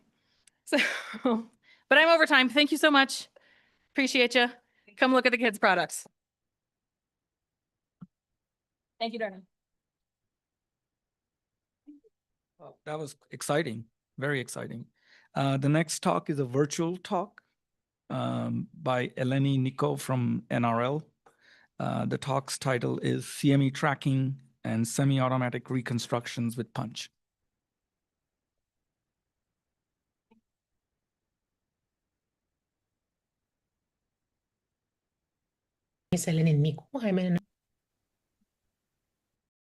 Hello, everybody. My name is Eleni Miku. I'm an Energy Research Associate at the Naval Research Laboratory, and today I will share with you our recent efforts on CME tracking and semi-automatic reconstruction with Punch. Before starting, though, I would like to thank the organizers for facilitating my virtual talk, since I was not able to be there with you all this week. So let's start.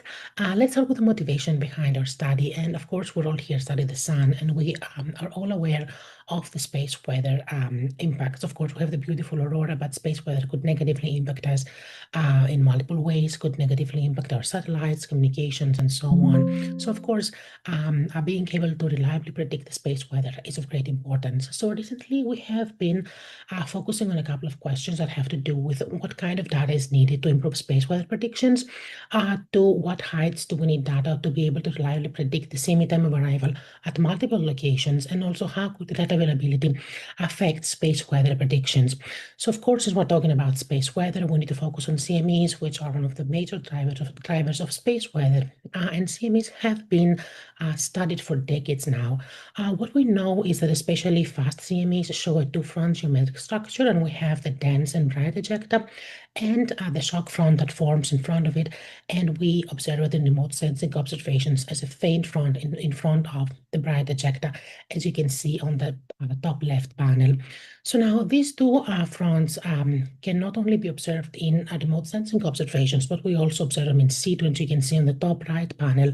So for example, we have a jump in velocity once the shock arrives in situ, and so on. And but for this study, we're focusing on the remote sensing observations of coronal mass ejections of both the ejecta and the shock. So over the years, there have been different models used to replicate the geometry of the ejecta and the shock, as we will see on the next slide. And in this study, we're using the semi-automatic fitting technique implemented by Nico et al. In 2025. And what we did is that we created a minimization-based fitting tool that uses the MPFit ideal routine that performs least square minimization between our observations and the model points. And for our models, we're using the GCS model, as we have the example that you see on your screen, and the spheroid shock model. We also did it for the cone model, but for this study, we're only focusing on the replicating the ejecta with the GCS model and the shock using the spheroid shock model. So the way that the tool works is shown here in this figure, in this plot. And what we do is that the first step is that the user needs to select the leading front points. As you see on the left panel, the user selected the observations, the leading front points on the observations. And in this example, we're using core 2A. So then the next step is for the user to provide us with the initial guesses of the model parameters. So the initial guesses create the initial point cloud, the one that starts the minimization, and is the point cloud that you see in black. So now, since we're only interested about the outermost pixels, we automatically select the outermost pixels from our model, and these are the points in blue. So now the observations, which are the magenta points, and the model points, which are the blue points, are used as an input to our tool. And the middle panel is the before, and the right panel is the after. So after multiple iterations, we get the best values of our model parameters along with their uncertainties. And this is the new thing that our technique provides. We get an estimation of the uncertainties. So now our technique has a few pros. There is less human bias because nothing is done by eye, other than selecting the outermost pixels, which I think is something very straightforward for everybody to do. It's an efficient way to do our fittings. We, as mentioned, provide, we can now have an uncertainty estimation of each of the model parameters. And lastly, we do not rely on the user's experience. So moving on, we do the same thing for the shock. And what I would like to mention is that the initial implementation of our tool only used coronagraph data, but we have now expanded it, and we can now do the constructions from every viewpoint that we have available, including coronagraphs and heliospheric imagers. And we have also added C-core and punch. And here we have an example of a shock reconstruction and how our tool works for the shock using heliospheric imagers. And we have an example here on the left using Solo High. The steps are the same. We select the points, we provide the initial guesses, and then after multiple iterations, we get the best fit and the uncertainty of each of the model parameters. So now what we did is we added the instruments on board punch to our fitting tool, and we are going to share with you a couple of examples where we fitted the ejecta using NIFI data, as you can see here. So this NIFI observed this CME that you can see on the left in June of 2025. It was a very beautiful CME. And on the right, you can see our fitting. You can see the points that we selected and also the same automatic construction. So NIFI has been fully implemented. NIFI data have been fully incorporated to our fitting technique, and we can see very nice results. So now, this CME was also observed by more than one viewpoint. It was also observed by stereo A, as you can see on the top right panel. Stereo A at the time was ahead of the Earth, and it was around maybe 35 degrees ahead of the Earth. And you can see the NIFI data on the top left panel and the stereo data on the bottom left panel. So now, what you see on the right is the fitting of our ejecta using the two viewpoints. So our fitting technique can not only work with a single viewpoint, but we can combine multiple viewpoints, 2, 3, as many viewpoints as needed. And this example here, this fitting that you see on the left, the fitting that you see on the right is the result using 2 viewpoints. And as you can see, we have a very nice agreement between our model points and observation points using the 2 available viewpoints. So we're ready for more data, for more NIFI data to come, and our tools are ready for it. So let's move on to the shock. We are now going to show you a couple of shock reconstructions using data from the WIFIs. So back in November 2025, Wi-Fi observed that there were multiple CMEs erupting from the sun, and Wi-Fi was able to observe all of them. And here we have an example of very, very well observed shock back in on November 3 and 4. And what I would like to point out is that this is the first time that we can constrain the backside of the shock in such high distances.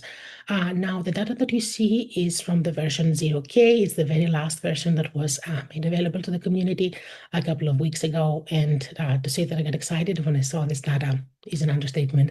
So as you can see, we can clearly observe the shock, and I'm looking forward to the newer versions. So now, what we did is we reconstructed the shock using one viewpoint, using just the Wi-Fi's. And again, you can see that the shock model also fits our Wi-Fi data very, very well.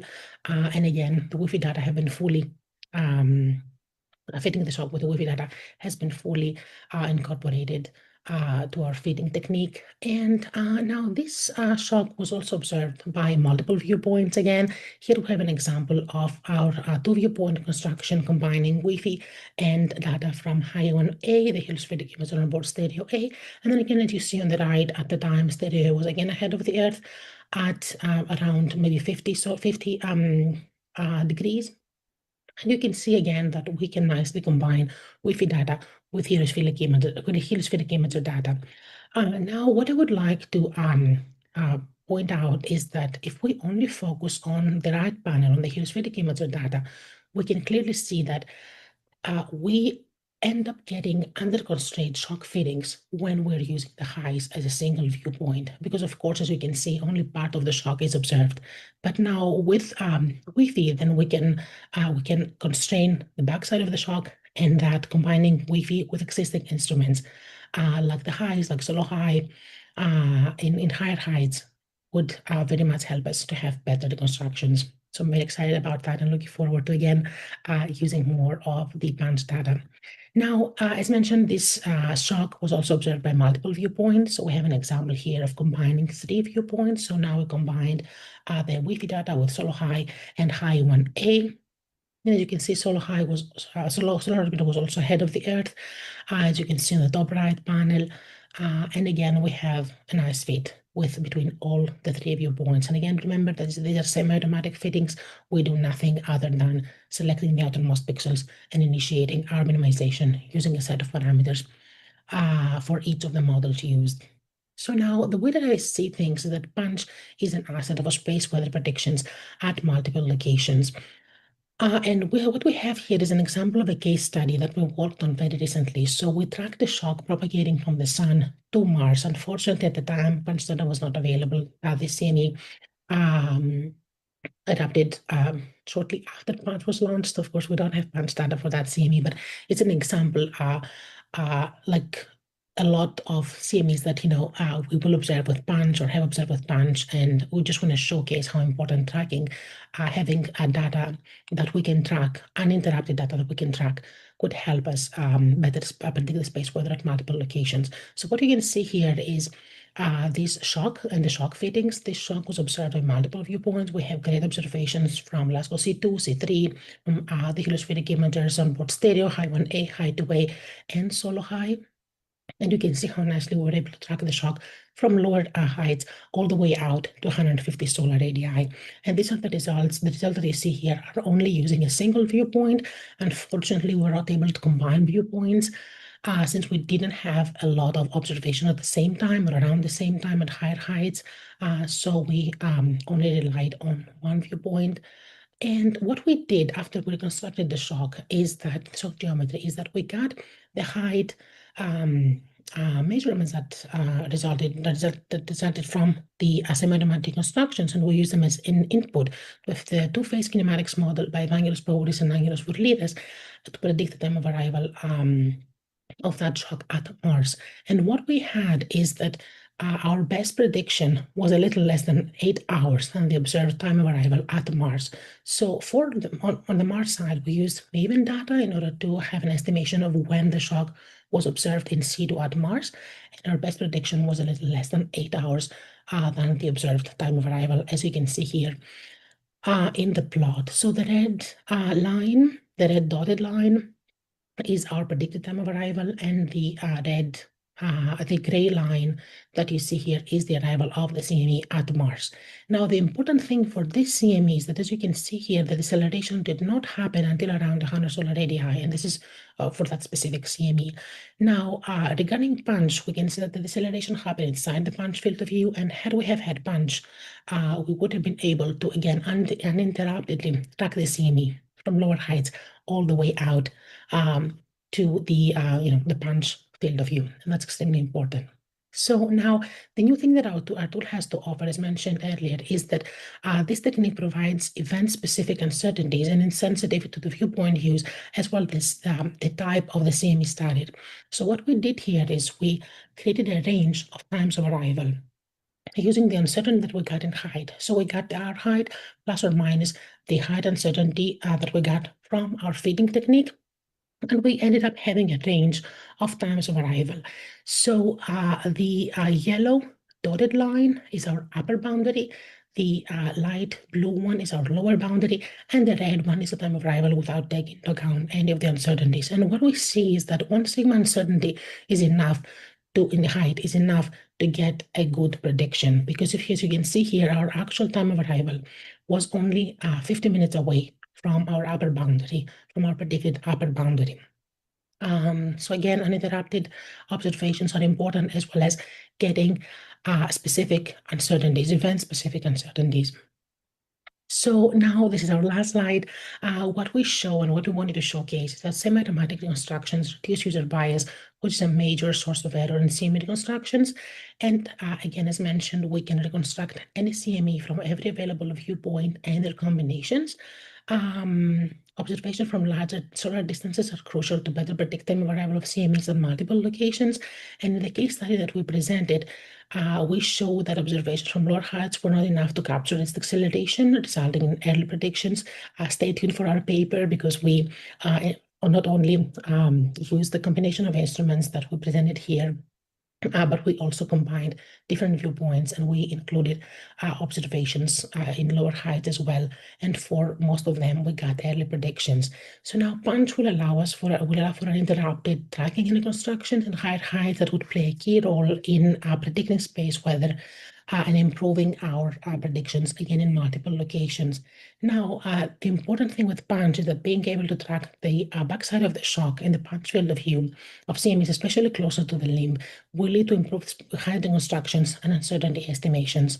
And of course, we're looking forward to using punch's polarimetric capabilities that will help us better constrain the 3D CME envelope, and that would lead to better reconstructions. Lastly, we're working on making the feeding tool available to the community in IDL, but if any of you would like to play with it or feed any CMEs or anything like that, just send us an email, and we will be happy to work with you on that. So thank you all. Welcome back after lunch. This is Dipankar Banerjee from Indian Institute of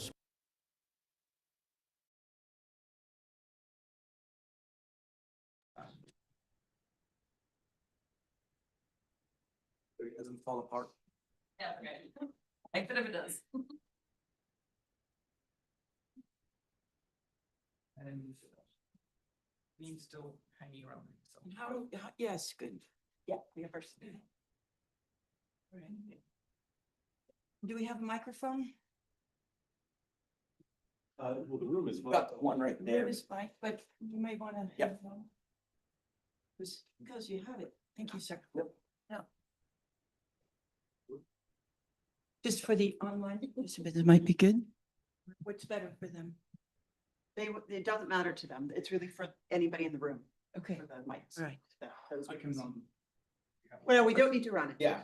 It's really just that if you guys are talking, you're a little too quiet, it helps these folks, but it doesn't make any difference to the people. Great, because the room is mic'd for them. Yeah. Excellent. All right, so we are in the Slido, and let's see, Sarah, should I do this in order? You can do it any way we want. Okay. So first question then for Rebecca. Could you please comment further on the potential science connection between punch and Muse And sure appreciate your art and play connections for the outreach effort. Yeah. Sure. Be happy to. So we are also solar wind origin people, right? We're looking at layers of the lower corona in extreme ultraviolet to understand in fine detail why and in what ways and physically how these magnetic explosions happen on the sun. What is it that produces a flare? Does it always have a CME? We know that it doesn't, but why not? Do we know that? Not really. So understanding the physics behind those things helps us understand the origin of these dynamic things that send plasma into space, that launch the solar wind, where Punch can see it in that wider field of view. So we're an extremely microscopic, if you will, version of what, to Punch's macroscopic view of what's going on in the sun. So we're the origins people. We'd like to help you tie it right back to the corona. Okay. We have anonymous. What does a photonic meeple, is that the right word, look like? That's for, yeah. That is not. Who knows about a photonic meeple? Player on a board game. What? It's a playing piece. No, it wasn't me, but it's a playing piece that represents. Oh, it is for me. Shoot. It Okay. went away. I can't find the question anymore. It's an arch question about your board. Okay. I might Well, want right to now read it's a it. tiny plastic star, Photonic meeple. is what it is. Little 1 centimeter plastic star. And I will say, this is not in mass production phase. So anything that you need me to change, especially, I'm happy to. Please, this is what this is for. I've had my science team look at it. They're good. Let's have the Punch team look at it, the Parker team. And the Parker team. So yeah, Noor, I mean, you chimed in there for sure. Absolutely. We'll do Once- anything we want to do to make you happy. Same for Punch. Yeah. Okay. Eleni, from Anonymous, how would you compare your fitter to the cat tool used by NOAA? I would say the difference is the way the fitting is done. Also, the CAT tool, for the CAT tool, there are only 4 free parameters that the CAT tool, the CAT model or tool is using. But in our case, we have 6 model parameters for the GCS model, 4 model parameters for the spheroid shock model. And I think that we kind of have maybe a little bit more freedom in creating a different geometric like structure for our eject and shock. But I think like, the clicky part is similar. But I would say, yeah, there are differences. And also our tool is very, like you can change your geometry. Like technically you have your XYZ for the ejector, your XYZ for the shock, and you can plug in any model that you want. And, your parameters can change depending on what you want to fit. We haven't tested anything other than the GCS, the cone, and the spheroid shock model, but we definitely have this capability. But I would say, yeah, definitely that the different model parameters, the different parameters, the different geometric parameters just give us maybe slightly better freedom, slightly more freedom, not better freedom, like more freedom on getting a different ejector shape and a different shock shape, if that makes sense. So Eleni, there's a couple more follow-up questions for you. I'm going to read the second one that came in, Nick, and I'll read Nikki's after. So, does this method assume a tangent plane of sky projection? If so, can it be adjusted to work on azimuthal equidistant projection? In other words, the shape being fit would be corrected for the non-parallel lines of sight. So our tool takes care of the different projections and also of the different coordinate systems using the WCS and also SunSpice. So you can throw anything you have at us as long as we have the WCS information. And another question, Nikki Vile says, Eleni, those are amazing results. Thank you. How much additional mesoscale CME structure do you think your technique will be able to identify as the punch data processing improves? So thank you, Nikki, to begin with. So I would say our technique can fit any front. As long as we have reliable observations, then we should be able to get a reliable reconstruction. I course, Bernie we need, Jackson. oh, sorry, just one last thing. I'm sorry for that. Just I wanted to say that, of course, we can fit anything, but that has to have physical meaning, right? So we need to know what's going on in the observations, and then we can move on with the fitting. But as long as we have a good front, I think we will be able to, track anything at different heights. So because we have such diverse panelists, I'm going to stick with the presenter, right? So with all the questions, so it's not that we're ignoring you. There's questions for each of you further. Or even for poor Debankar, so. So let's go to him next. Yeah. Sorry, Deepankar. I should have started with you. Oh my gosh, poor man. No Well, problem. in a couple hours, you should just stay up anyway. Elena, thank you for this is from Elena. Thank you for the interesting presentation. Are you planning to apply this reconstruction method to other CMEs seen by Punch? For example, HALO on August 30th, 2025, CME seen in images from several missions. So our goal is to, keep looking at nice, well-observed CMEs that were observed by Punch and, of course, other missions. Now, the issue with the HALO CME is that we cannot simultaneously constrain the height and the latitude of the CME. If you take a look at our 2025 paper, you will see how the uncertainties change depending on how the viewpoint is changing. So for that, for the HALO CME, we will need an off Sun-Earth line view so that we're able to constrain the latitude of the CME, some of the parameters that are trickier to constrain when we're tracking a HALO CME. So definitely I will be happy to do that. And yeah, we're looking to tracking and studying more CMEs with Punch, definitely. And finally, so far, where was Mars relative to Earth when you showed your reconstruction? So for our case study, Mars was at around negative 40 degrees. So technically, what hit Punch? You mean with the Punch data or with the case study? The case study that we showed, because the case study that we presented, unfortunately, we did not have Punch data. But for the case study, Mars was at around negative 40 degrees, and what hit Mars was the flank of the shock. So stay tuned for our paper for that. That question was from Bernie Jackson. Okay, Deepankar, so sorry. Should have thought to start with you. Here we go. No problem. From Anonymous, Deepankar, the VELC, whoops, just jumped. Yeah, I could read that actually if you results want. are really impressive. Yeah?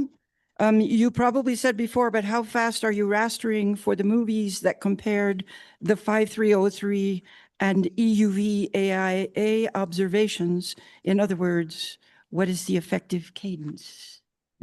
Yeah, it's a good question. So it depends. Actually, we have the flexibility depending on how many steps you want to raster. So you can do it within 10 minutes. And if you want to raster a larger region, it takes almost 30 minutes. Also, depending on whether there are active regions of limb, your exposure times and the cadence can be varied. So the typical examples which I was showing was, I think, on 15 minutes raster.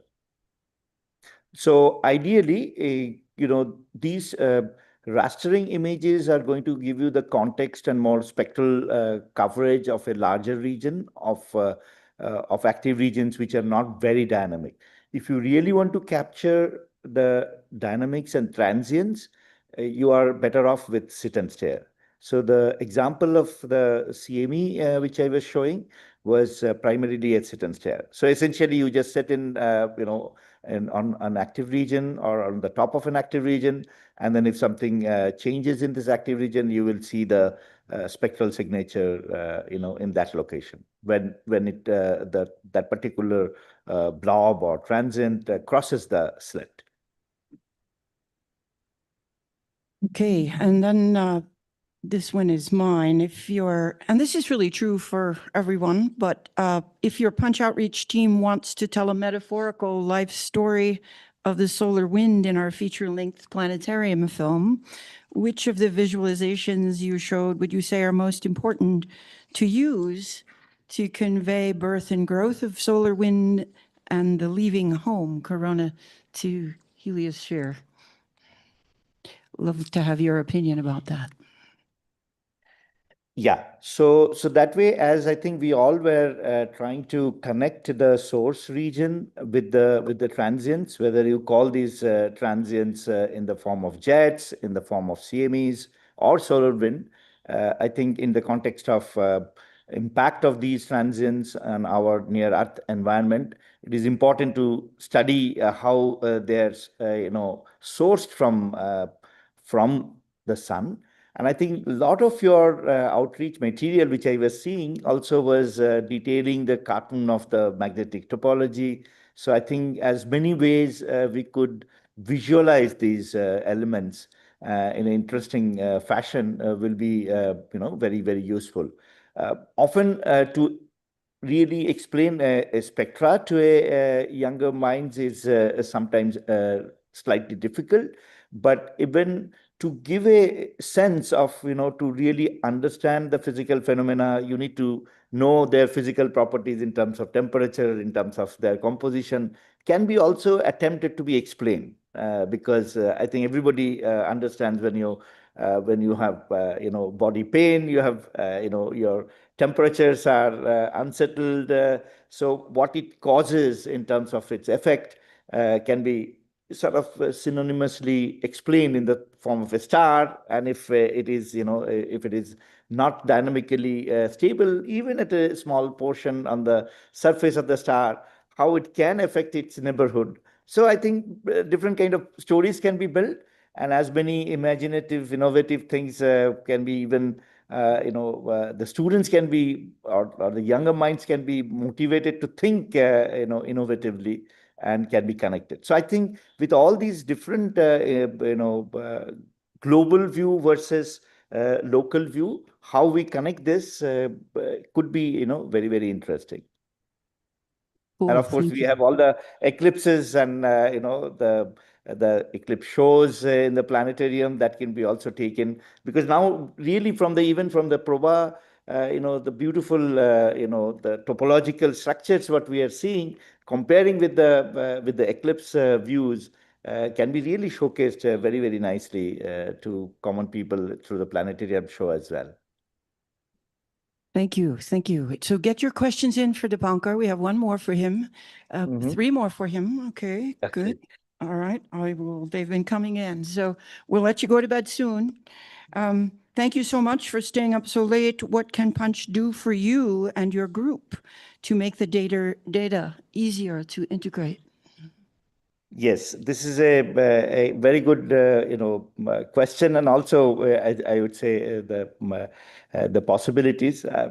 Thankfully, I have my own former students, part of the Punch team, so we have been in touch, but we had serious challenges in terms of the spectra, what we are getting highly affected by the scattered light, and that has taken quite a bit of time for us. And now we are seeing the early phases, and unfortunately we had other channels also, so the signal is still not really recoverable yet, but the 5303 channel we have been able to recover. So any transients which are seen at a larger distances, it has to go past this classic 1.5 within 1.5 area, and we do not have too many spectral signatures available today in those regions. So really, it fills the big gap. In fact, I was, I had a little comment about Elene's, presentation when she pointed out that, the CME propagation arrival time crucially depends only on the larger distances. But I slightly differ in that view. Because the initial, initial acceleration phase and the deceleration phase also changes the arrival time. So, because if you just take an average speed of the initial phase, then probably you are missing some time in that. And also for an early prediction, or also for prediction, for simulation or computational time required, if you have an earlier, kinematical inputs into your model, that is always helpful as well in terms of the people who do kinematical, model predictions in terms of arrival. So in that sense, I see that the initial acceleration phase can be more accurately estimated by a spectral thing. And the other very important element is majority of the coronagraphs are measuring these velocities in the plane of the sky. And as you also pointed out, multiple vantage point does help to get an estimate about the real speed.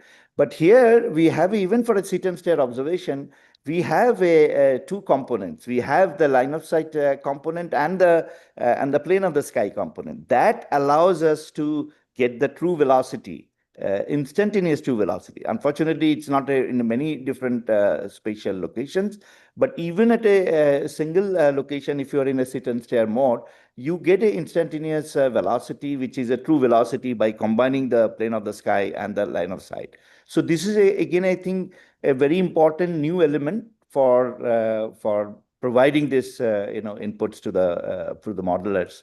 So in that way, I think I would be personally very much keen to connect the inner corona with the middle corona and the punch team. And the other element is, Craig has been always volunteering for more help. I think because the way the punch, eventually the NIFI data, if it is addressing its issues with the background and scattered light and so on, I think the same kind of knowledge base will be helpful to even attract or sort of attack our still existing issues with the other spectral channel, because the strength of the VLC as it was designed originally was multiple channels, because unless we have the two lines, we don't have a proper temperature diagnostics. At this point of time, we only have 5303 working efficiently. So that way, there is a lot of scope, and I'm looking forward to that collaboration. Very good. Bill Matias says, Dipankar, would you be just so kind as to circulate your slides on the shared Google Drive? But the moderator reminds us that all talks will have both YouTube recording and slides available via the CPAS agenda webpage. And I wish that would not be okay. And then there's please feel free to use those slides. And we have much more results now coming up, and we'll be happy to share also with whomsoever is interested. Yeah. Great. Comment and question on VELC. Is that how you say it? Do you say that's Becca? correct? Yeah. Yeah. Visible emission line coronagraph. In short, VELC. All right. Okay. It was wonderful to see that VELC's spectrograph is working well. One of the slides showed little cusps in blue shift and red shift in low corona. Are those related to the explosive events seen by SOHO in the FUV and EUV? These are larger than explosive events, I would say, because the velocities are also quite large. If you note that we are almost at 1.15, the slide which I was sharing, I checked the location of the slit. It is about 1.15 solar radii. We can observe even closer, but this particular event was observed at 1.15 solar radii. And there it's more, I would say, larger, jet-like feature. But sometimes when these larger structures are crossing at different times at different positions of the slit, you will see signatures of blue shifts at the top and the red shifts at the bottom at different instances and so on. So the behavior of the cusp, what you have been referring to, is actually signatures of crossing of these structures at different times. And also I must point out that it clearly now showcases, which is revealed from very well from aspects as well. The CMEs are not like so beautiful three-part structure, what we always imagine it to be. It has many more fine structures within, and even the core gets really splitted into many more threads and elements, and that signature is also seen from the slit when it crosses. So it's really quite fascinating to see how complex these internal structures of the CME. So in some sense, this internal structure of the CME will be captured by this crossing over in the sit and stare mode of VLC observation, I would say for the first time probably. Yeah. Any other questions for Dipankar? Cool. Arpit, we got a couple for you. All right. Which lines from SPICE were used to calculate the composition? We use a bunch of lines covering chromosphere to corona of log P of 4.8 to 6. And we used lines like magnesium 9, neon 8. We use lines which have combinations of low FIP and high FIP, so that we can calculate the abundances using those lines. So we use lines like magnesium 9, neon 8. We use lines like carbon 3 and then the oxygen 6, 1032. So we use bunch of lines to estimate the abundances in SPICE field of view. And another question, in connecting the low middle corona to punch, do you think it would be better to try to match specific structure or look for statistical similarities? That's a good question. Yeah. So I think both of the paths which question ask have different gain in terms of what we want to know about solar wind origin. If you want to look at statistically what happens, then it will show us what is globally happening in the inner middle corona regions. What are the global sources we are able to find? But we also need to understand what is happening, what are the processes happening in the large scale structure which cannot be analyzed statistically. So statistically, it's good to understand what is happening in the global solar wind. But if you want to understand the processes and what kind of solar wind mass flux is originating from those processes, you need to look at the specific topologies like pseudo steamer and streamers. So that's what I think. Yeah. And that's an interesting question. I think for citizen science too, structure, or because of the statistics, we can get that results, but do you need other eyes on these structures? Right, Gilly? Yeah, okay. So finally, from Jeff Skelton for Becca. Thank you, Arpit. When will we see the Kickstarter for the Muse board game? Excellent question. Thank you. You are less likely to see a Kickstarter and more likely to see sales at cost during the remainder of our Muse outreach funding, at least through phase CD, which is what we're in now. I mean, I don't want to promise you anything, but we've been thinking a lot about this at the SETI Institute because it may be confusing for some of you why I'm representing the SETI Institute. The reason is that SETI is essentially your SWERI, I guess. Well, Lockheed is more of your SWERI for Muse. But we've headquartered our outreach program at the SETI Institute because they are locked into NASA's EPO environment, right? So it's very, very easy for me to dive into that type of environment from the SETI Institute. I also happen to be, breaking news, now the Director of Education for the SETI Institute. So you're some of the first to know. So I'm very, very, well, thanks. Not to fish for claps, but I mean, no, so I'm very invested in the Institute. And one of the things that we've thought of for this game in particular is that when funding runs out from Muse Outreach, and when that is no longer what is giving me money, we are considering using this game as an incentive for donations to the SETI Institute. Like, for example, if you donate up to $100, we will give you this game as a gift, as a thank you gift, and we'll donate one to a school, something like that. Something that we could do sort of, we're a nonprofit, right? So we don't expect to make any money off of things like this, right? What we're more interested in is access, especially to schools and institutions that wouldn't be able to spend that kind of money on it. So what you're more likely to see, rather than a Kickstarter, rather than a large-scale mass production campaign for profit, is this sort of incentive campaign that at this tier of donation, you receive a game, they receive a game. The Tom's version, I suppose, of donations. So that's probably what you'll see. All right, we are complete. Thank you very much to our presenters again.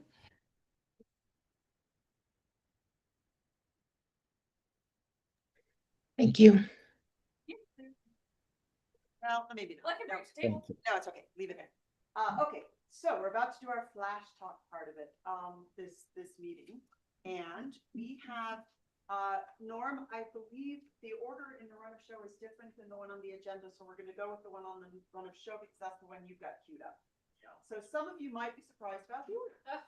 But so what I'd like to do is have, let's say 5 of you come forward. And then I'll call you again and we'll just have you sort of sitting here so you can come up quick. Kurt, can you be the timekeeper? So when they start, give them 3 minutes and ding them after 3. So what this is these are flash talks with the posters. So people get a chance to tell you about the exciting stuff. And then we're going to have a poster session. We will also have poster sessions. I should read the first 5 names. Matthew, Tristan, Grace, Mateo, and Kagendra. 1, 2, 3, 4, 5. Let's have you guys come up and then I'll tell you the next ones after that. So the next ones after those first 5 are going to be Jan, Allison, Sam, Gilly, Subaloy, and I'll mention Joe as well because that's it for the in-person. And then we have 3 virtuals. So if the first 5 or so come up and then I'll kind of call out and the last 5 or 6 come up and then we have 3 that are pre-recorded. So the first one's gonna be Matthew and is everybody ready? Be fun. Are you ready, Norm? And they're off. Matthew, number 3. Okay. Hello, my name is Matthew Purtis. I'm a PhD student at George Mason University. And I want to show what I think is a rather interesting CME case study.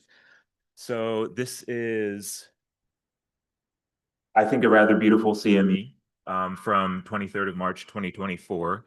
And importantly, this encountered 3 spacecraft, Solar Orbiter first at about 70 solar radii, and then Wind and Stereo A almost perfectly simultaneously at 1 AU.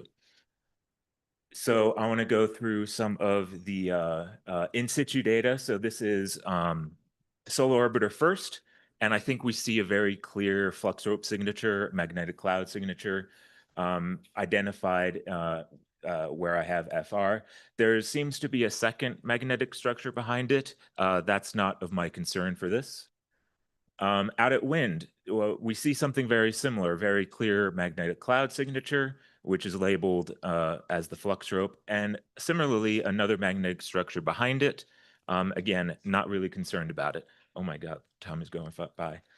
Now, Stereo A is a little bit different. It's much more of a smooth, continuous thing throughout the entire thing, but we have this assumption that really all 3 spacecraft should see a similar structure. And so we've tried to estimate the same kind of flux rope and second structure we have here. So then getting into, oh, wrong one.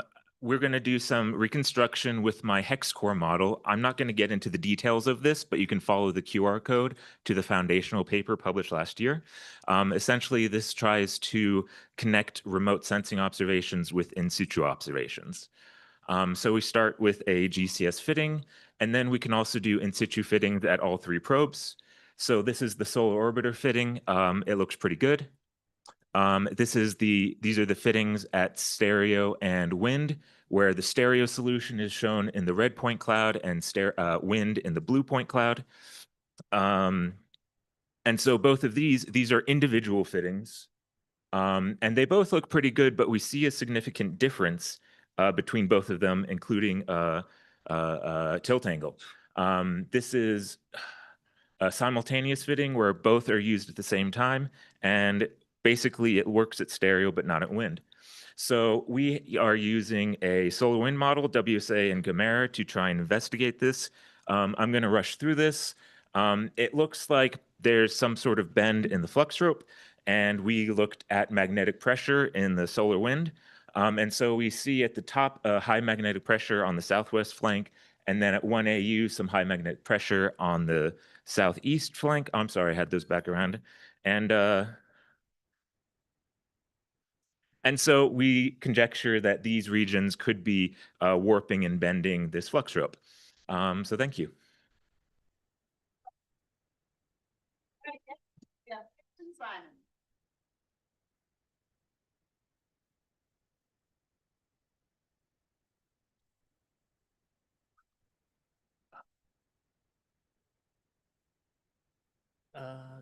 Should. Norm's getting it. Oh. Don't worry, we're not starting.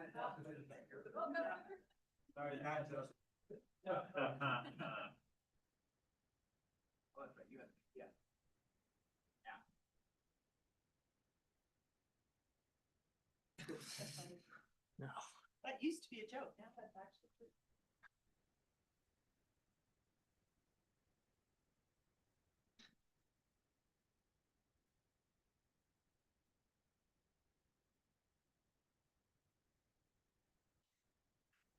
All right. My name is Treston Simon. I'm an undergraduate student at the University of Colorado Boulder. I'm presenting the recent work that Stephen Cranmer and I have been doing with the Straya model. It's a three-dimensional time-dependent density model of the structured solar wind using these flux tube striation kind of sort of things. The model originally came out of work done by Chris Gilly and Sarah Gibson back in 2021, but we have now recently expanded it to cover blobs to support the flow tracking efforts for Punch. And here we could see the inputs for the model is some bases for the flux tubes rooted somewhere on the solar surface, with each flux tube corresponding to one open supergranule. So for our purposes, we just use about 1,000. And this produces this Voronoi tessellation sort of thing that expands out into the heliosphere with the winding from the Parker spiral, and looks like number 1 and 2 here on my slide. The scaled TB and scaled PB, so total brightness and polarization brightness images, are produced by doing the line of sight integration for the NIFI field of view. And yeah, that's ultimately what we can produce. Using different inputs for the flux tube densities, we can also reproduce different streamer configurations and such. So here's the example with the ascending phase of solar cycle 24. So our blob implementation can support many blobs or few blobs along the line of sight, and we anticipate flow tracking efforts using this as a test case to potentially plot their errors and knowing the ground truth for the blob positions and velocities. And we've also applied our own simple algorithm to test track these blobs and sort of investigate the effects of foreshortening on our positions and velocities. So what we get is the left column is position, the right column is velocity, and the first row is the error using the plane of sky data. So just tracking the blobs as they flow outwards using the plane of sky data as the true positions and velocities, we get the first two. And after deprojecting using this plane of sky data, we get the second row. And yeah, after deprojecting and correcting for the tube density, we get the third row. But it's just a proof of concept. Hopefully this will be applied in the future. And thanks.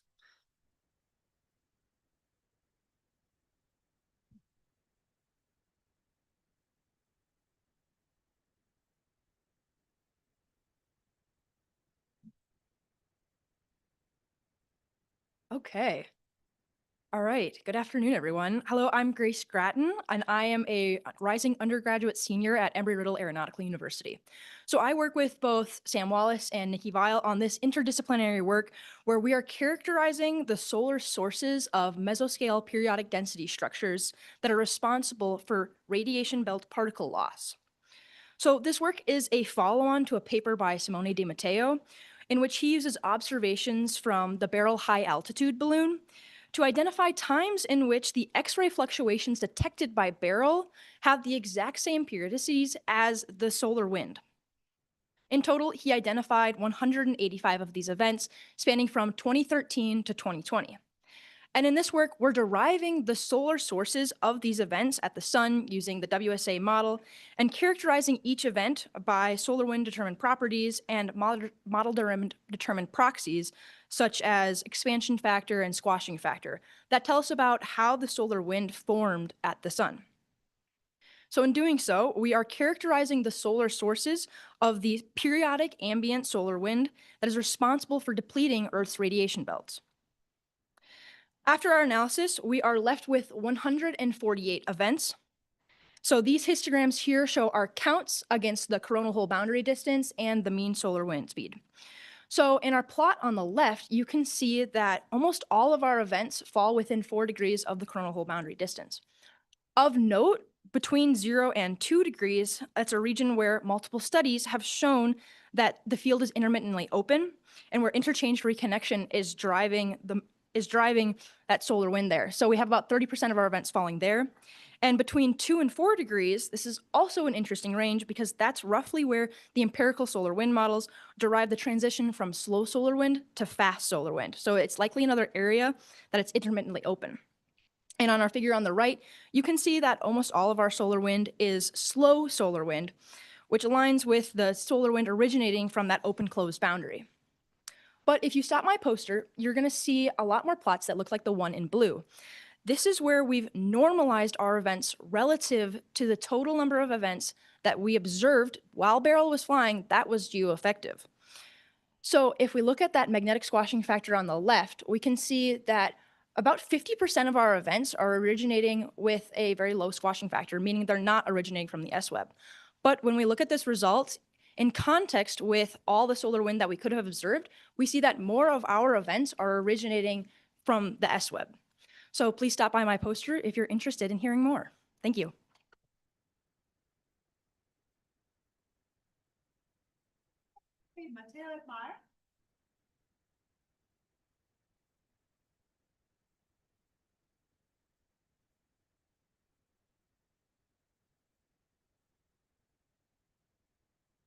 Interpretive dance time.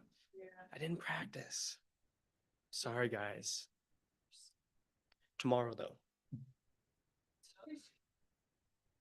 All right. Hello, everyone. My name is Mateo Admire, and I am an undergraduate senior at Reed College.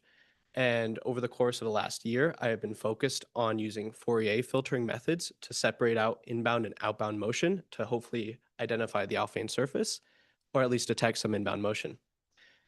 So we begin with version K CAM data, which has been F corona subtracted and starfield subtracted, thanks to version K.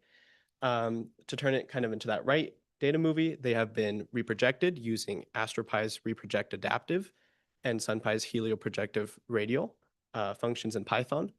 They have also been percentile filtered and normalized by multiplying by its radius to the third. And then they've also been divided by the mean value across azimuth and time. And what you get is a data movie shown on the right. You can see what I believe is a moon transit by, kind of sending those spidery looking lines across the image. We can now take lines of constant azimuth and average them across plus or minus 1 degree. And I've also applied a slight Gaussian blur with sigma equal to 1 pixels. And then now we can Fourier transform that bottom left image. What we get is filtered for outbound and inbound in Fourier space, where not only has the correct quadrant been masked out, but also we can impose a minimum and maximum speed filter. Green is the 30 kilometer per second minimum, and red is the 900 kilometer per second maximum. These were created by setting the correct regions equal to 0 and then blurring just so there's no strong lines in Fourier space. And now we can inverse Fourier transform the left and the right images to recover inbound and outbound filtered motion. On the bottom left, you'll see inbound filtered, kind of that same azimuth slice at 25 degrees. It's a bit difficult to see, but at the bottom left, kind of between 0 and 100 hours, you can see numerous downward sloping lines, which are possible candidates for inbound features. They are long-lived, quasi-periodic, and they're significantly different from our minimum and maximum speed cutoffs. And on the right two images, we have reconstructed inbound and outbound filtered motion. And I think it's just really interesting how much it pulls out outbound and inbound features, with the exception of course, I believe where the moon transits across, which a goal is to kind of touch up on that and fix it. And also with newer data versions from Punch, hopefully we can kind of see further into the corona, as right now the minimum is set at around 25 solar radii. Thank you all very much. Thank you. Let's have.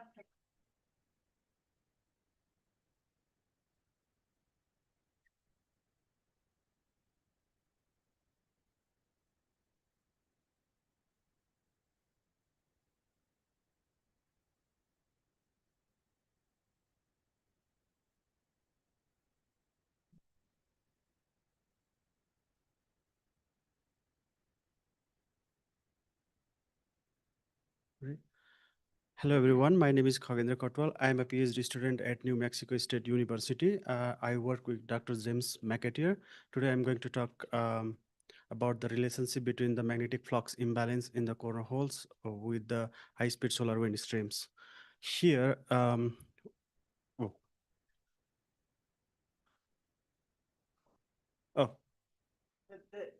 Yeah, the light doesn't work. Oh, okay. So on the first image, we have the dark passes, which is called the coronal holes and has the low density and temperature as compared to the surroundings. And the middle one, we have the line of sight magnetogram, which provides the magnetic field distributions. It can be also defined as the region of unipolar field, which means either positive flux or the negative flux is dominating in that regions. So to calculate the magnetic flux imbalance, we need to have the asymmetric distributions of the magnetic field within that coronal hole region. So to relate this magnetic flux imbalance, we obtain the data from the in situ using the wind spacecraft 8L1 monitor. On the last map on the x-axis, we have the time, and on the y-axis, we have the different plasma parameters as magnetic field components, and we have the two vertical red lines over there where we try to identify the high-speed solar wind signature based on the different criteria. For here, we see the high-speed solar wind greater than 400 kilometer per second, and we have the plateau region over there, and we average within that time period and obtain the high-speed solar wind. We studied the 70 coronal holes during 2010 to 2020 to complete one solar cycle and correlate the magnetic flux imbalance with that. Next. Okay, so then here on the y-axis, we have the high-speed solar wind, which is ranging from 400 to 700. And on the x-axis, we have magnetic flux imbalance in the percentage. And we do have the different range because the coronal holes, they are different size and they form at the different time period.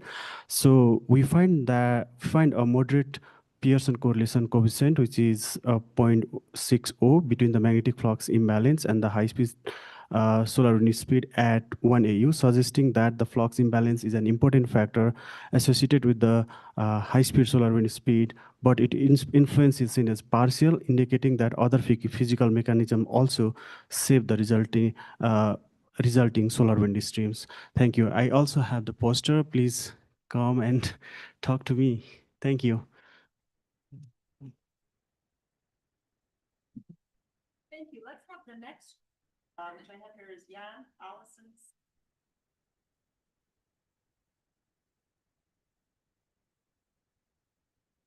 Expecting to do a flash talk? That have pre-recorded. Okay, good.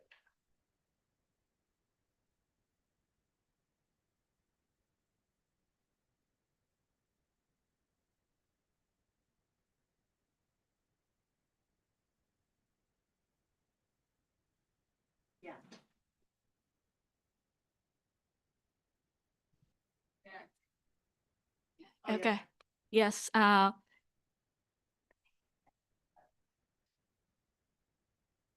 Okay. So everyone's okay. Everyone's familiar with the picture on the left, right? So save some time.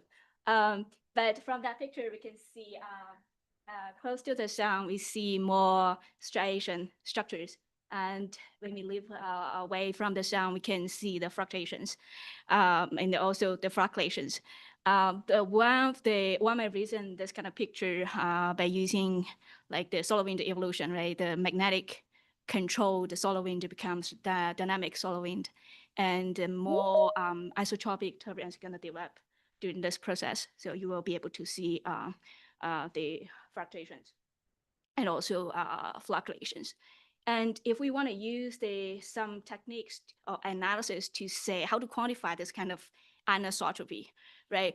We are using what we call the correlation function. You can see here, actually have an updated version.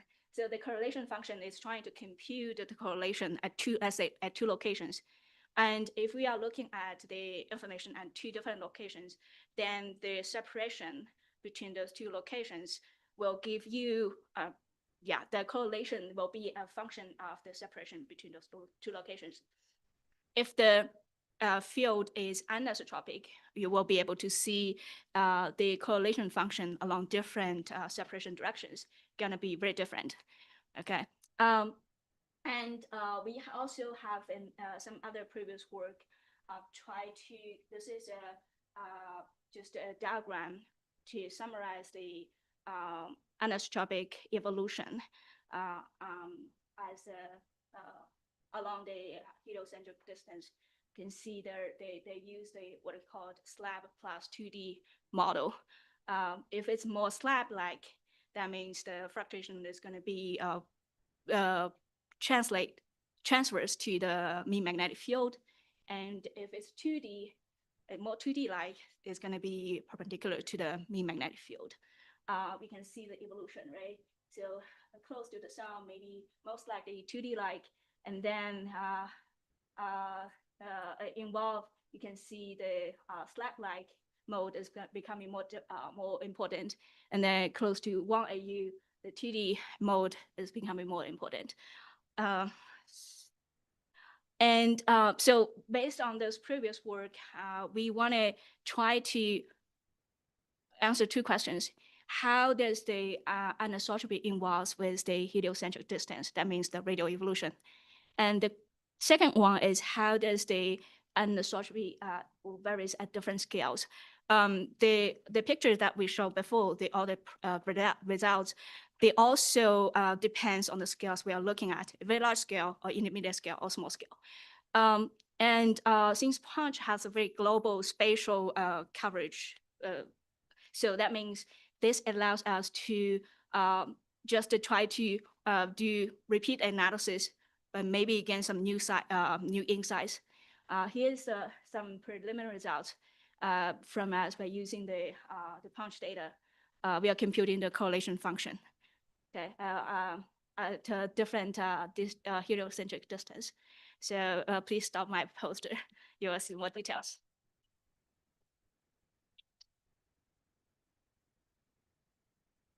Okay, next we've got Allison Hirsch.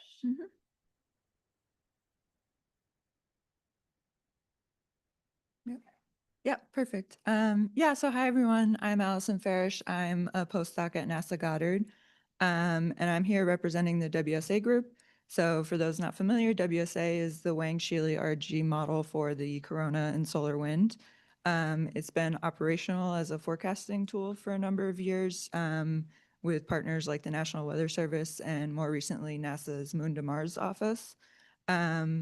It's also, in addition to forecasting, it's useful as a basic research tool. And I think we're going to hear from Samantha Wallace in her talk tomorrow about using WSA with Punch Science. So I'll let her handle that. But I'm here to demonstrate the WSA dashboard. So this is our online web tool for a quick look at WSA results. There's a number of features. This is a static image of the online tool. But if you come by my poster, I think I will be able to have the laptop set up and click around and demo it for anyone interested. So I won't go through all the features, and you don't have to scan these QR codes because they're also on the poster. But I'm happy to demo any features that anybody's interested in. And then additionally, we want to hear from the Punch community if there are additional data products that would be useful to your science to add to this visualization tool. One example of some ongoing work, again, there's all these features, you could come and ask me about them. But one example of some ongoing work I've been doing is working to integrate WSA with the forward model that Sarah Gibson developed at HAO. So this will allow us with the coronal model from WSA to extrapolate empirical density distributions for the WSA model volume. So that's some examples of new data products that we'll be integrating into WSA, so white light, synthetic images, and coronal density cubes. So again, these are going to be made available to the public, and we want to hear your feedback about other, data products of interest to the Punch community. So thanks. Yep.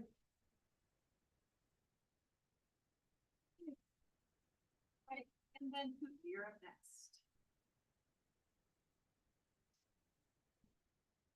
Hi, I'm Sam. I'm on the SOC. So my poster is about the pipeline, and I'm showing this video that I wished I could put on the poster. Those are 3 Wi-Fi L0 images. Norm, could you bring it back to the beginning, maybe, so I can point out something at the beginning? That is the assembly of the mosaics. And so you're going to, okay, so here, this is stray light that you can see in one of the 3 Wi-Fis. And so you're going to see that fade out. That's kind of the first key step in the pipeline. Everything's spinning because the Wi-Fis are rotating as they orbit around the Earth. Next, this video shows the assembly of a mosaic. And then now you can see how they're all spinning around. You're going to see the F corona fade out in a second. That's the next key step that I've illustrated on the poster. It's going to go soon. Here we go. Oh, yeah.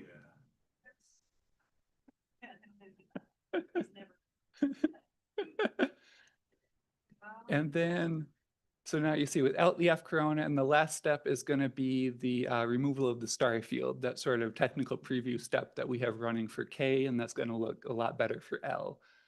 And these are the key steps that I could fit on the poster, and I can tell you about all the other steps of the pipeline as well. So that was the star field fading out. And then the other thing that I was just going to quickly show in these few minutes is Marcus kind of showed this diagram of the dependency tree for one PAM file. So on the left, you see all the raw frames that actually are in that PAM. On the right, you see the dependencies through all the calibration products. So one PAM needs 2 starfield models to interpolate in between. Those need inputs that are calibrated up to that point. Each of those depends on, a number of F corona models. Those need L2 inputs. Those are built from L1s. Those need stray light inputs and dynamic stray light inputs. So that's how we get to 150,000 raw frames over about a month and a half that all feeds into one PAM image. It's about 2 terabytes uncompressed. So if you find yourself, refreshing that new calendar widget, waiting for data to show up on the day of your favorite event or on your birthday or whatever you want, this is kind of, why you're waiting, what you're waiting for. So that's my 2 slides. Come find me at my poster if you want to talk about this more. Thank you. Next up, we have Gilly.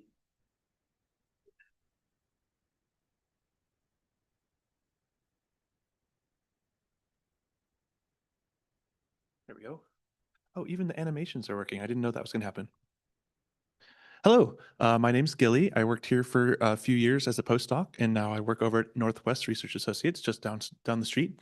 I wanted to talk today about Punch Pulse, which is the public understanding through live science exploration, is what that stands for. And basically, this is it complements the rest of the outreach program that's being run by Sherilyn and others by adding a component of citizen science. So the basic idea, and you can hear all about this at the poster, but I just wanted to run it by you, is that we start with the mission data and we train educators on the mission data so they know what punch data looks like. They facilitate experiences in a planetarium dome that help train the citizen scientists to then work on the Zooniverse app. The Zooniverse app is just an incredible platform for doing citizen science. So yeah, the dome session is training the citizen scientists. The companion app is where they actually perform science. And then the audience who participate are doing they have ownership of the scientific process there. And so that's the idea, is trying to get, and my headline over there is returning sun watching back to the people, basically. And we can talk about that more as well. But so what can you do to help? This is also on the poster, but what would you like citizen scientists to work on? I've got ideas. They're not connected to any particular paper necessarily. So if you are like, I have all this data, 150,000 images or something, and you want someone to click through them, or what have you, it'd be great to hear some of your ideas for that. We're also looking to be introduced to planetarium educators. We know a bunch of them, but like if you know someone who might be interested in doing live science exploration with punch data on the dome, definitely send them my email or send them my way. There should be a QR code. Oh, it's up at the top there. Yeah, if you hit that QR code, and it's also on my poster, you can interact with any of these three asks here, including the project newsletter you just put in your email. So yeah, find me at the poster session and we can talk about instantiating Punch Pulse wherever you happen to work. Thank you.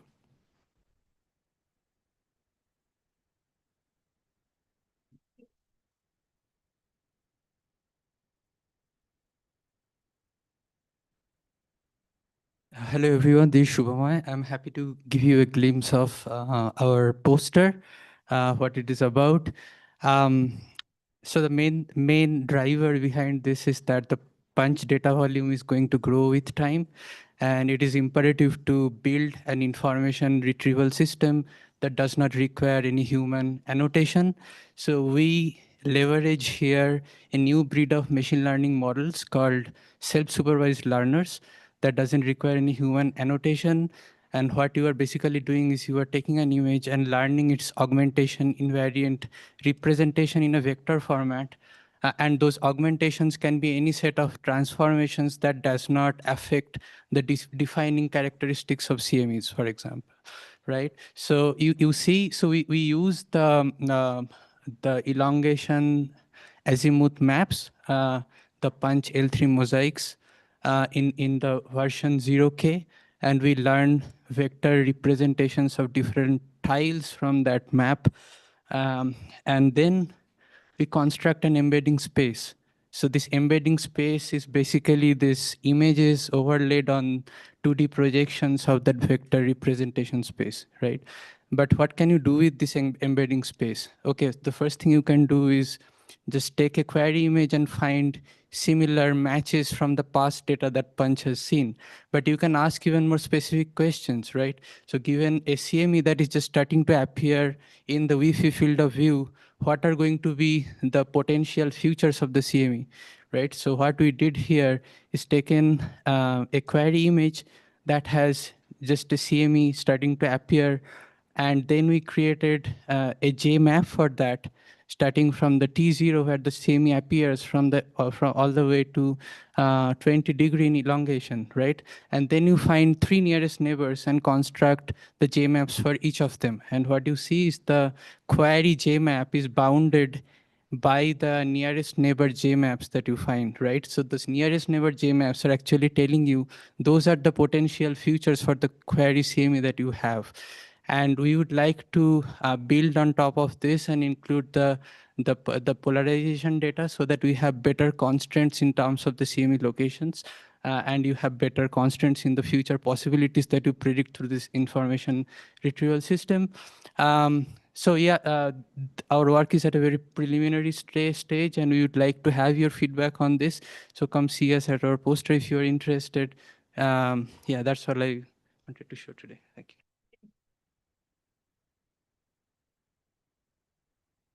Last live flash, Joe.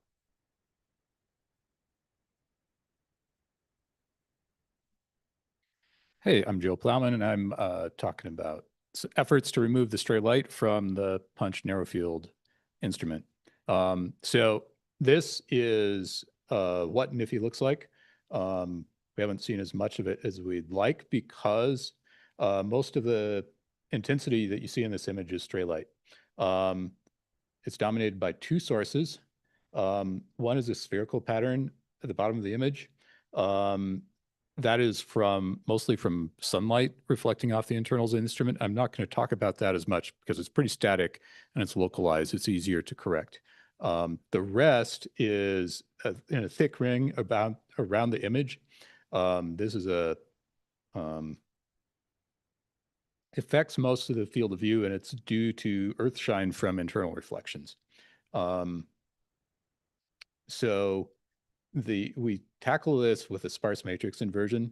The stray light comes from kernels, like you see over on the right. In detail, they're a little more complicated than this, but not a lot, at least visually. And they're all around the image. This is just an example of if they were uniformly distributed, that basically produces this ring. And the variation in the kernel components produces variation in light pattern. And that comes from just whatever is on the Earth under the spacecraft as it orbits. So if you have a bunch of clouds, that's bright, you'll get more stray light. If it's all just ocean, it'll be darker. Land masses, somewhere in between, probably. And we need to find the intensity of each contribution to the kernel. There's basically a small ring of light that's inside the instrument that's catching the Earth light. And depending on exactly what part of that ring is there, different things will get light up. This is an extremely out of focus image of that ring. So like I said, we do this with sparse matrix inversion. The set of all the kernels is a sparse matrix, and the set of points on the sky is a sparse matrix. Together, they produce the observed image. This is slightly under constraint, so we use positivity and regularization constraint to resolve that. And here, it's also on the poster, some initial results. This is the original before correction, and this is the corrected. And this is on the same intensity scale. I've masked out the spherical pattern at the bottom of the image.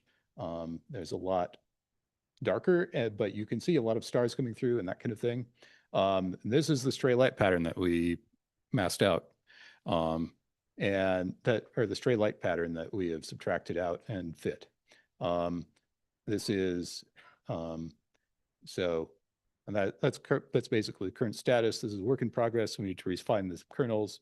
And there's other more interesting things that we could do to further improve this too. Thanks.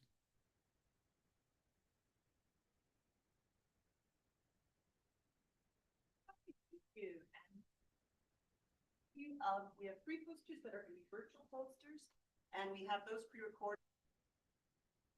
I believe the first one is Final Hotel.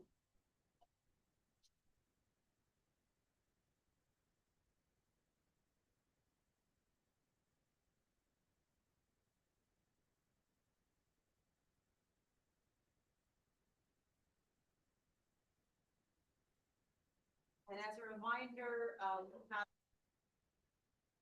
one today, which is going to go till. So we're going to have some logistical discussions about the reception at 5. The session both tomorrow and the next day. Same time to see the posters, try and see them all. I have to say these have been wonderful flash talks. It's really, really rose to the occasion. You did a great job. So everybody enjoy. Yeah.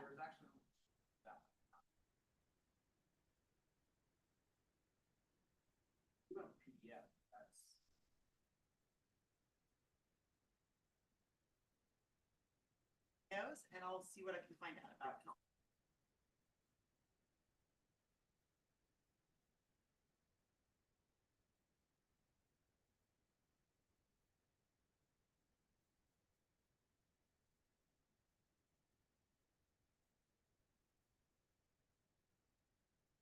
I see one here that says MP4 Patel Vanille. So maybe while if you've got one of the others queued up, we can.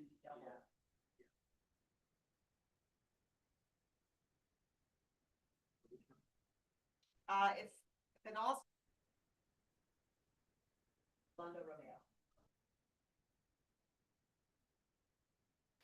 Hi everyone, my name is Orlando Romeo. I'm a postdoc at UC Berkeley Space Sciences Lab, and today I'll be discussing the Parker Solar Probe in situ measurements of the August 30th, 2025 CME.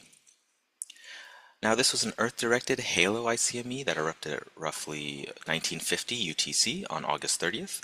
It was observed by remote sensing instruments as well as in situ by various L1 spacecraft such as WIND and ACE. Now, PSP was positioned roughly halfway between the Sun and Earth in radial alignment.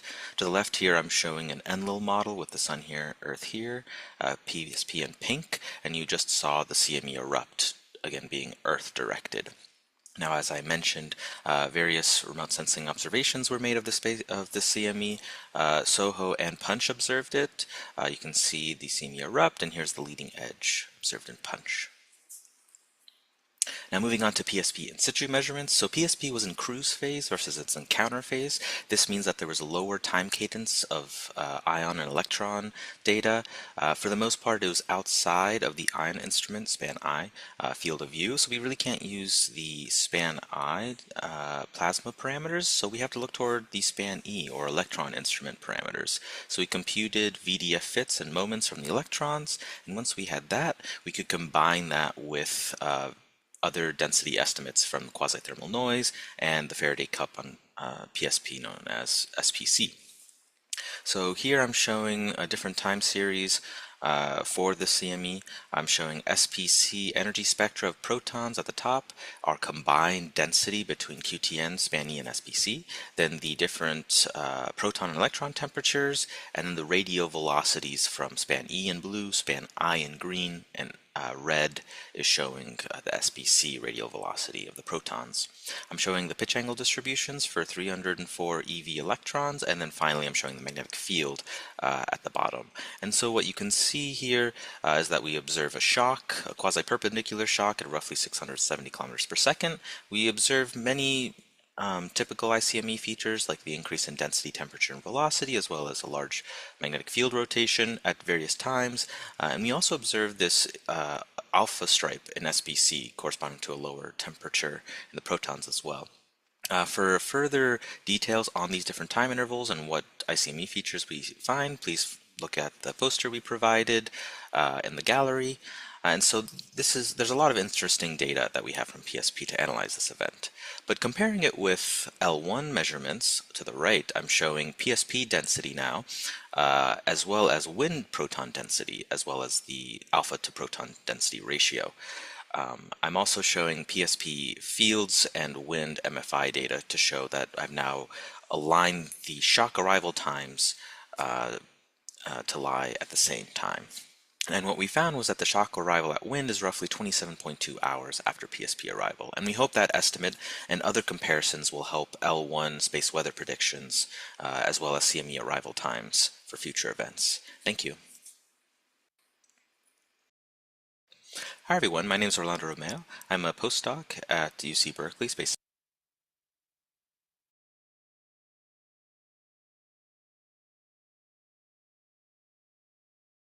Hi, I'm Preetham Das from ADS Nainital, and today I will explain my work on CME kinematics with optical flow, multi-coronagraph insights into internal velocity dispersion. CME is a large-scale magnetized plasma eruptions that play a major role in driving severe space weather. Although CME propagation has been extensively studied, the internal evolution in the middle corona is still not fully understood. Traditional tracking methods usually follow only a few manually selected features such as the CME leading edge. These features are subjective and cannot fully capture the internal velocity dispersion occurring across the CME structure. To address this limitation, we apply dense optical flow. Now, what is optical flow? Optical flow estimates motion by tracking intensity pattern shifts between consecutive images. Let me explain with a simple example. Suppose we have two pixels, left and right, and a CME feature is moving from left to right. In the first frame, the left pixel lights up. In the second frame, the left pixel becomes dark and the right pixel lights up. The basic assumption of optical flow is that the left pixel stays lit up and simply moves from left to right, and based on the time taken for this displacement, the velocity field is calculated. Now, coming to the methodology, first we perform background removal using running different sequences. Since the images still contain noise, we apply edge-preserving noise suppression using a bilateral filter, followed by the generation of dense optical flow maps. Using this pipeline, we derive detailed velocity maps for stereocarbon, LASCO-C2, METRIS, and aspects observations. We validate the pipeline by comparing optical flow derived CME front velocities with traditional height time tracking results. As seen in the bottom right section, the temporal trends agree quite well. Now, let us move to the next slide. The central result of this work is that the CME substructures do not evolve uniformly. The velocity evolution varies with position angle, indicating strongly direction dependent expansion. Most importantly, for impulsive CMEs, the height separation between the front and the core increases rapidly after the impulsive acceleration phase, particularly between approximately 2.3 and 3 solar radii. In contrast, non-impulsive CMEs show a more gradual and coherent evolution, suggesting a quasi-rigid expansion regime. Furthermore, the top right velocity dispersion plots show that the CME front exhibits substantially larger velocity dispersion than the core, and that the different regions within the front evolve differently, indicating heterogeneous expansion. Finally, we explore automated CME detection using velocity distributions. During CME eruptions, the occurrence of higher velocities increases significantly before returning to background levels once the CME exits the coronagraph field of view. This provides a physics-based alternative to traditional image-based CME detection methods. That's all. Thank you. Hi, I'm Preetam Das from Aries Nainital.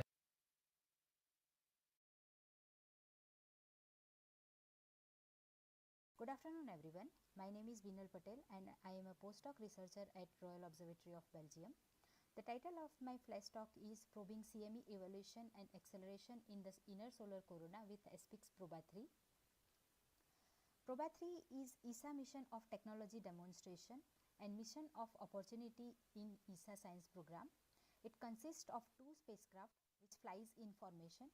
One is a Coulter spacecraft and another is coronagraph spacecraft, and SPIX stands for Association of Spacecraft for Polarimetric and Imaging Investigation of Norm, you try cranking it up. There might be something very, very observes quiet. the corona in 1.1 to 3 solar radii field of view with a high temporal resolution and spatial.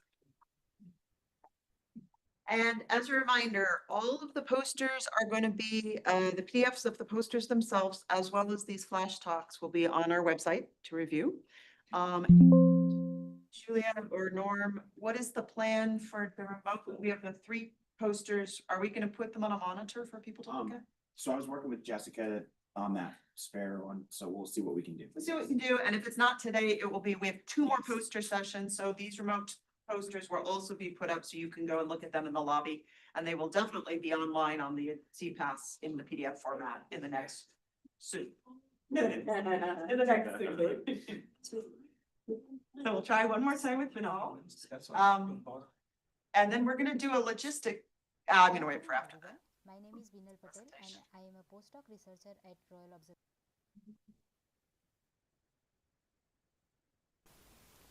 Good afternoon everyone. My name is Vinal Patel and I am a postdoc researcher at Royal Observatory of Belgium. The title of my flash talk is Probing CME Evolution and Acceleration in the Inner Solar Corona with SPIX Proba3. Proba3 is ESA mission of technology demonstration and mission of opportunity in ESA science program. It consists of 2 spacecraft which flies in formation. One is a Coulter spacecraft and another is coronagraph spacecraft, and SPIX stands for Association of Spacecraft for Polarimetric and Imaging Investigation of Corona of the Sun.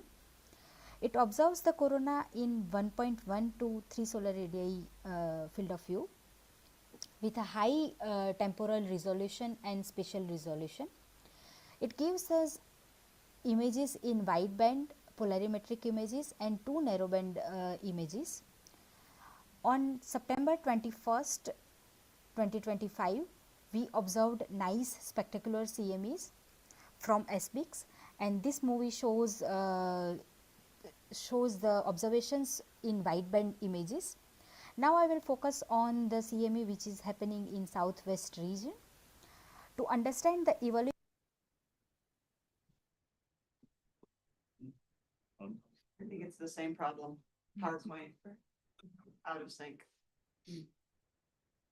And acceleration of this CME, we have created a JMap which is constructed from base difference images, and this yellow point suggests the marked points for the leading edge and core.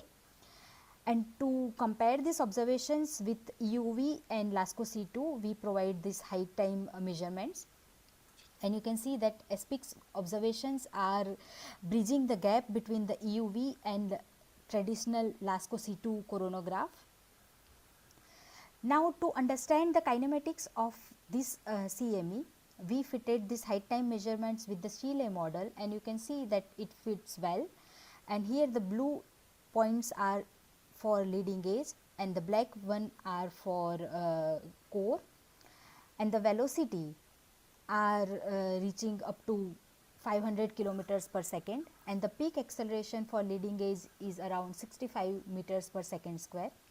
Now, importantly, this CME was also observed through METIS on board solar orbiter and stereo, and the spacecraft location was such that we can construct the GCS reconstruction. But METIS was observing for 20 minutes 20 minutes cadence. So, we have only 4 frames to reconstruct this CME, and we found that the true speed was around 516 kilometers per second. And these observations highlight the capability of SPICS to bridge a long standing gap between EUV imagers and traditional coronagraphs, and hence it provides the continuous coverage of CME evolution in low coronal regions. And the joint analysis of such CMEs with punch can provide deeper understanding on the CME propagation in the inner heliosphere. With this, I thank the organizers for this wonderful opportunity, and I thank you all for your kind attention. Good afternoon, everyone. Okay, and with regards to the virtual posters, I was just getting an email from Jessica, and at least 2 of them, hopefully we'll get all 3, if they will have QR codes that we can have up in this room too, if we don't have it out there. So you guys can come with your phone and you can look at the poster that way. All right, so now we have a reception tonight, and it's in a very cool place up in Mesa Lab. It's one of the coolest places in all of NCAR, or NCAR in Boulder. And we're gonna have planetary show, and it's gonna be great. May I ask, could you raise your hand if you don't know how you're going to get there, meaning you don't have a car, you have not already talked to somebody about getting a ride with them, and you have not signed up on the sign up sheet. So raise your hand if you don't know how you're getting, raise your hand high. I want to see how many we have total. Don't be shy. Raise your hand if you don't know how you're getting to the, oh, that's not very many. It should be easy. So that looks like, yeah, 1, 2, and actually me, my son took my car. 3, and Dallin, you also, you have a car. So who's got, raise your hand if you have a car and you can give one of us poor 3 people. Oh, look at this. Great, so I'll go with that. And raise your hand, the rest of you, the 2 people over here, can you guys turn and make eye contact? And at least find one of these people to go with. And meanwhile, we also have some people who signed up. We do have 3 folks who did opt for their vehicles already, and some of you signed up there. As far as meeting up with people for rides, let's plan to meet in the lobby space there. Anyone that signed up to offer a ride, I'm gonna try and pass the paper back to you so you can hold on to that and see how many people wanted to ride with you. But meet out in the lobby if you're looking for a ride, or if you're giving folks a ride. And we'll have at least a couple people sort of stand there until everybody's gone to make sure nobody gets left behind, because it's going to be a cool party up at the Mesa Lab. Yeah. So that's it for now. And now we have a poster session, right? Yes. Any other logistics? Know that if you are wanting anything more to drink or eat, there are still snacks and beverages in the kitchen that you're welcome to graze with and throughout. And then the posters are set up there. Is there anyone that didn't get their poster set up yet? They have a physical printed poster. Okay, just wanted to make sure. But otherwise, enjoy. All right, cool. See you guys at the posters.